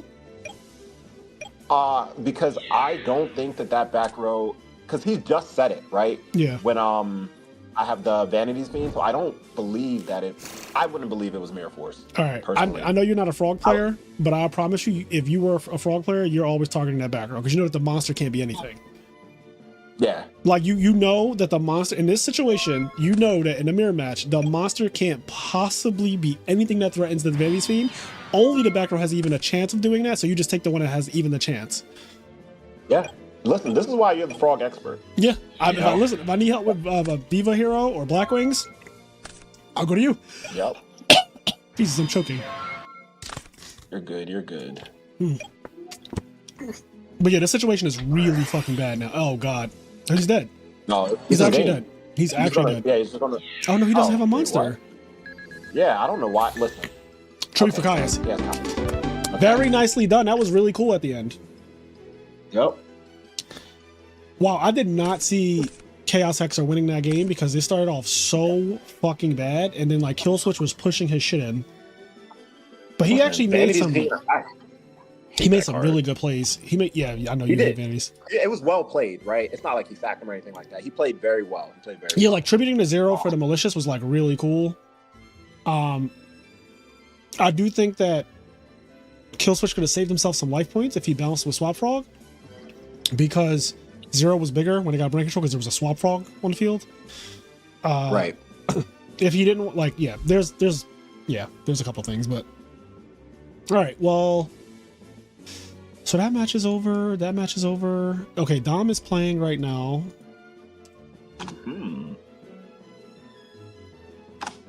Or not? Did they not report? I mean, we did just got finished watching a Frog Mirror match, so I don't know how much time that was, but I do feel like it was like at least 30 minutes out of the 50 minutes. So oh wait, most people are probably. Yeah, I think Dom and okay. If I'm not mistaken, Igara said that they dropped already. Okay, he said I dropped after round 3. Okay, so this isn't actually happening. So let me just up the score here.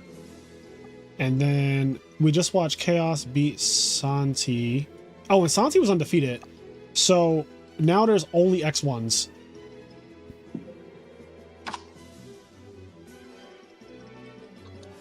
All right, this is actually good. So yeah, we only need to cut the top 4 then, because perfect. If we don't cut the top 4, then a fucking like a 2-2 gets in. It's just like, no, we're not. Yeah, like you're not getting there for a 2-2 5-round tournament. Like, come on. Yeah, 2-2 with a bye. Like, it's just like, yeah, no. All right, so let me see something real quick. So his top 8, how many rounds? It's top 4.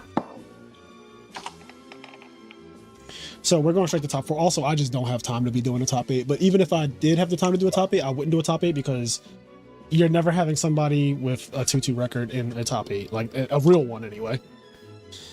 Yeah, and sadly, I'm not going to be around to help you around for the entirety of the top 4 or top 8 if you were to do that, because I have to get back to my job in 30 minutes. Yep. All right. Well, we're just going to use the.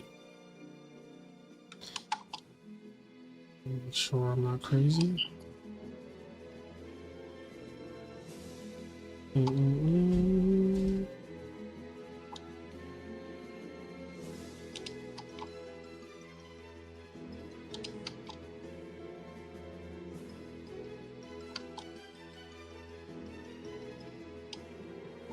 Okay.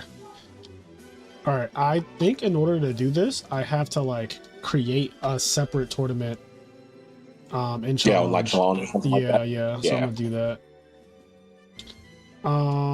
Okay, so I have to like manually do that. Let me. But you have all the results though? I do.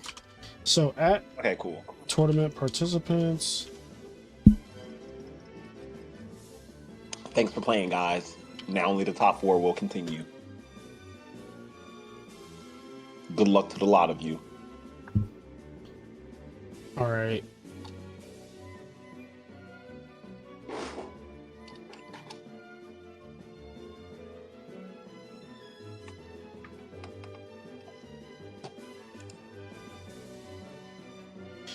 So I guess in order to speed this up, Chaos versus Hydro Pump. Santi versus Obed Brian. Byron or is it Brian? Brian. All right. So Chaos versus Hydro Pump, Hero Frog versus Black Wings, and Santi versus Obed Brian, which I believe is also Hero Frog versus Blackwing. I think Brian's playing Blackwing too. So I think it's literally just Hero Frog, Blackwing, and they're facing off. So we might get a finals with two of the same deck. We might get a finals of the same match that we're about to watch now. Like, yeah, right. Let's find out where all the Bayou players at. Where are the Bayou players in the chat? I don't know if anyone entered with Value today. I genuinely don't think I saw any. That's yeah. Also, I'm gonna By the time I would have entered in Bayou. Yeah, I don't think I saw any Value. Now there was 20 people and I didn't watch every match, obviously, so you know there could have been. Right. I'm just Whenever grabbing I our play deck list online, now. Yeah, you got to do your work. Yeah, So, go ahead. whenever I play online, I majority just play Bayou. I'm just playing Bayou. It's like, for me, it's really fun. I enjoy it. Yeah, I think Value is a very fun deck as well. Even though I don't really know how to play it, but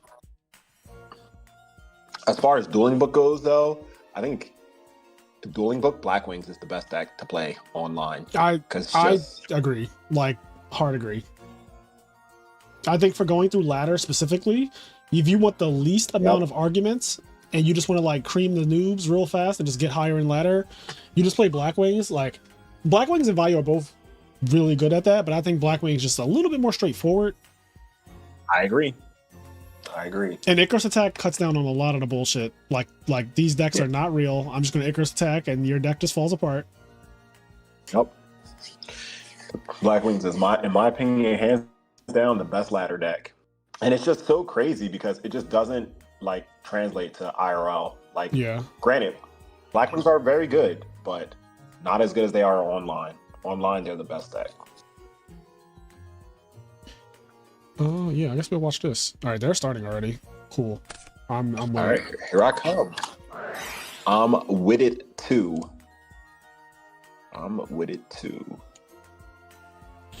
Obed Bryant, and we're starting off with a nice Dustshoot.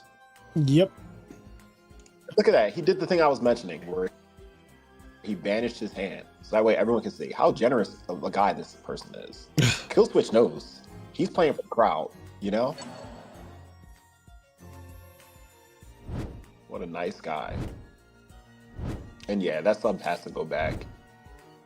So, what? Junk, Thestalos, and Miracle. Oh, he's playing Thestalos? Yep, and it's looking like this Thestalos is about to get summoned now. I love that Monarch. Yeah, I mean, he's really good. Like, I genuinely love that Monarch. Oh, let me put top 4. Oh, okay. Yeah.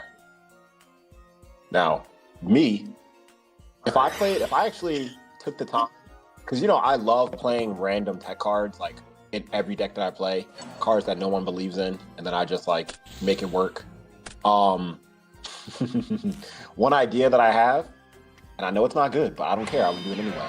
One idea that I would run, like, triple Thestalos, and I would run, I don't know the name of the card, because I never call them by their real name.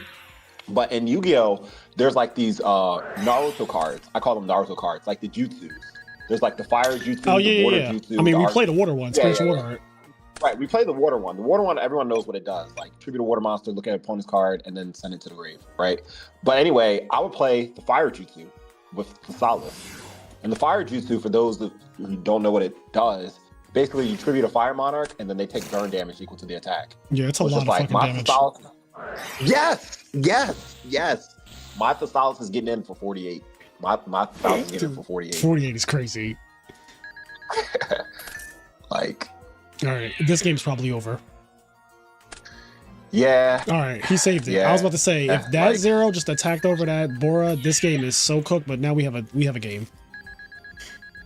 Kind of. I mean, he has 2 cards to. It'll be 2 to 4, 2 to 5. It'll be 5. Yeah, you always have to count the Treeborn as a card, so it's like, yeah. I just had to check to see if he had Treeborn access. Yeah. But yeah, so it's just. Here's where Stratos is like crippling. Yeah, Shadows is crippling. And listen, this is the thing that I say, and people don't realize. Blackwings don't have as many good top decks as you might think. Like, Yeah, it's just Blizzard here. obviously is amazing. Like, Blizzard is like crack. But like outside of Blizzard, like what is he gonna draw? Like you need time. You need time to make your whirlwind useful. You don't have 3 darks. You can't draw on a dark arm. Your Icarus Attack doesn't do anything. Like He needs Shura, and he needs him to not have a back row. All right, well, fuck me. well, there you go, Fraser. Yep. Yep.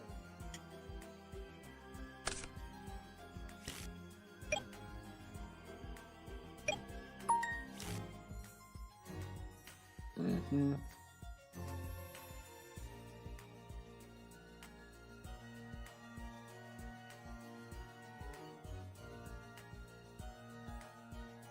All right, Obed. I think I'm going to Obed, mute for a Obed, second what because do I you have to do? do my Japanese lessons. So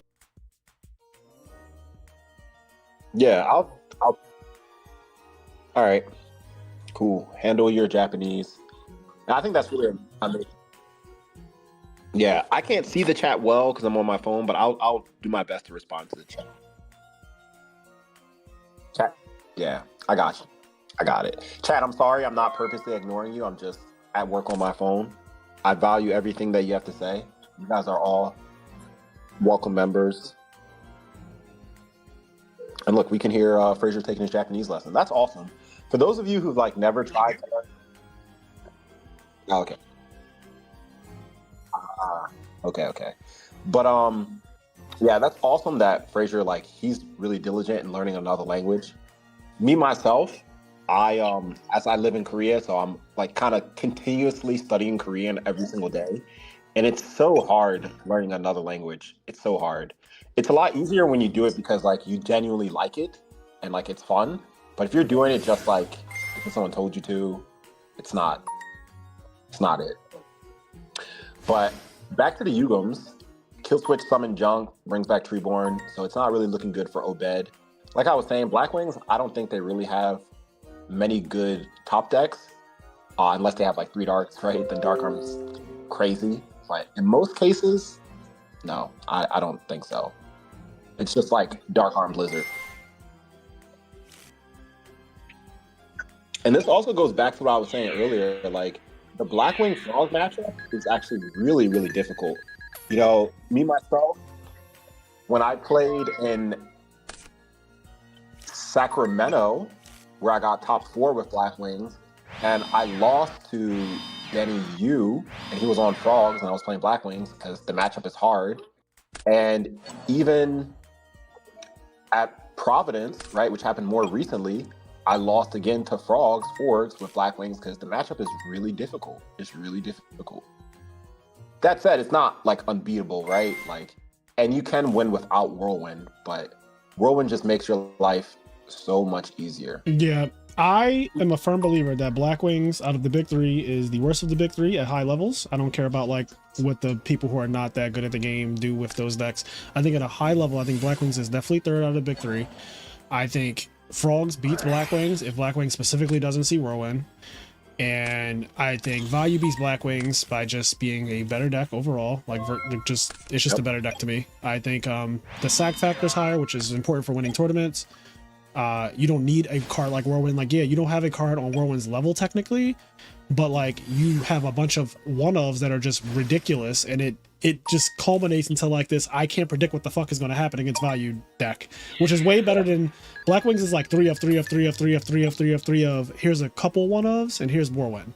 That's what Blackwings is. You play 3 of every card. But I also say too is if you take the matchup like and more kind of like analyze the matchup, all Blackwings can't beat any of Value's starters because like just set hamster, Blackwings can't deal with that. Yeah, they can't even deal with just a set hamster, right? Outside of like a combination of cards, right? You would need outside of Sirocco, you would need like Shura, Kalut, you would need like, you know, Whirlwind Bora, Whirlwind Shura. It's just like just set hamster is really hard for Blackwings to deal with. And even if they don't have hamster, even just set Ryko, like that's annoying too. Like your Shura doesn't get the effect. Your best trade is like Bora into Ryko, they take 16, but it's just like you lose your monsters, And like for people who play Black Wings, you know that Black Wings, they kind of have like a monster shortage despite playing like many 3-ofs. Like there would be many games in Black Wings just like, well, I just didn't see a monster. I mean, that's why they have Whirlwind, right? To kind of help mitigate that problem. So, and even summon Army Knight, send Necro, like that's a problem because now your Shore can't get the effect. And then they can tribute for Caius next turn.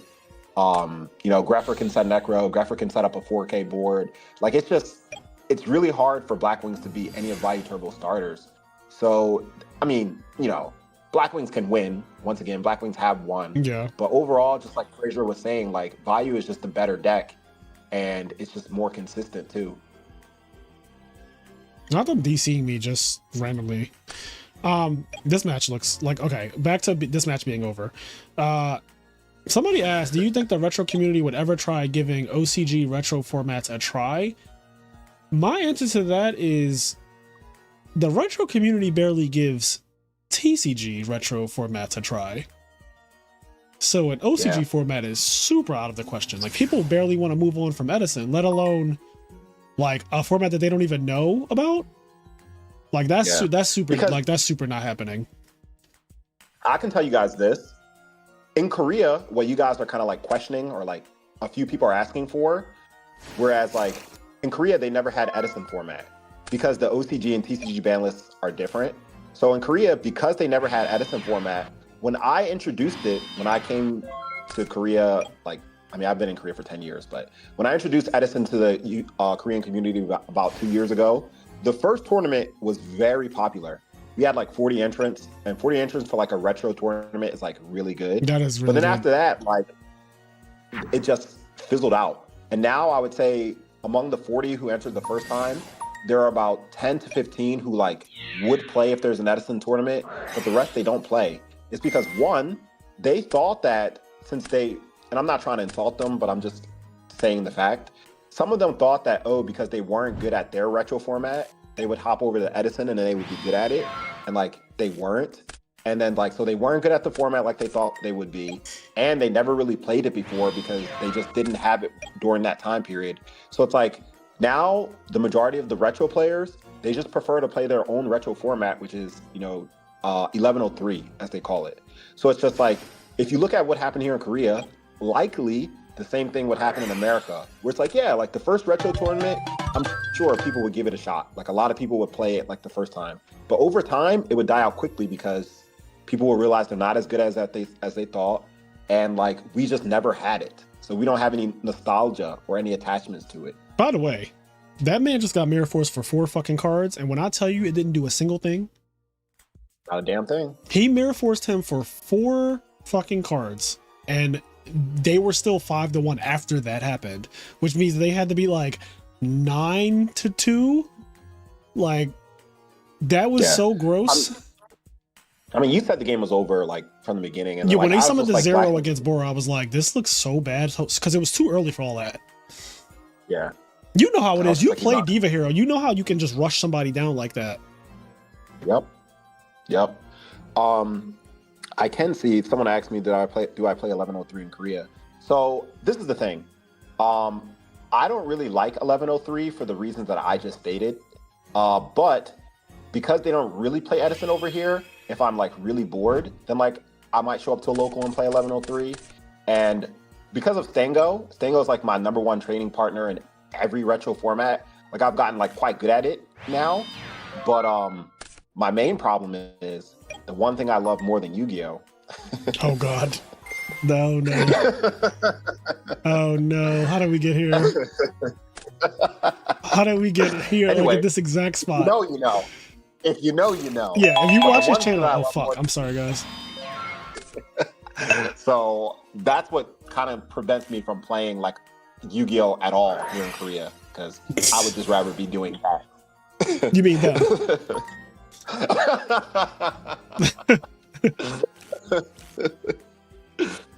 So there's that. All right, here's the whirlwind that we Roll were with Shura, asking and it about, walked. okay? Everything went right. And he added the blizzard, which kind of, you know, tells me he already has Kalut. He definitely tells me Yeah. he has Kalut. So we will see. Activate How draw this trap. plays out. Bring back Treeborn. Tribute for a Yeah, Caius, because maybe. it didn't do anything. Honestly, this is a position, so he doesn't have any traps. This is where Blackwings can lose. You can lose with Whirlwind Shura here because you don't have any fucking traps. And you know what? That Blizzard can't. That Blizzard doesn't do a damn thing right now. Yeah, the Blizzard's dead, and if this is like a discard trap, it actually is like super bad because this is not resolving again. Yep. Hit the monster, then what do? Nothing. You end your turn. Yep, so he's gonna try to summon. He's gonna try to summon the Blizzard.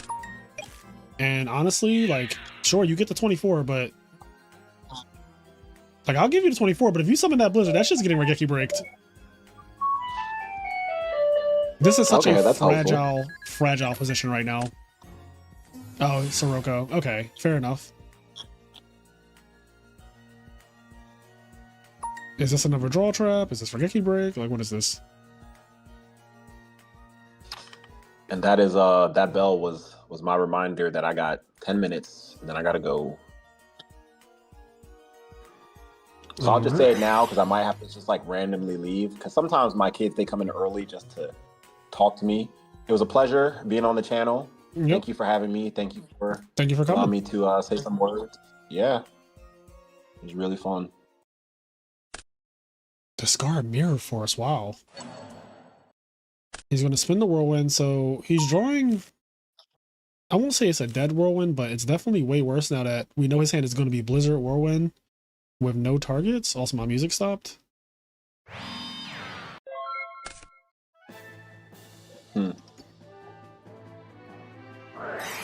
MST. Damn, that was really good. Yep. Bring back Treeborn. That was really good. This could be the last turn, depending on what happens. Not the fucking Caius again. Yeah, and like we know, 2 of your cards are dead. You have Blizzard, Whirlwind. So the other 2 better be real. Yeah, Blizzard, Whirlwind, and 2 random cards. Whirlwind, Blizzard, give value. You better have mind control. Alright, I gotta go. Alright, see ya. Take care, guys.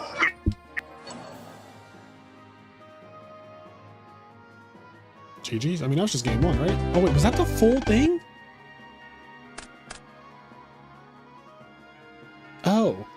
Oh, yeah, game 1, he cooked them with the, yeah, I forgot all about, damn. Okay, woo. So, Kill Switches in the finals. Alright, and Hero Frogs won game 1 over here as well. Damn, they might just sweep. Damn. Come on, Hydro. MST, Whirlwind, Shura, Gale, Bora, Half. I know you got it.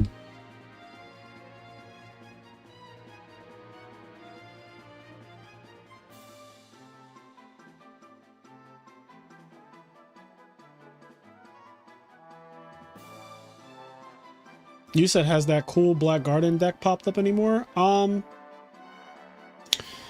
I haven't seen it again, but I don't think it's been enough time to see it again, really.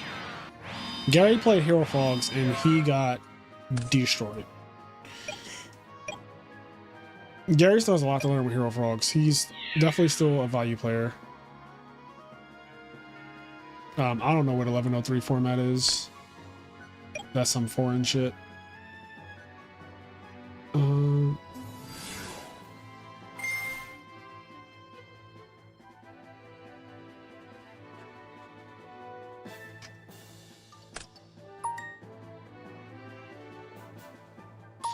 Yeah, Rich. Rich, are you going to nationals?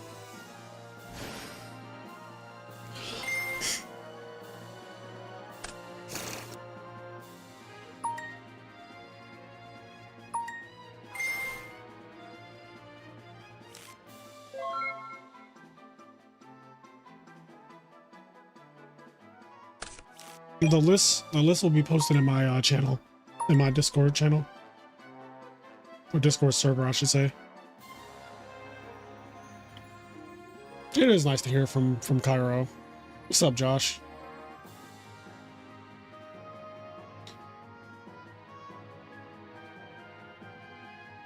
I asked you if there was a crew getting dinner at night and you ignore my shit. Because that question is not real. Like, I don't fucking know. Nationals is like not until a month. Is there a crew? Of course there are crews getting dinner. I don't know who the crews are who are getting dinner. I don't, like, I'm not the one who's able to invite people to the crews that are getting dinner at Nationals. Like, I don't know. There's a lot of restaurants directly around the convention center though, which is nice. I do have good taste in food. There's a Mexican place and a hot chicken place that are both really close to the convention center in Indianapolis, like literally walking distance, like close walking distance. There's a lot, honestly, there's also, is it Fleming's? I don't know. Indianapolis has a lot of good places to eat that are in that vicinity. No, definitely not doing Fogo again. At least I'm not. I do not want Fogo. I personally am not in the mood for Fogo. I don't think I'll be in the mood for Fogo a month from now either.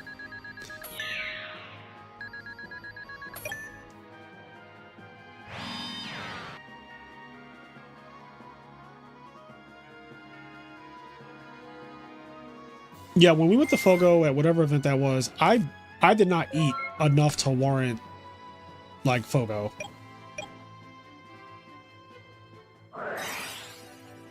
Like, I just wasn't hungry enough to actually get what I would consider like value out of that. I'd rather just go somewhere and order exactly what I want and hopefully it just be like better quality. Not that Fogo's quality is like terrible, but it's a buffet and buffet is just always.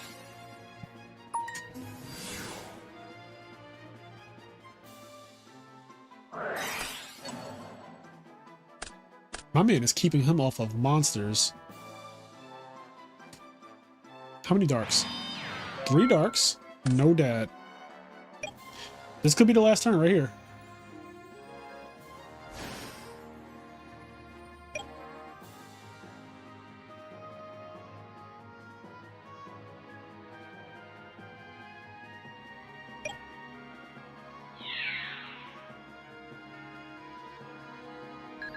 Yeah, the vibes were great when we went, but like we can get those vibes at another restaurant. Like we brought the vibes, the restaurant didn't bring the vibes.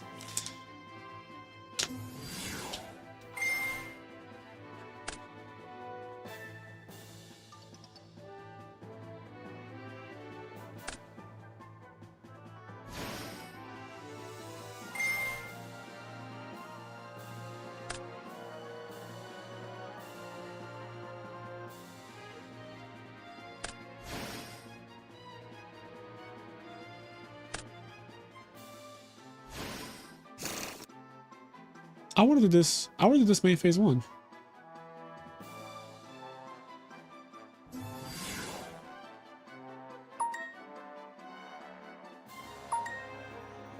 I would have definitely did this main phase 1 because I would want to attack with that Unifrog and just get the Whirlwind out there. If the Whirlwind leaves the field, there's no shot Hydro Pump can come back. Like if the Whirlwind goes, it's just the game is super over.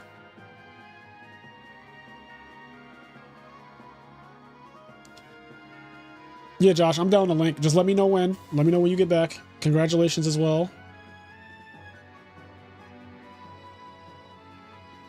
I mean, this game still looks like it's mostly over, but Whirlwind can cause a disaster. Like, Whirlwind can absolutely cause a disaster. 600 is very low, though. That means you have to dodge every Caius that he potentially sees, and he has not seen a single Caius yet, so there's still 3 in the deck. Here we go. Whirlwind is resolving. Guaranteed here. Yeah, see, like, imagine this Kalut without the Whirlwind. It's such a bad... Like, Kalut against this field without Whirlwind is awful.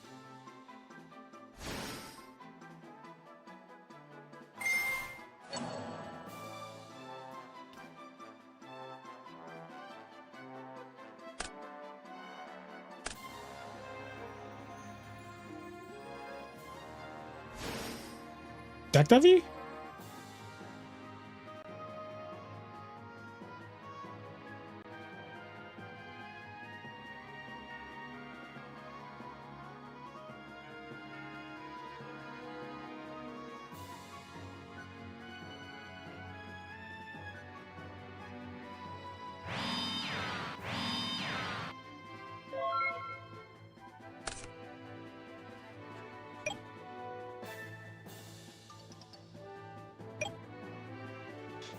So Instead of doing the Unifrog last turn, he just attacked with Swap and Stratos, so Swap is an extra 600 damage over Unifrog. That does put him out of brain control range, but I don't think brain control matters. If the Whirlwind is gone, your brain control that you don't even guarantee have, like I don't even know if you have brain control or not, but if Whirlwind is gone, your Collude is ass, and I don't think brain control does anything.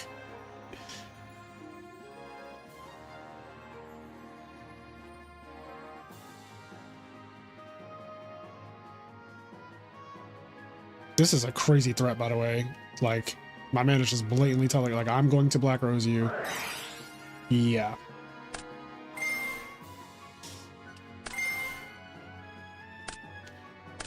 Damn, he didn't have a single card to activate before activating Deck Devi, like, not a draw trap or anything, just like the Dupe Frogs are actually getting their effect.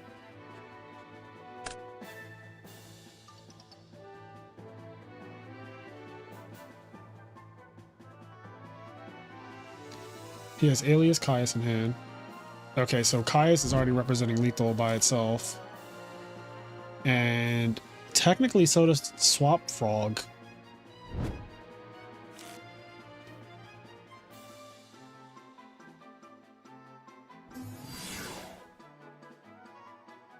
That's a special summon, right? You did just summon Junk Synchron, right?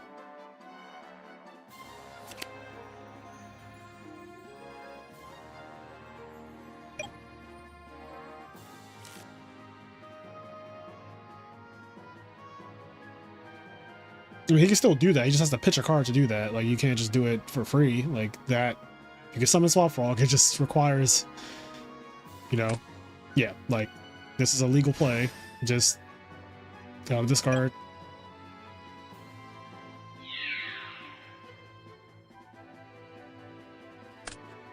Torrential. Okay. So we know he has Caius. Now, here's the interesting part. I wonder if Hydro Pump has Pulling the Rug. I don't think there was ever an opportunity for Pulling the Rug to happen. So...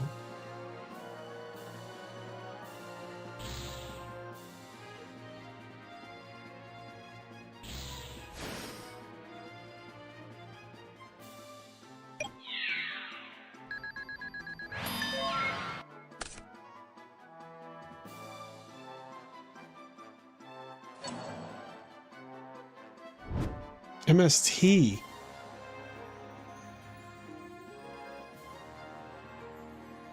That's a good card.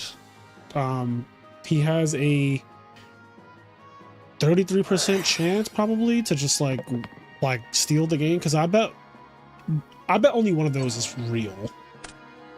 That is the wrong one. That is big the wrong one.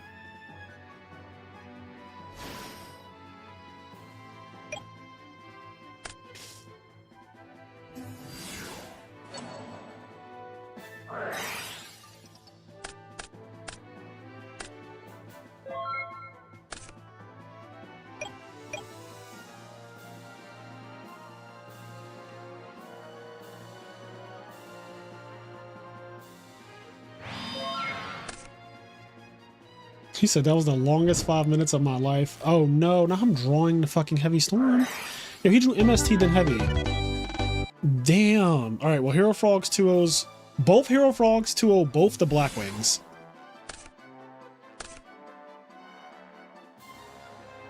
That is, yeah. Okay. He had the brain. Yeah, the brain didn't matter. I think all that really mattered was getting the attack off, but Unifrog I think is just so much more valuable. Because then the Whirlwind is not there, you don't get that Gale Search, so you don't get to do that Deck Devi play that he did and all that. Like, none of that happens. Like, and then your value's dead because you didn't get to make Arm Wing. Like, if you think about the ripple effect of the one thing, like, it all just starts with the Whirlwind.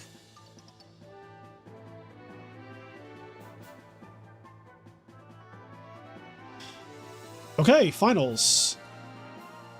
And this is a $100 tournament, so top 4 will all get paid a portion of the $100. So let me see something real quick. And this was a free tournament. This was just like, I just woke up today and was like, you know what? I want to do something nice for my Discord server. So here's $100 for you guys to duel for. Because if I host a tournament, they were going to play anyway. Like they wanted to play locals anyway. I didn't do a local last Tuesday, I think. I think I was busy. Anyway, Kill Switch versus Chaos Hexer.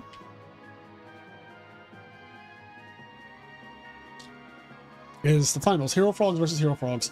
So I hate the mirror match. I hate the Hero Frog mirror match. But I hate all mirror matches, so it's not just the Hero Frog one. But there was a time where I was one of the only Hero Frog players in the world. There was a time where, like, literally, no one was really playing Hero Frogs. And in fact, the first Ultimate Time Wizard, I didn't play against a single Hero Frog. And at Ultimate Time Wizard Richmond, Virginia, that year, I didn't play against a single Hero Frog. At YCS Indianapolis, I didn't play against Hero Frogs. And at YCS Niagara, I didn't play against Hero Frogs. So I haven't played against a mirror match usually in most like tournaments that I've been in. But now frogs are way more popular than they ever have been. So mirror matches are way more common. And I just fucking hate mirror matches.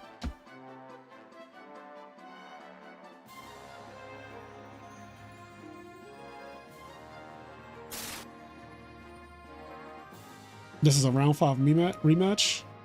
I think you're right. I can check the bracket.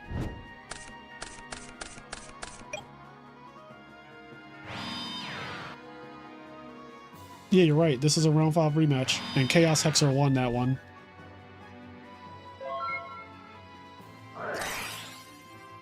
This is kind of how it went, too. What the fuck? Did he just... Did that Treeborn come from the hand? Chat, am I tripping? Like, what's going on? Is my screen glitched?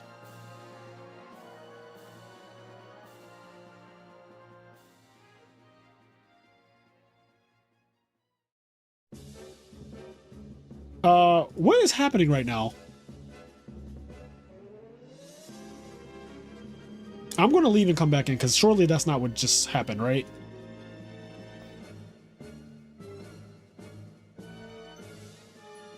Like, surely that's not what just happened, right?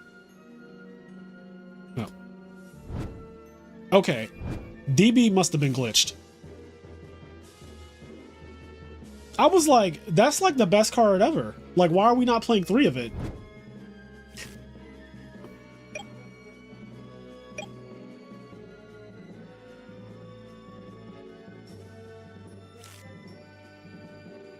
TT Mirror Force, Wing Blast, 1-for-1 Karma Cut sub.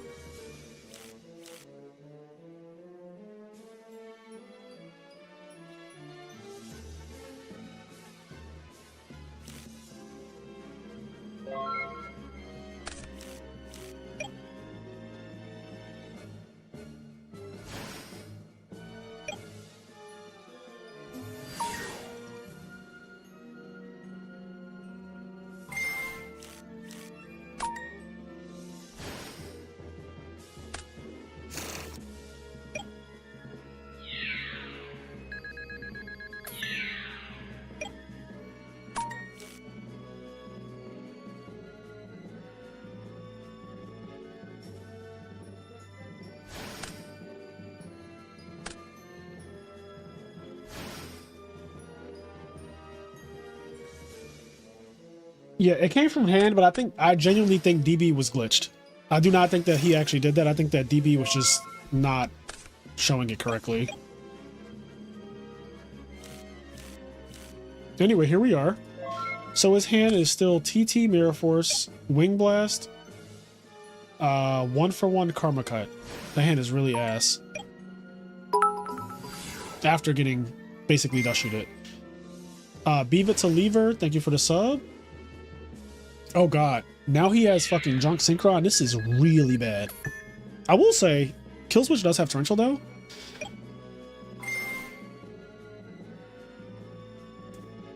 Here's TTN Mirror Force.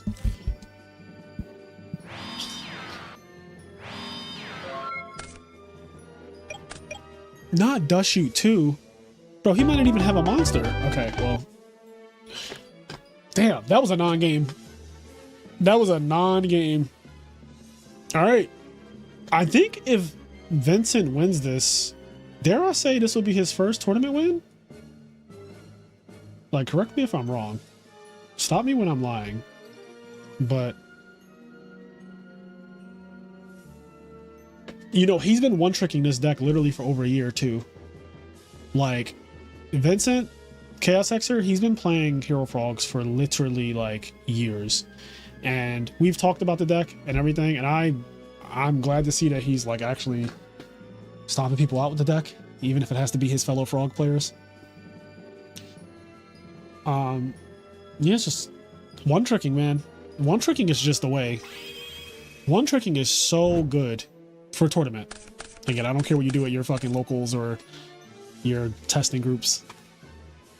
But like, if there's a tournament with money on the line.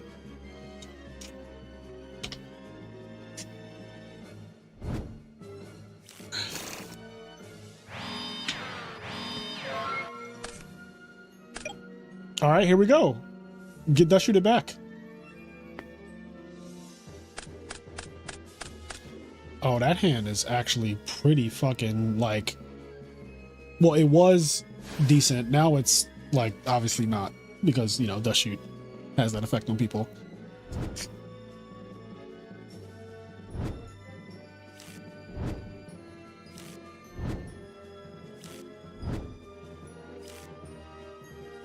Also, I want to say we are 15 subs away from 8,000 subscribers. So, and don't forget, when we get to 8,000 subscribers, we have a giveaway that's triggering for a Yggdrasil Materials mat that I was gifted. Shout out to them. They make the best mats in retro Yu-Gi-Oh. But yeah, we'll do a lot. I'll do it during a live stream. I'll do like one lucky winner. I'll pull 5 names from the comment section, and then we'll do like a roulette, and that'll decide like who actually wins the mat. That's what I always do. So like there'll be like 5 people who have a chance to win.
Sorry, chat.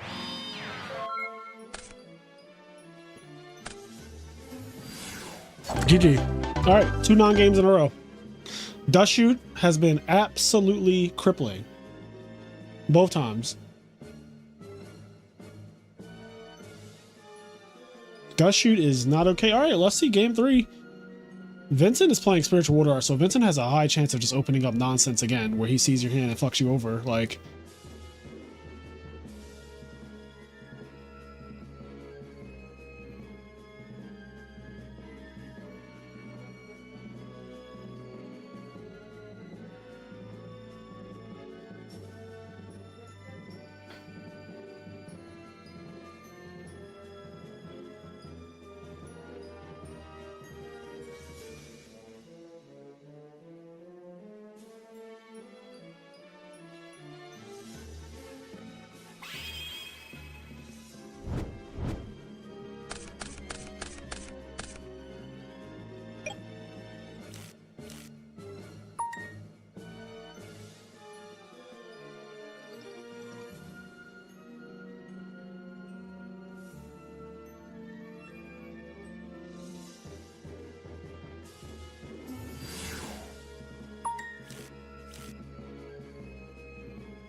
No, no water arts, no nonsense this game.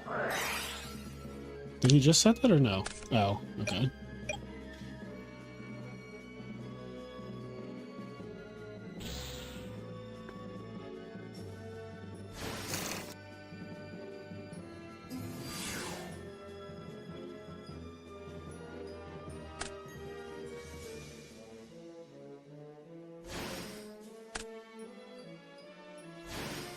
Looks like kill switch is in the driver's seat here.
Is the Switch 2 out yet, guys? I'm like not hip to what's going on in the world. Sorry, I've been talking to Kenny about some business related stuff.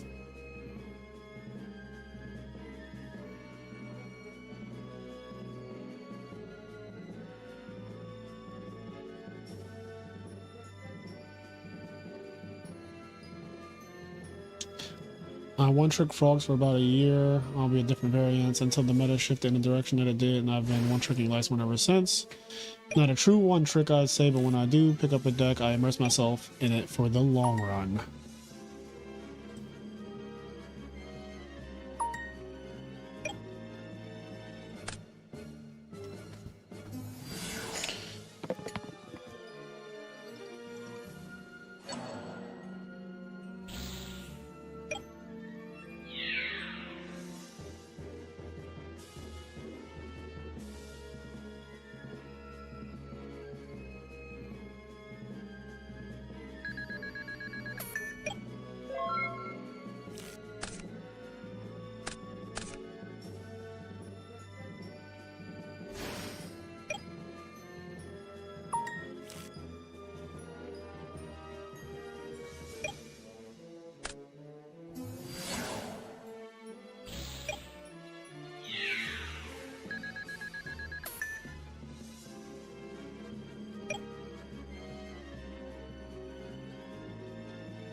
All right.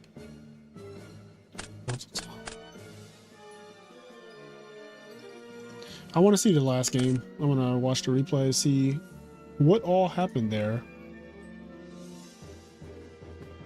I did not see the last game really at all. We've been having a lot of Hero Frog finals. Wasn't the RBET Hero Frog finals?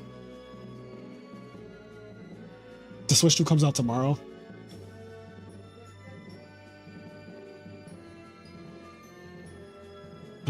Yeah, I'll give you some sounds. So let me look at openings. So this opening, no trap. He had all the traps. No traps, but Monarchs and Junk. So he has like a lot of gas.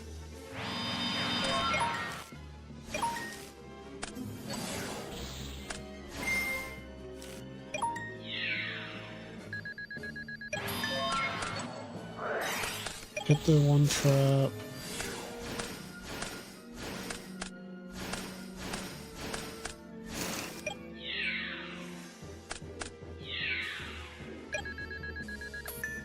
Yep, then the deck out.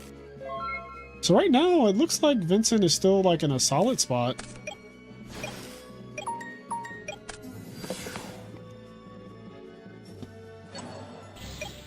Wow, he hit the right card. Okay, okay, well here we go. Here's something. Okay, he vanishes here. That's huge damage. He keeps drawing monsters. So he can go for a junk player, or he can go for a Monarch Raw. And then he already has brain control. That's his game. Okay, that was quick.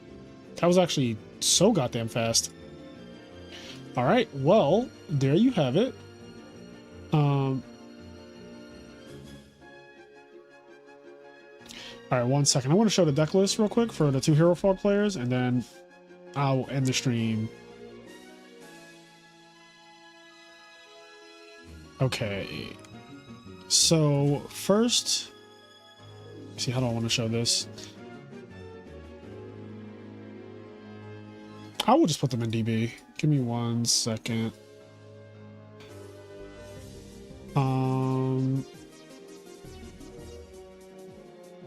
Where's my downloads folder? Downloads, DB decks.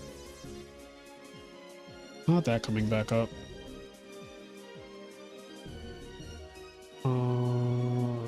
Chaos. Yeah, put that in there. Boom, go here. Here, deck constructor, import. Okay. DB decks. I wish you could import multiple at once. Is that a thing? Can I do that? No, you can't do that. Okay. All right. Here is Chaos's second place Hero Frog deck. So here's his list.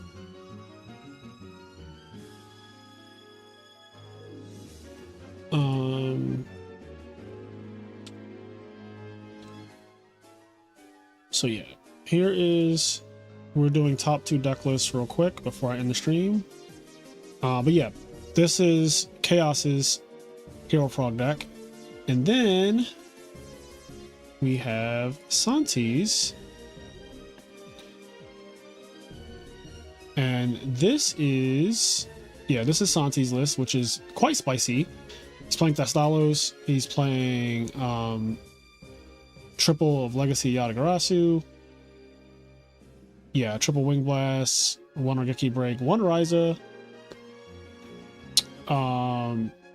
Triple Crow, double Vanities, Kaiku, Solemn. Yeah. Dupe Frogs are in both their decks, like they're both playing Dupe Frog.